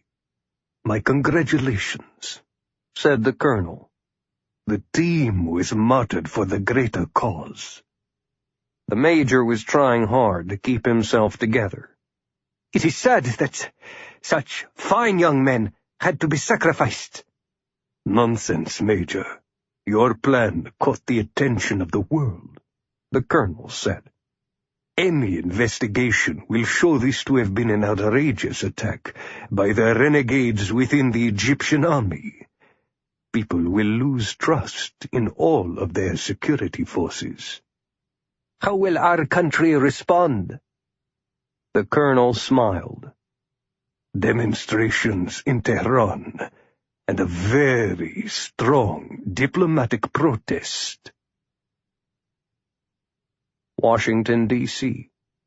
Kyle and Cybele dumped Pejman Mobili back with the U.S. Marshals in Atlanta and flew back to Washington.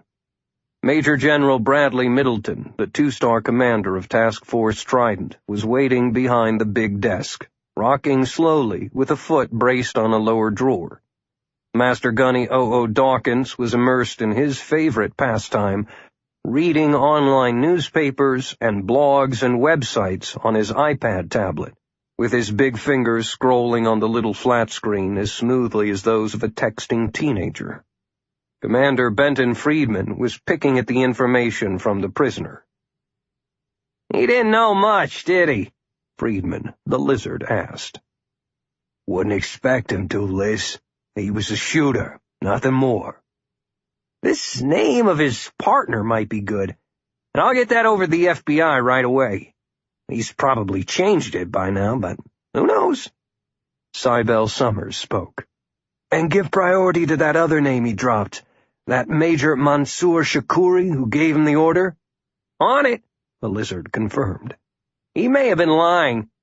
Summers shook her head. "No, he wasn't lying." "What did you do to him?"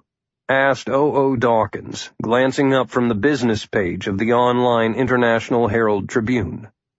"Nothing really. Not a mark on him. He just felt like talking, I guess. Guilt, maybe."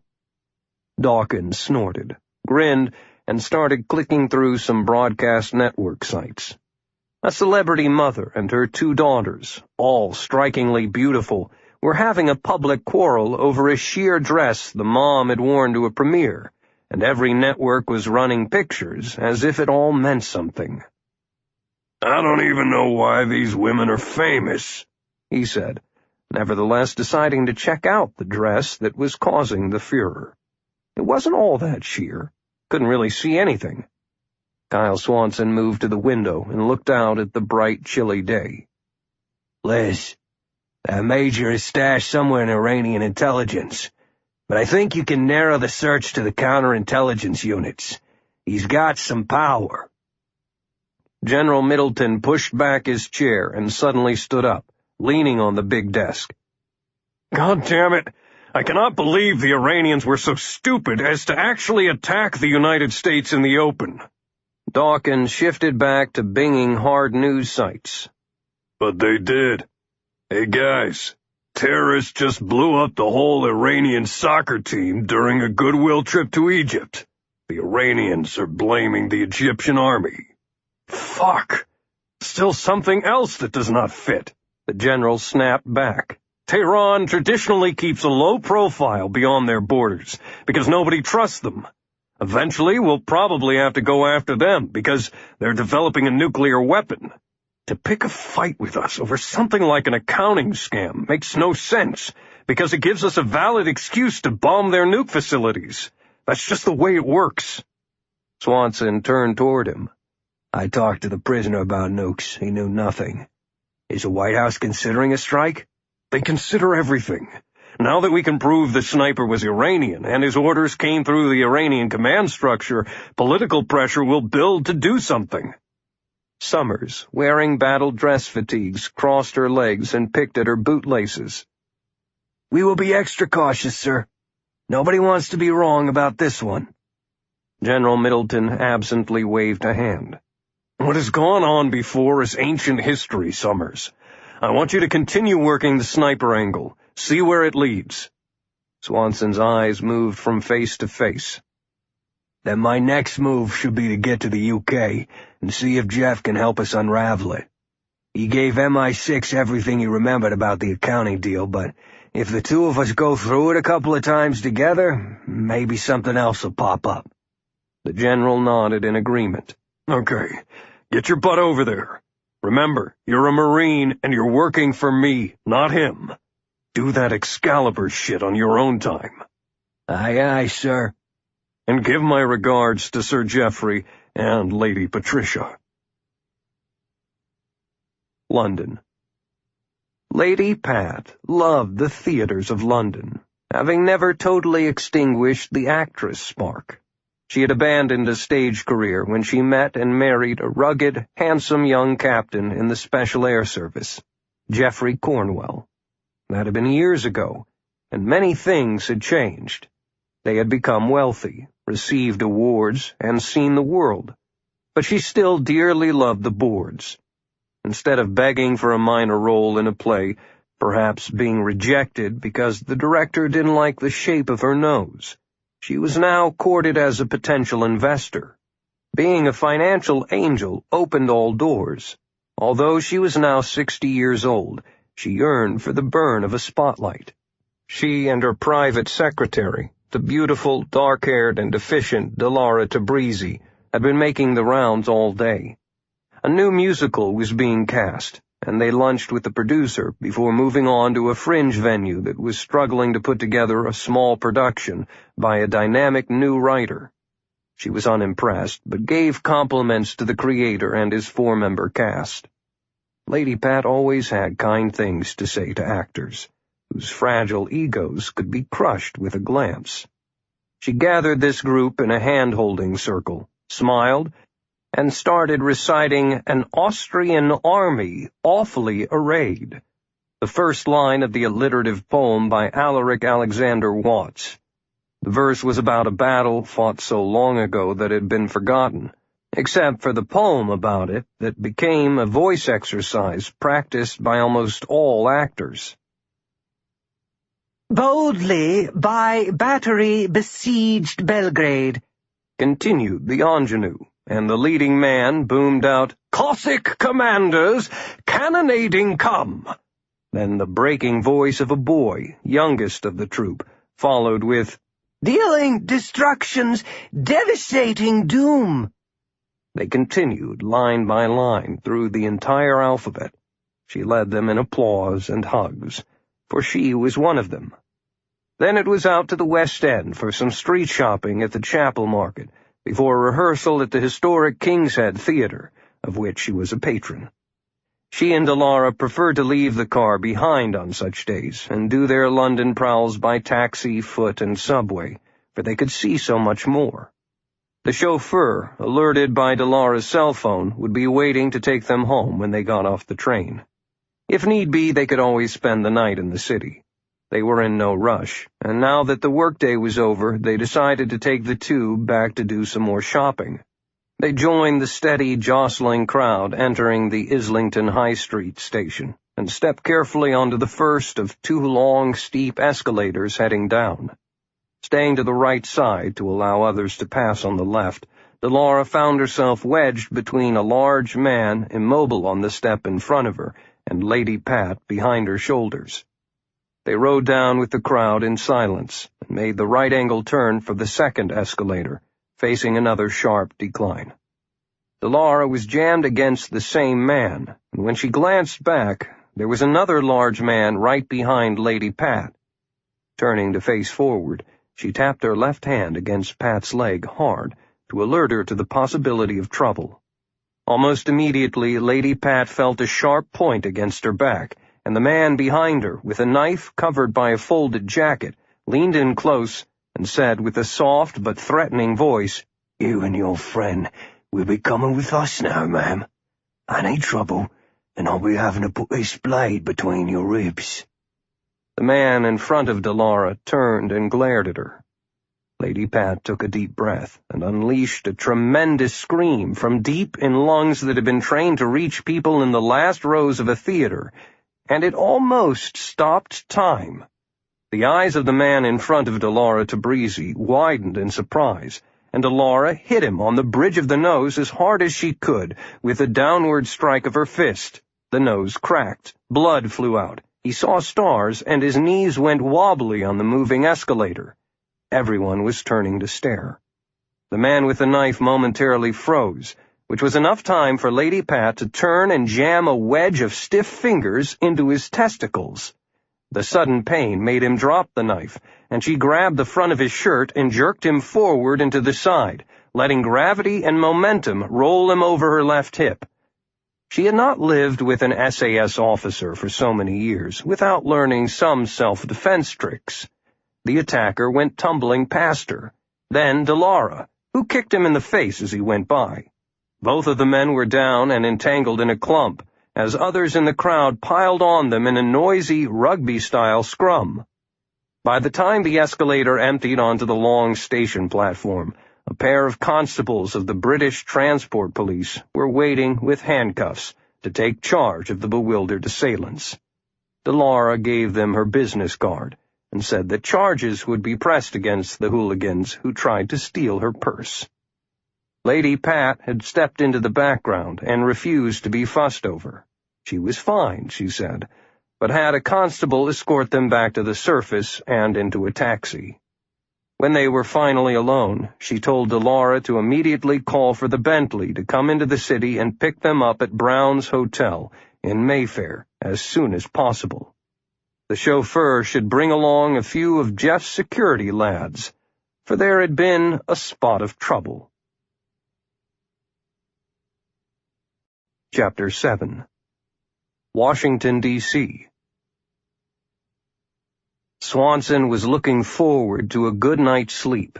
He had been on the go almost constantly since the telephone call from Cybele had jerked him away from his California vacation. Catnaps in cars and planes could not replenish the energy his body craved, and the fatigue of sleep deprivation was setting in. He locked the door of the Georgetown apartment, and the safe familiarity of the place eased him down, so that he was asleep as soon as his head hit the pillow an hour later. The transatlantic telephone call came from England at 1 o'clock in the morning, and changed him instantly from sound asleep to wide awake. It was Sir Jeff, sounding weary and worried, as he described the attack on Lady Pat and Delora in the tube station. They were fine, he said, although he could not say the same about the two thugs who had botched the attack. Jeff said he already had everyone under tight security, so there'd be no repeat of such a thing. But Pat had wanted Kyle to be personally told before he heard about it from some other source. The older man's voice choked up when he said the company jet had already been dispatched to fetch him to London. It would meet him at Reagan International.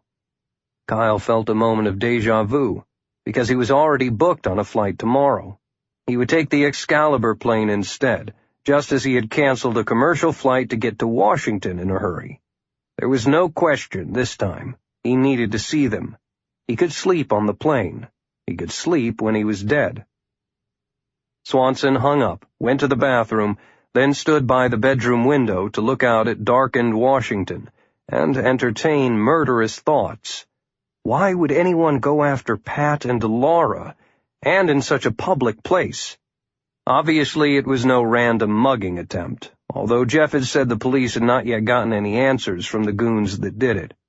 He lifted up on his toes and stretched, then dropped down to do some push-ups and sit-ups before climbing back into bed, knowing he would be unable to really sleep.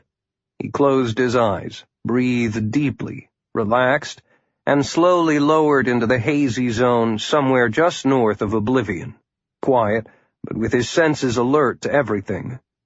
The still place he always went to before going into a big fight. Again, he was the only passenger on the aircraft, but this one had a pretty hostess who welcomed him aboard and did everything but tuck him in as the Lear settled into its long flight home. She dimmed the lights, set the volume low on a CD of soft jazz, and gave him a pillow and a blanket after converting the seat to a bed. Kyle was flying 5 hours forward in time on this jump. He did not know how long he'd been asleep when he heard a paddle stroke in the water. Then a forlorn voice tinged with humor. "So, it begins." "Maybe," Swanson said. "Maybe not." "Oh, yes. You will soon cause me to be very busy. There are many things you do not yet know." It was a familiar haunting, a playing out of defined roles. Kyle was being visited once again by a character he knew as the boatman, a tall and ghastly creature who piloted a little boat to ferry souls from Earth to eternity, souls that Kyle Swanson had killed. Over the years, the nocturnal visits had become less and less surprising, as Kyle had learned to let his subconscious roam and be open to all hints and suggestions. "Why are you here? I'm not near any battle. Therefore no fresh bodies for your little boat." A ghoulish giggle rose to challenge. "There will be many of those, and we will have our usual deal. You will kill them, and I will haul them away. Or maybe I will take you this time, or someone close to you. I'm not gonna kill anybody." In Swanson's dream, he could detect the flicker of a holocaust burning on a distant horizon and smell the ashes of cremated beings. It caused him to grind his teeth. "This time, you're wrong." The boatman grinned, and there was a glimpse of his toothy skull. "Not wrong. I am just early. Even by your standards. This time, many people have to die." "Not by my hand." "Oh, yes. You are wrong. Very wrong." The long paddle dug hard into the water at the stern, and the boat slid away on unseen water. "Go to hell," Swanson said. "Yes," replied the boatman. "I always do." Swanson felt his body loosen, the muscles fully relaxed, and his mind went into an even lower gear. He had lied to the boatman, of course. Not that it mattered, because those meetings were always just a reverie, to remind him who he was, and to let his subconscious mind assess the facts. He was certainly planning to kill whoever had attacked Pat, and that reckoning would come even if he had to overturn God's green earth to do it. He puzzled for a moment about how the boatman could have come for a visit while Kyle was flying at 20,000 feet.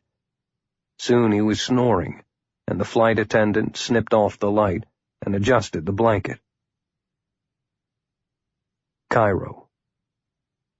Curtains of black smoke spiraled and swirled above the Egyptian capital as civil order broke down following the destruction of the visiting Iranian team. The people were blaming the elected government and the generals for the airport massacre, and the major cities had endured a night of looting and murder, beatings, rape, and robbery. Mobs were in the streets, those supporting the fragile government clashing with equally fervent anti-government factions, although they were all mostly members of the Muslim Brotherhood. The powerful army generals dithered, not knowing what had really happened, and wanting to test the political winds before cracking down on one side or the other.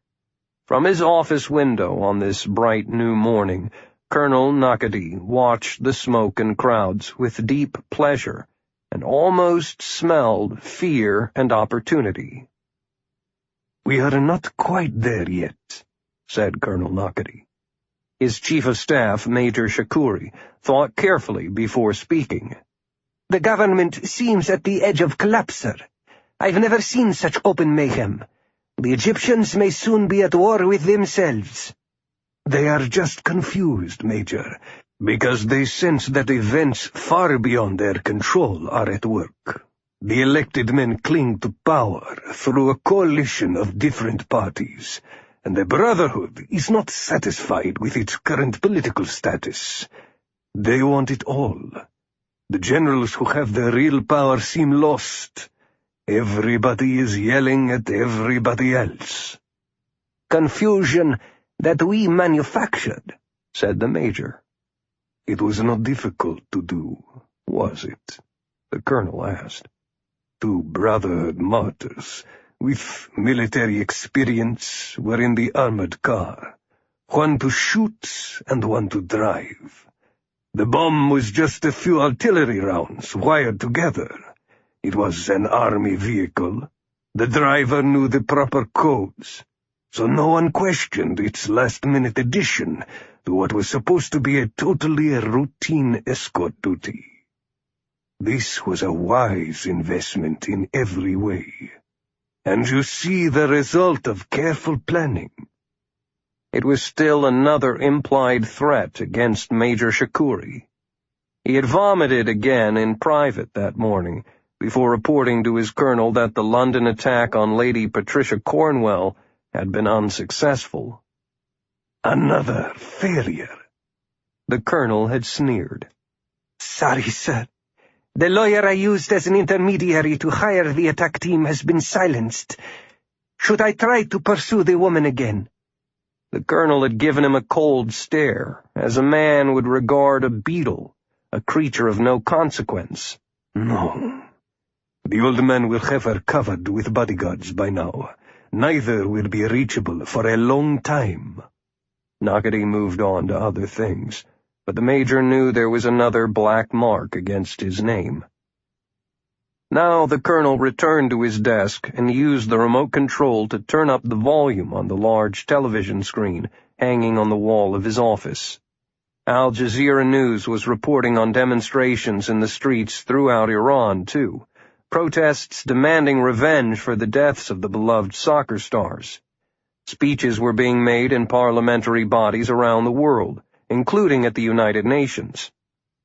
To anyone who followed the news on television, the entire Middle East seemed to be on fire again, although it was all being orchestrated for the purpose of whipping up anger and enthusiasm in both countries for what lay ahead.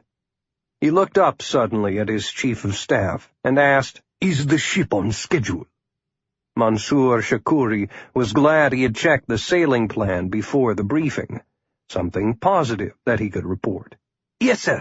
She will be on station at the proper coordinates at the correct time." In his heart, he thought, more martyrs. The colonel dealt in high body counts. "I don't trust the Navy," the colonel said. "Stay on top of that movement and do not let them become tentative. Make sure that ship is where it is supposed to be, Major. If the admirals argue, tell them to talk to Tehran. After they follow my orders." "Yes, Colonel. Is there anything else?" Colonel Nakadi grew quiet as he mentally ran through his timetable. It was too early to bring the missile crew to full alert status, for that could arouse unwanted interest at a time when suspicion was already high in Egypt. "No," he said, and dismissed the major. Then he walked back to his window to watch the demonstration below, as he weighed the situation. There was a lot yet to do. The Muslim Brotherhood and its leading clerics were trying to take over the legislative branch of the elected government, the People's Assembly. The Brotherhood was still a minority after last year's vote. The Prime Minister sided with the Supreme Council of the Armed Forces, and he was still in control because the generals were reluctant to surrender power, despite the outward appearance of supporting civilian rule.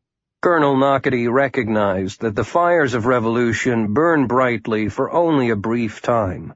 Then demonstrators go back to their day-to-day and leave only the predators to fight for the ultimate power. He knew this to be true because he was one of those predators. The risks were great, but the potential payoff was enormous. The costly American experiment to establish democracy in Iraq had failed, but it had deposed the Sunni dictator Saddam Hussein.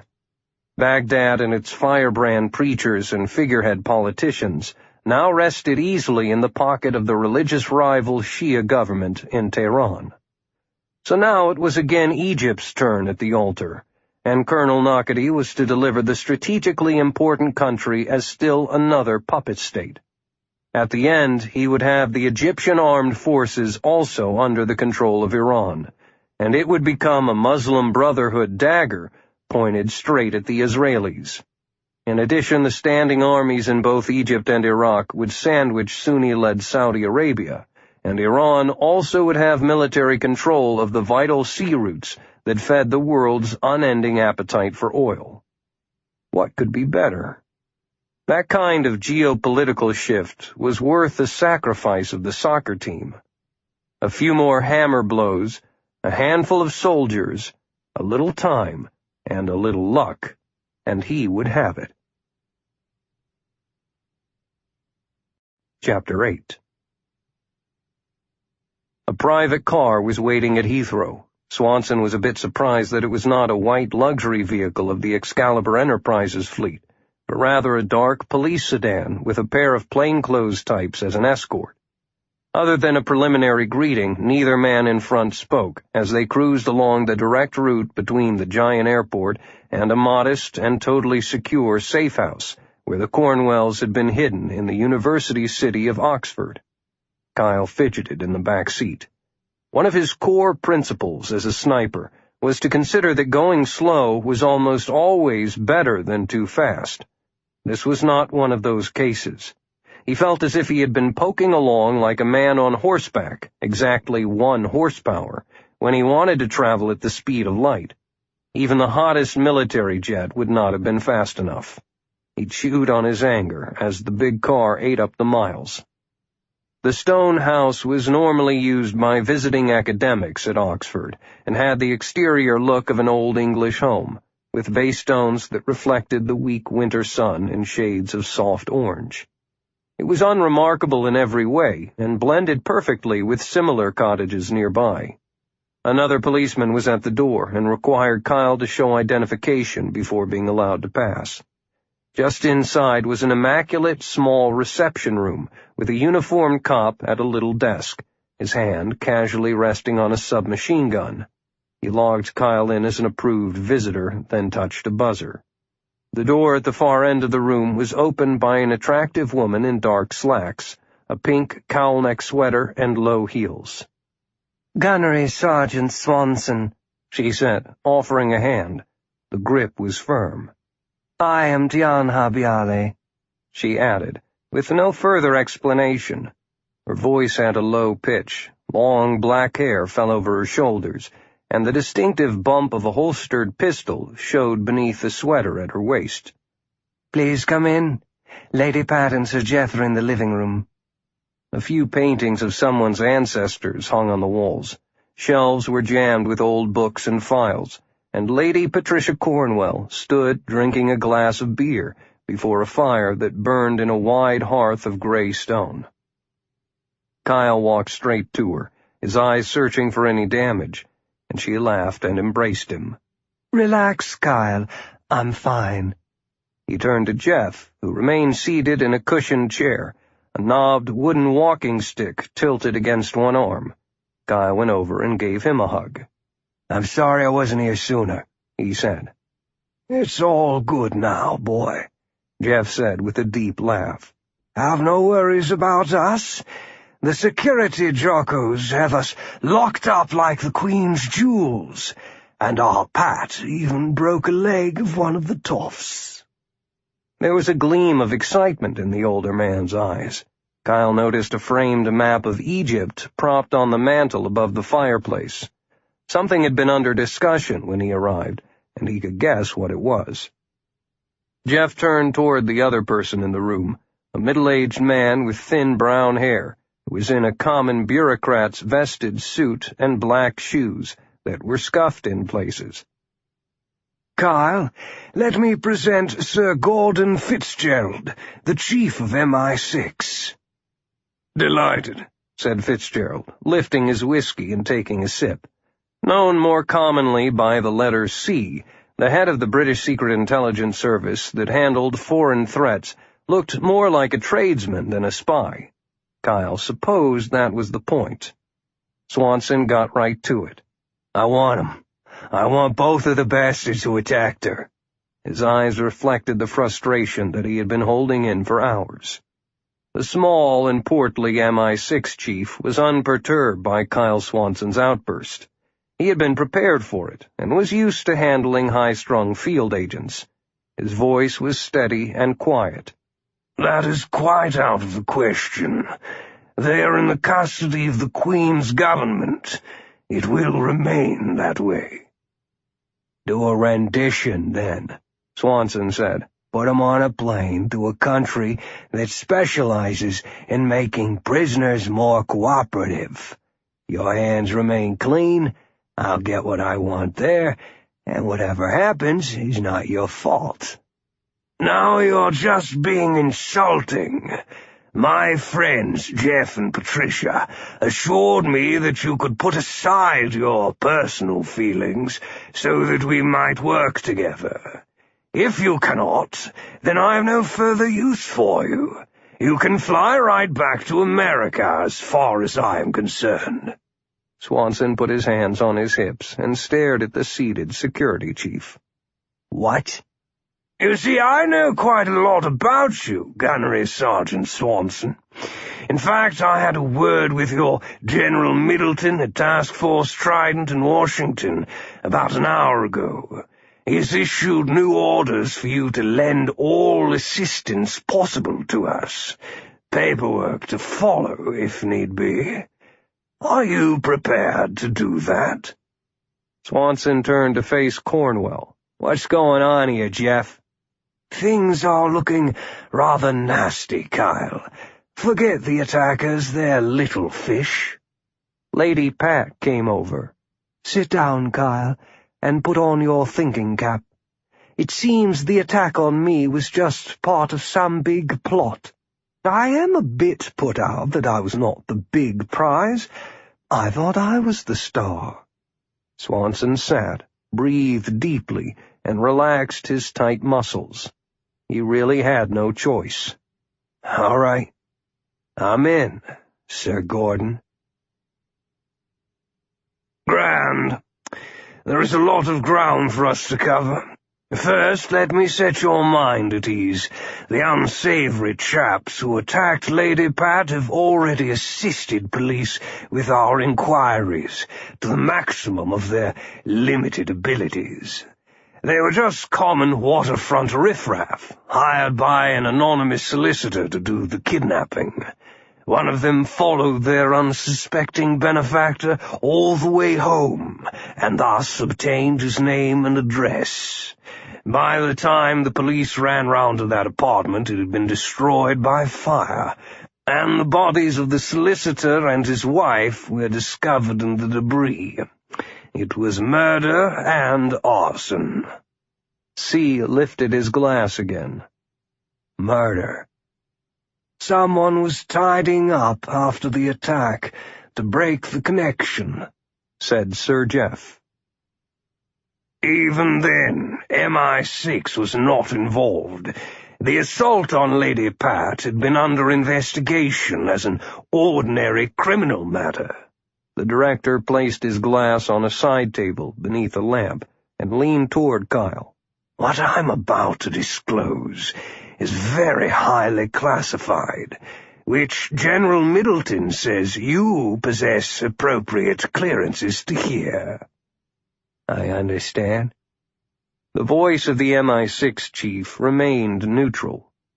"We have a valuable source in Egypt who goes by the name of Pharaoh. We do not know his true identity, but his material is flawless and without fault. A message from the Pharaoh arrived overnight that contained information on the dead solicitor, the kidnap plan, the 2 men who were hired, and the person who gave the orders." Swanson put his teacup aside because he was tempted to throw it into the fireplace. "An Egyptian ordered this attack?" Jeff coughed to clear his throat. "No, Kyle, not an Egyptian. An Iranian officer by the name of Mansour Shakuri." "Shakuri?" Swanson felt the chill of recognition. "That's the same guy who was behind the hit on your accountant friend," he told Jeff. "Apparently, your people shared that with us," said C. "Then, earlier today, the Pharaoh informed us that it was Shakuri who'd planned and carried out yesterday's awful slaughter of the Iranian national soccer team in Cairo. It's a bit much to believe it to be a coincidence. Iranian intelligence is stirring up trouble in Egypt to get an excuse to strike back hard.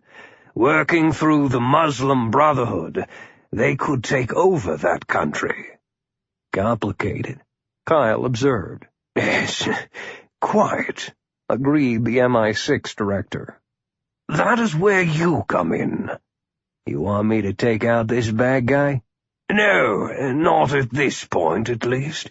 We need more information.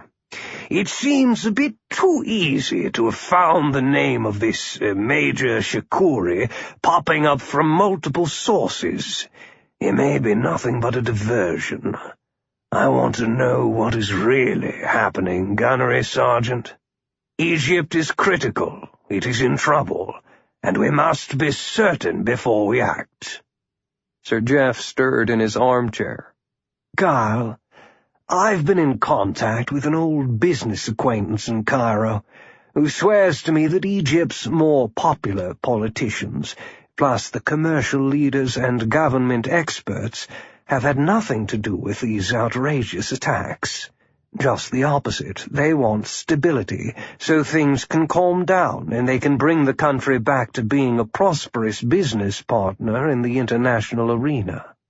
So I'm going down to Egypt to meet personally with him, and I want you to come along." Kyle shook his head abruptly. "The hell you are. You and Pat'll stay in this safe house until this all settles down. Send me instead." "Precisely what we intend to do," said C. "I was arguing with this stubborn old man about that very thing when you arrived. Since you are a vice president of Excalibur Enterprises, you can go in with Dr. Bialy and do some advanced surveillance under the cover of routinely setting up a meeting for Sir Jeff at some unspecified time. Instead, the people we need will meet with you." "Dr. Bialy, who's that?" The MI6 woman, whom he had believed to be an assistant to C, smiled from her watchful position along the wall. "That would be me." "I don't want a civilian woman along on a mission that could become dangerous. I won't have time to wet nurse her." "Dr. Bialy is a native of Egypt, sir, and is a recognized expert in Egyptology. She speaks the language and has personal contacts, which you do not. Tiana is also a fully trained MI6 operative, and she is going with you. Or she will be going in alone, and you remain here." "You threaten people a lot, don't you, Sir Gordon?" Jeff deflected the subject. "My so-called meeting is set for next week in Sharm el-Sheikh.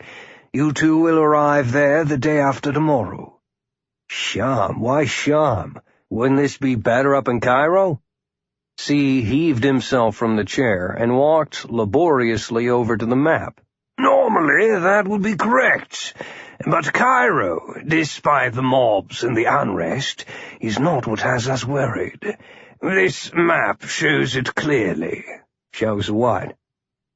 You do this one, Tiana, said C, wandering away to read some book titles on a shelf, his chin jutting forward as he became lost in thought. Yes, sir. She stood before the map with her arms crossed, not needing to look at it because she knew it from memory.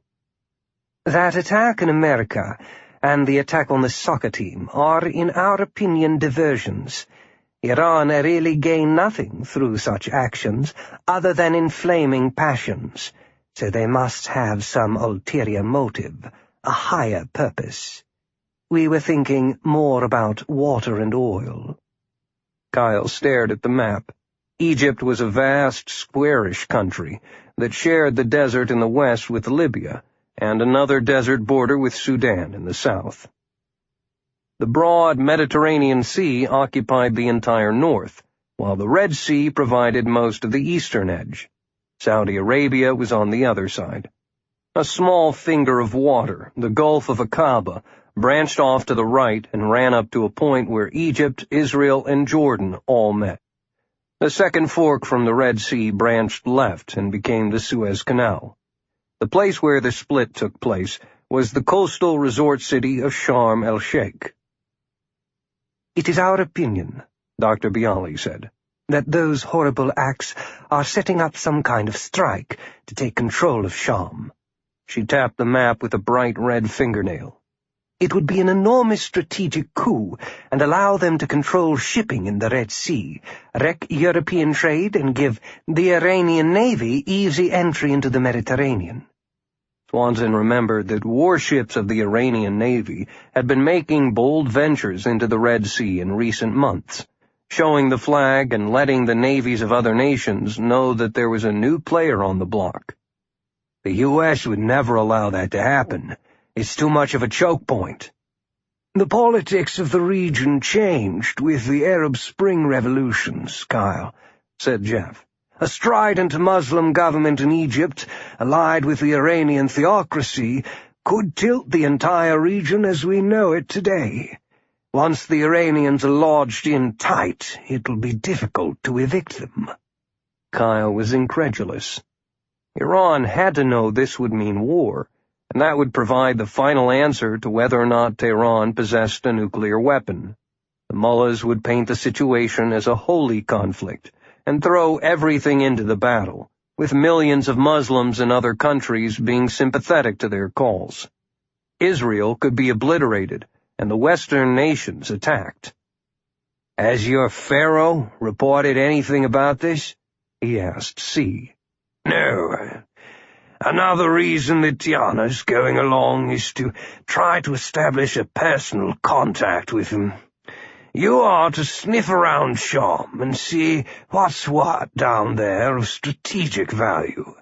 We need every shred of information that we can get, Gunnery Sgt. Swanson."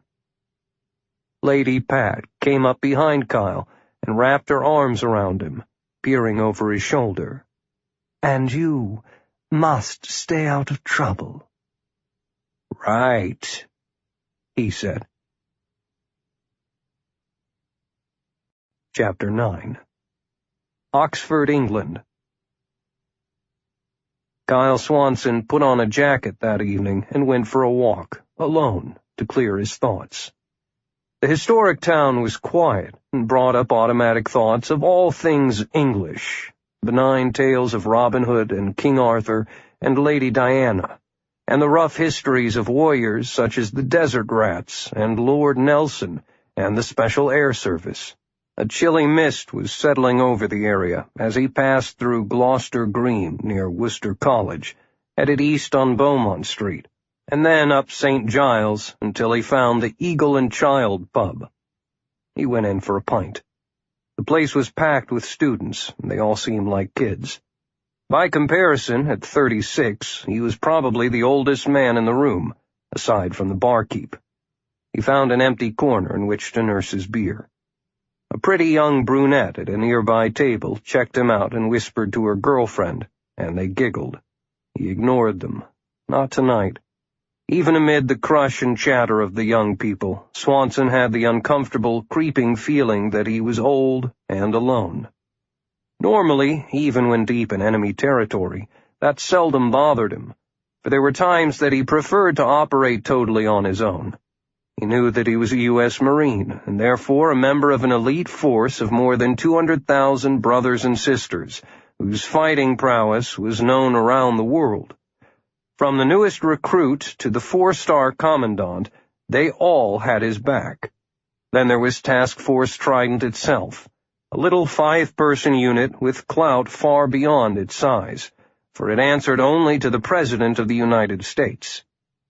If he was in trouble, usually all he had to do was call, and help would be on the way, sometimes through methods that lay far outside of normal channels. That was what was really troubling him. In Egypt, Swanson would be beyond the reach of his security blanket. He would not be going into a potentially hostile situation as a Marine, much less in his specialty of the Trident sniper.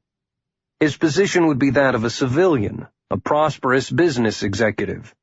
He would move in open luxury, not evading surveillance.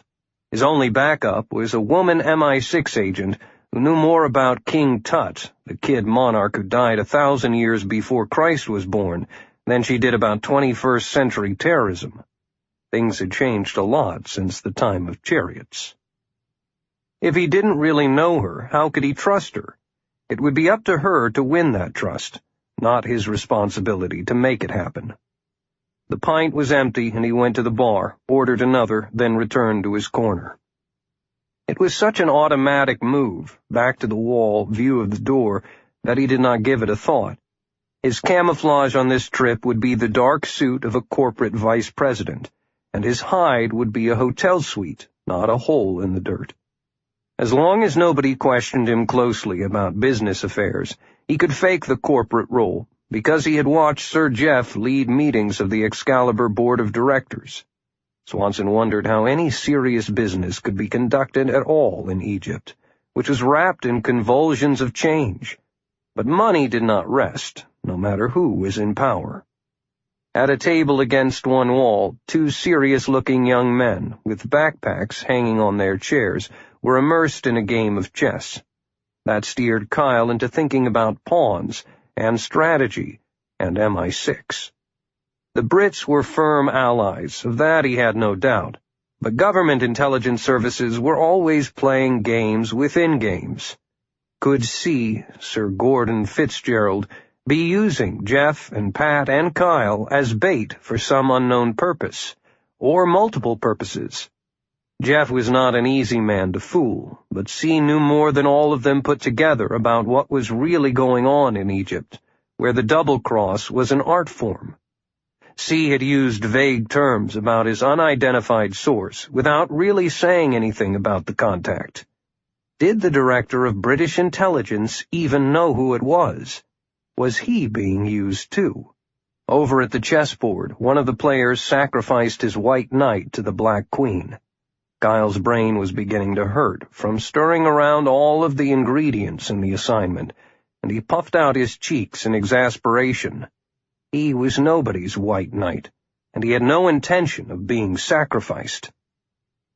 Once they arrived in Sharm el-Sheikh, Swanson would fall within the operational control of MI6, and be beyond the normal reachback to Trident for support. Their local contact and guide was to supply him with a handgun. Instead of being over-prepared, he thought that would leave him almost naked for firepower.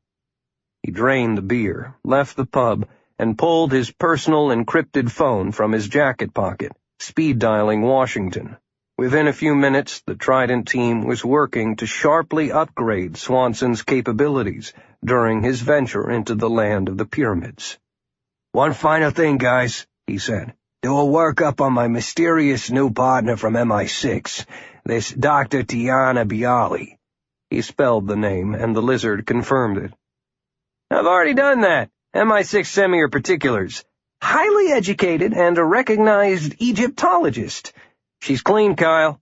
That's what worries me. With all of her years studying her academic specialty, she cannot possibly be an expert operative. I doubt that she's had any field training beyond the minimum needed to qualify, although they are passing her off as an experienced hand. Want me to dig deeper? The lizard laughed. That's a joke, Kyle. Archaeology? Digging up tombs? Lara Croft? The voice of Lieutenant Colonel Cybele Summers cut in. Stay on topic, Liz, she ordered, then changed her tone. Kyle, if you don't want her, we can just abort the mission. It's dangerous enough without saddling you with more difficulty. No, they insist that she knows the turf, and they'll send her on alone if I cancel out. I'll just keep a close watch. And if we can't rely on the Brits, well, we're in trouble. When do you and this mystery woman leave for Sharm? Tomorrow. Stay in touch. Roger that. London.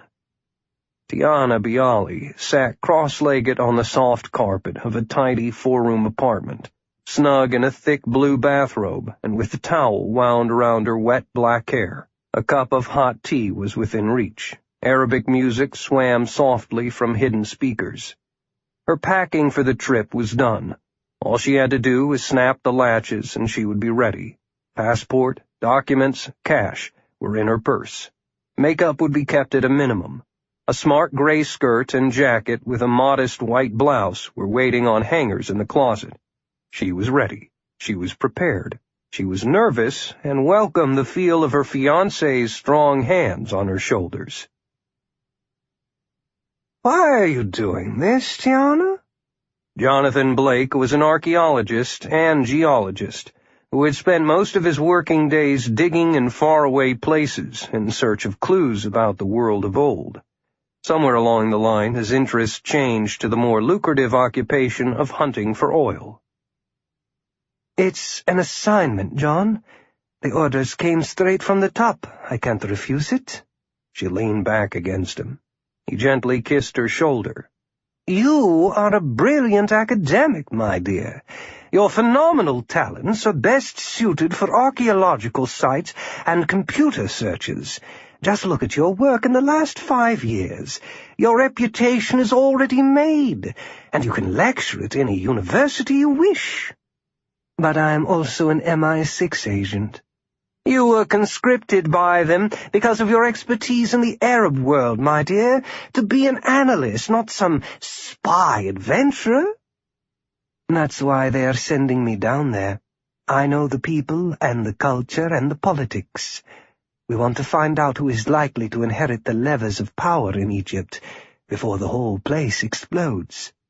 She closed her eyes, and he peeled back the robe from her shoulders, sliding his hands over the soft skin that had the scent of lavender. Anyway, if there is trouble, my American partner will protect me. She gave a slight shiver. Do you trust him? I don't know. He is an absolutely frightening person, John. He's not very big, certainly not as tall as you, but there is an absolute sense of confidence about him. He moves like a ghost. He's smart and obviously lethal, with narrow gray-green eyes that see everything.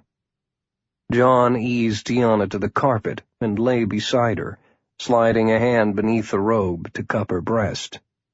What did MI6 say about him? Surely they gave you his file? She sighed in comfort. There is not much of a file, believe it or not, because most of it has been blacked out.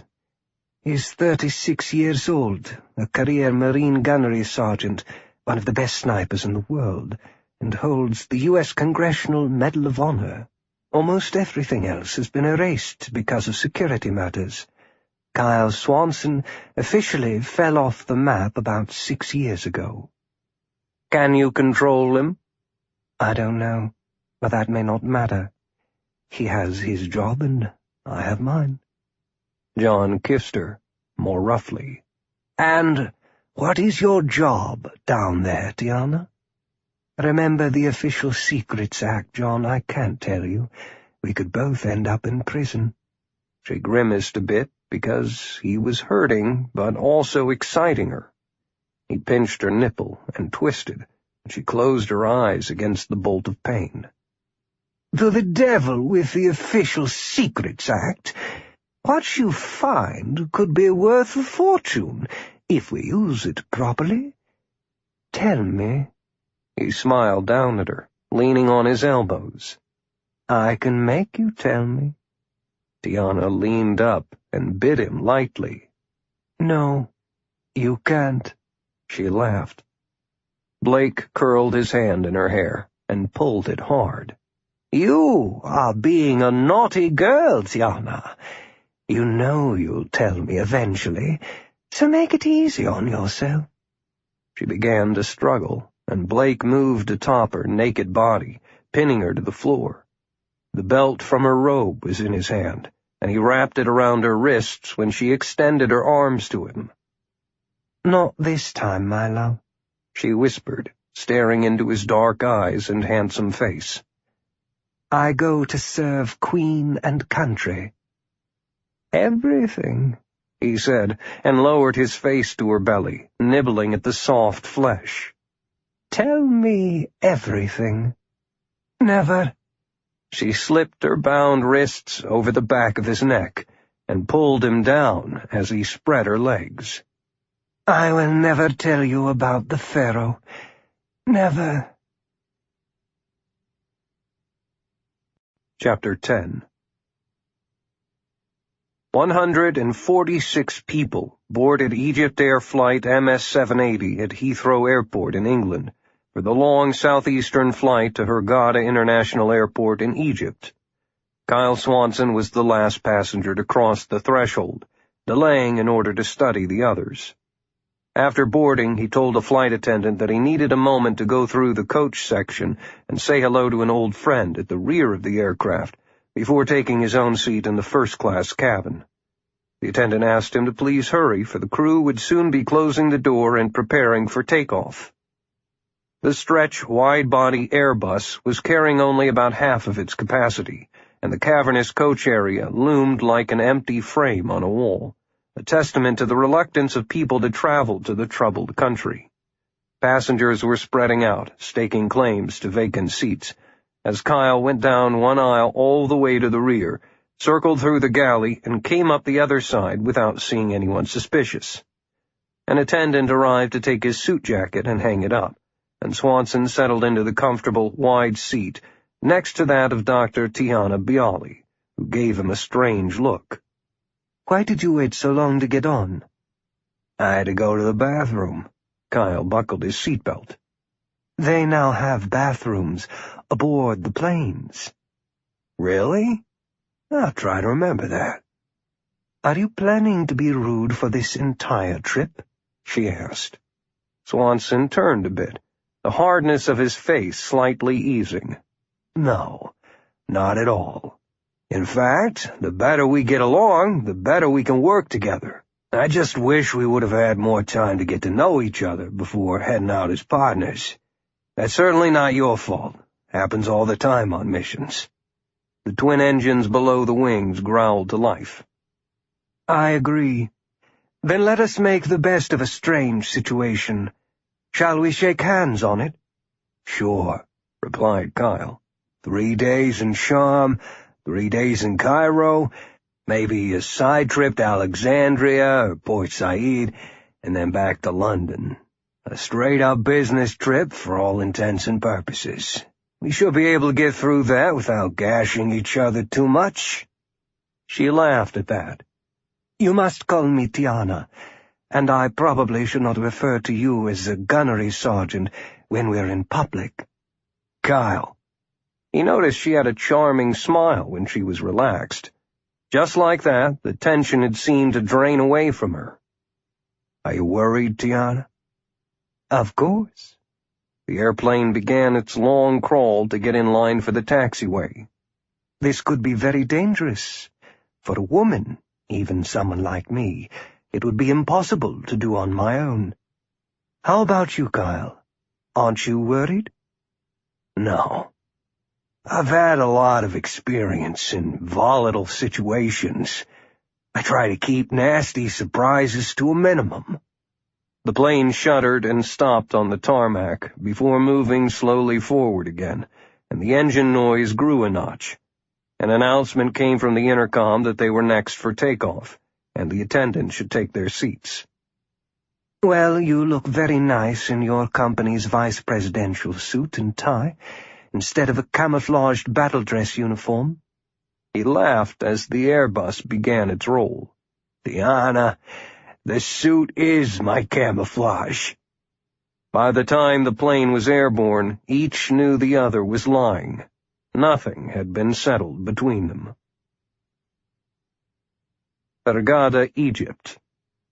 The flight coasted uneventfully across France and down the length of Italy, Greece, and then the broad Mediterranean, with Turkey to the east. After entering Egyptian airspace, they followed the deep crack of the Suez Canal all the way to the Red Sea.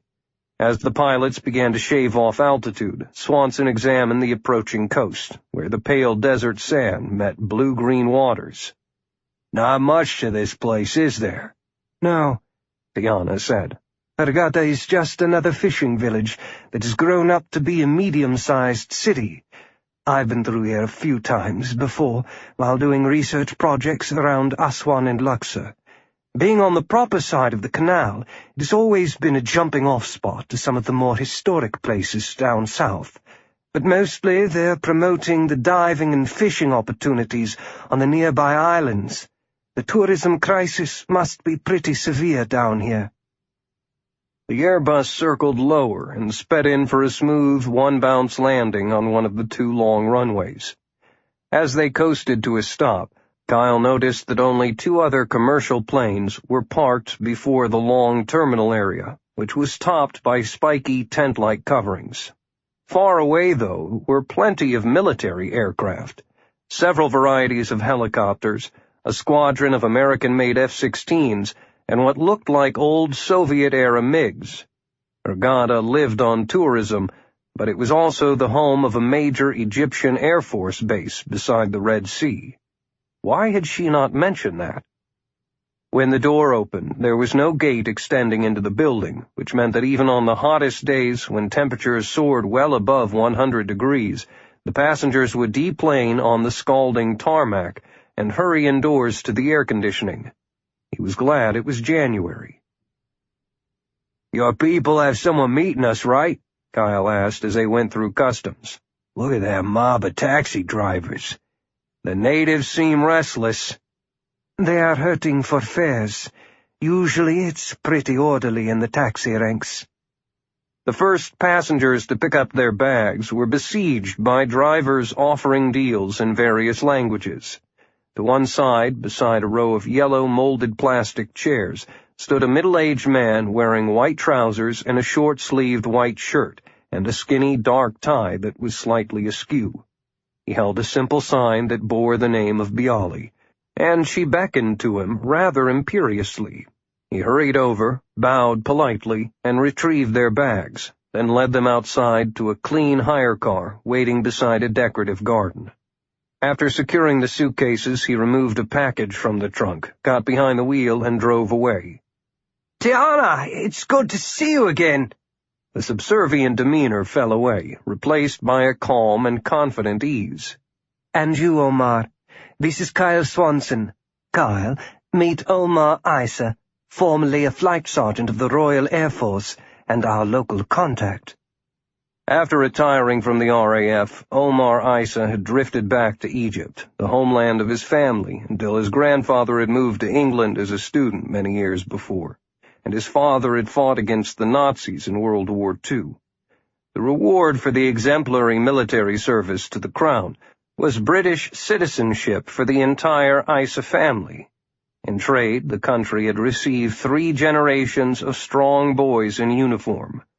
Omar had become bored after his retirement from active duty, but he had noticed something in his travels throughout Egypt, something that might be interesting in his less active years. Tourists and professionals and business people always preferred spotless private vehicles with air conditioning and a competent, knowledgeable driver who spoke English and other languages, to the clattering taxis with open windows and mulish men who smoked vile cigarettes as they drove. The flighty reached out to old friends and was guided into MI6, which offered financial help to establish a string of hire car agencies throughout Egypt.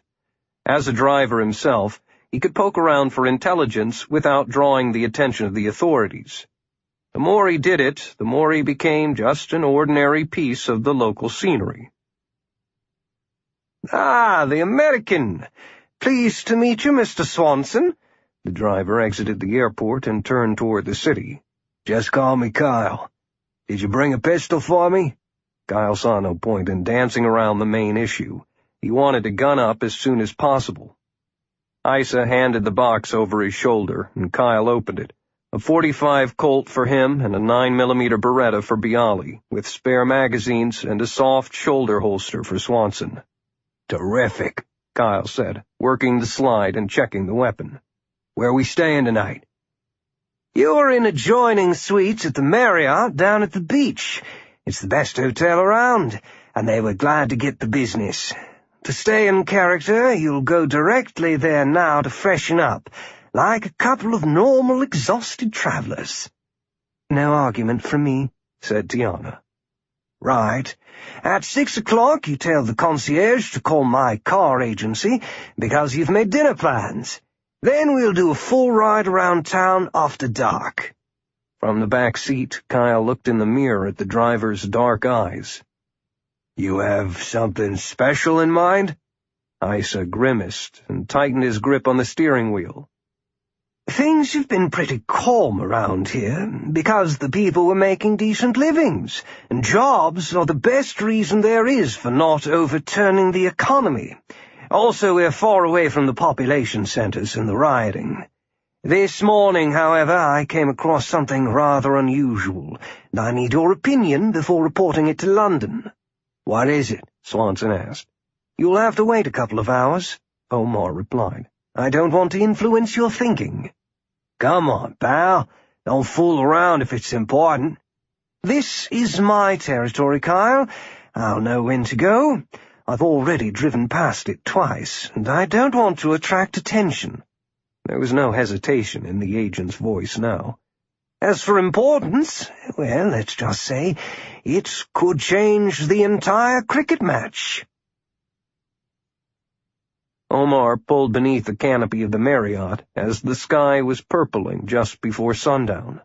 A chubby doorman moved forward with a friendly smile, his hands clasped behind his back.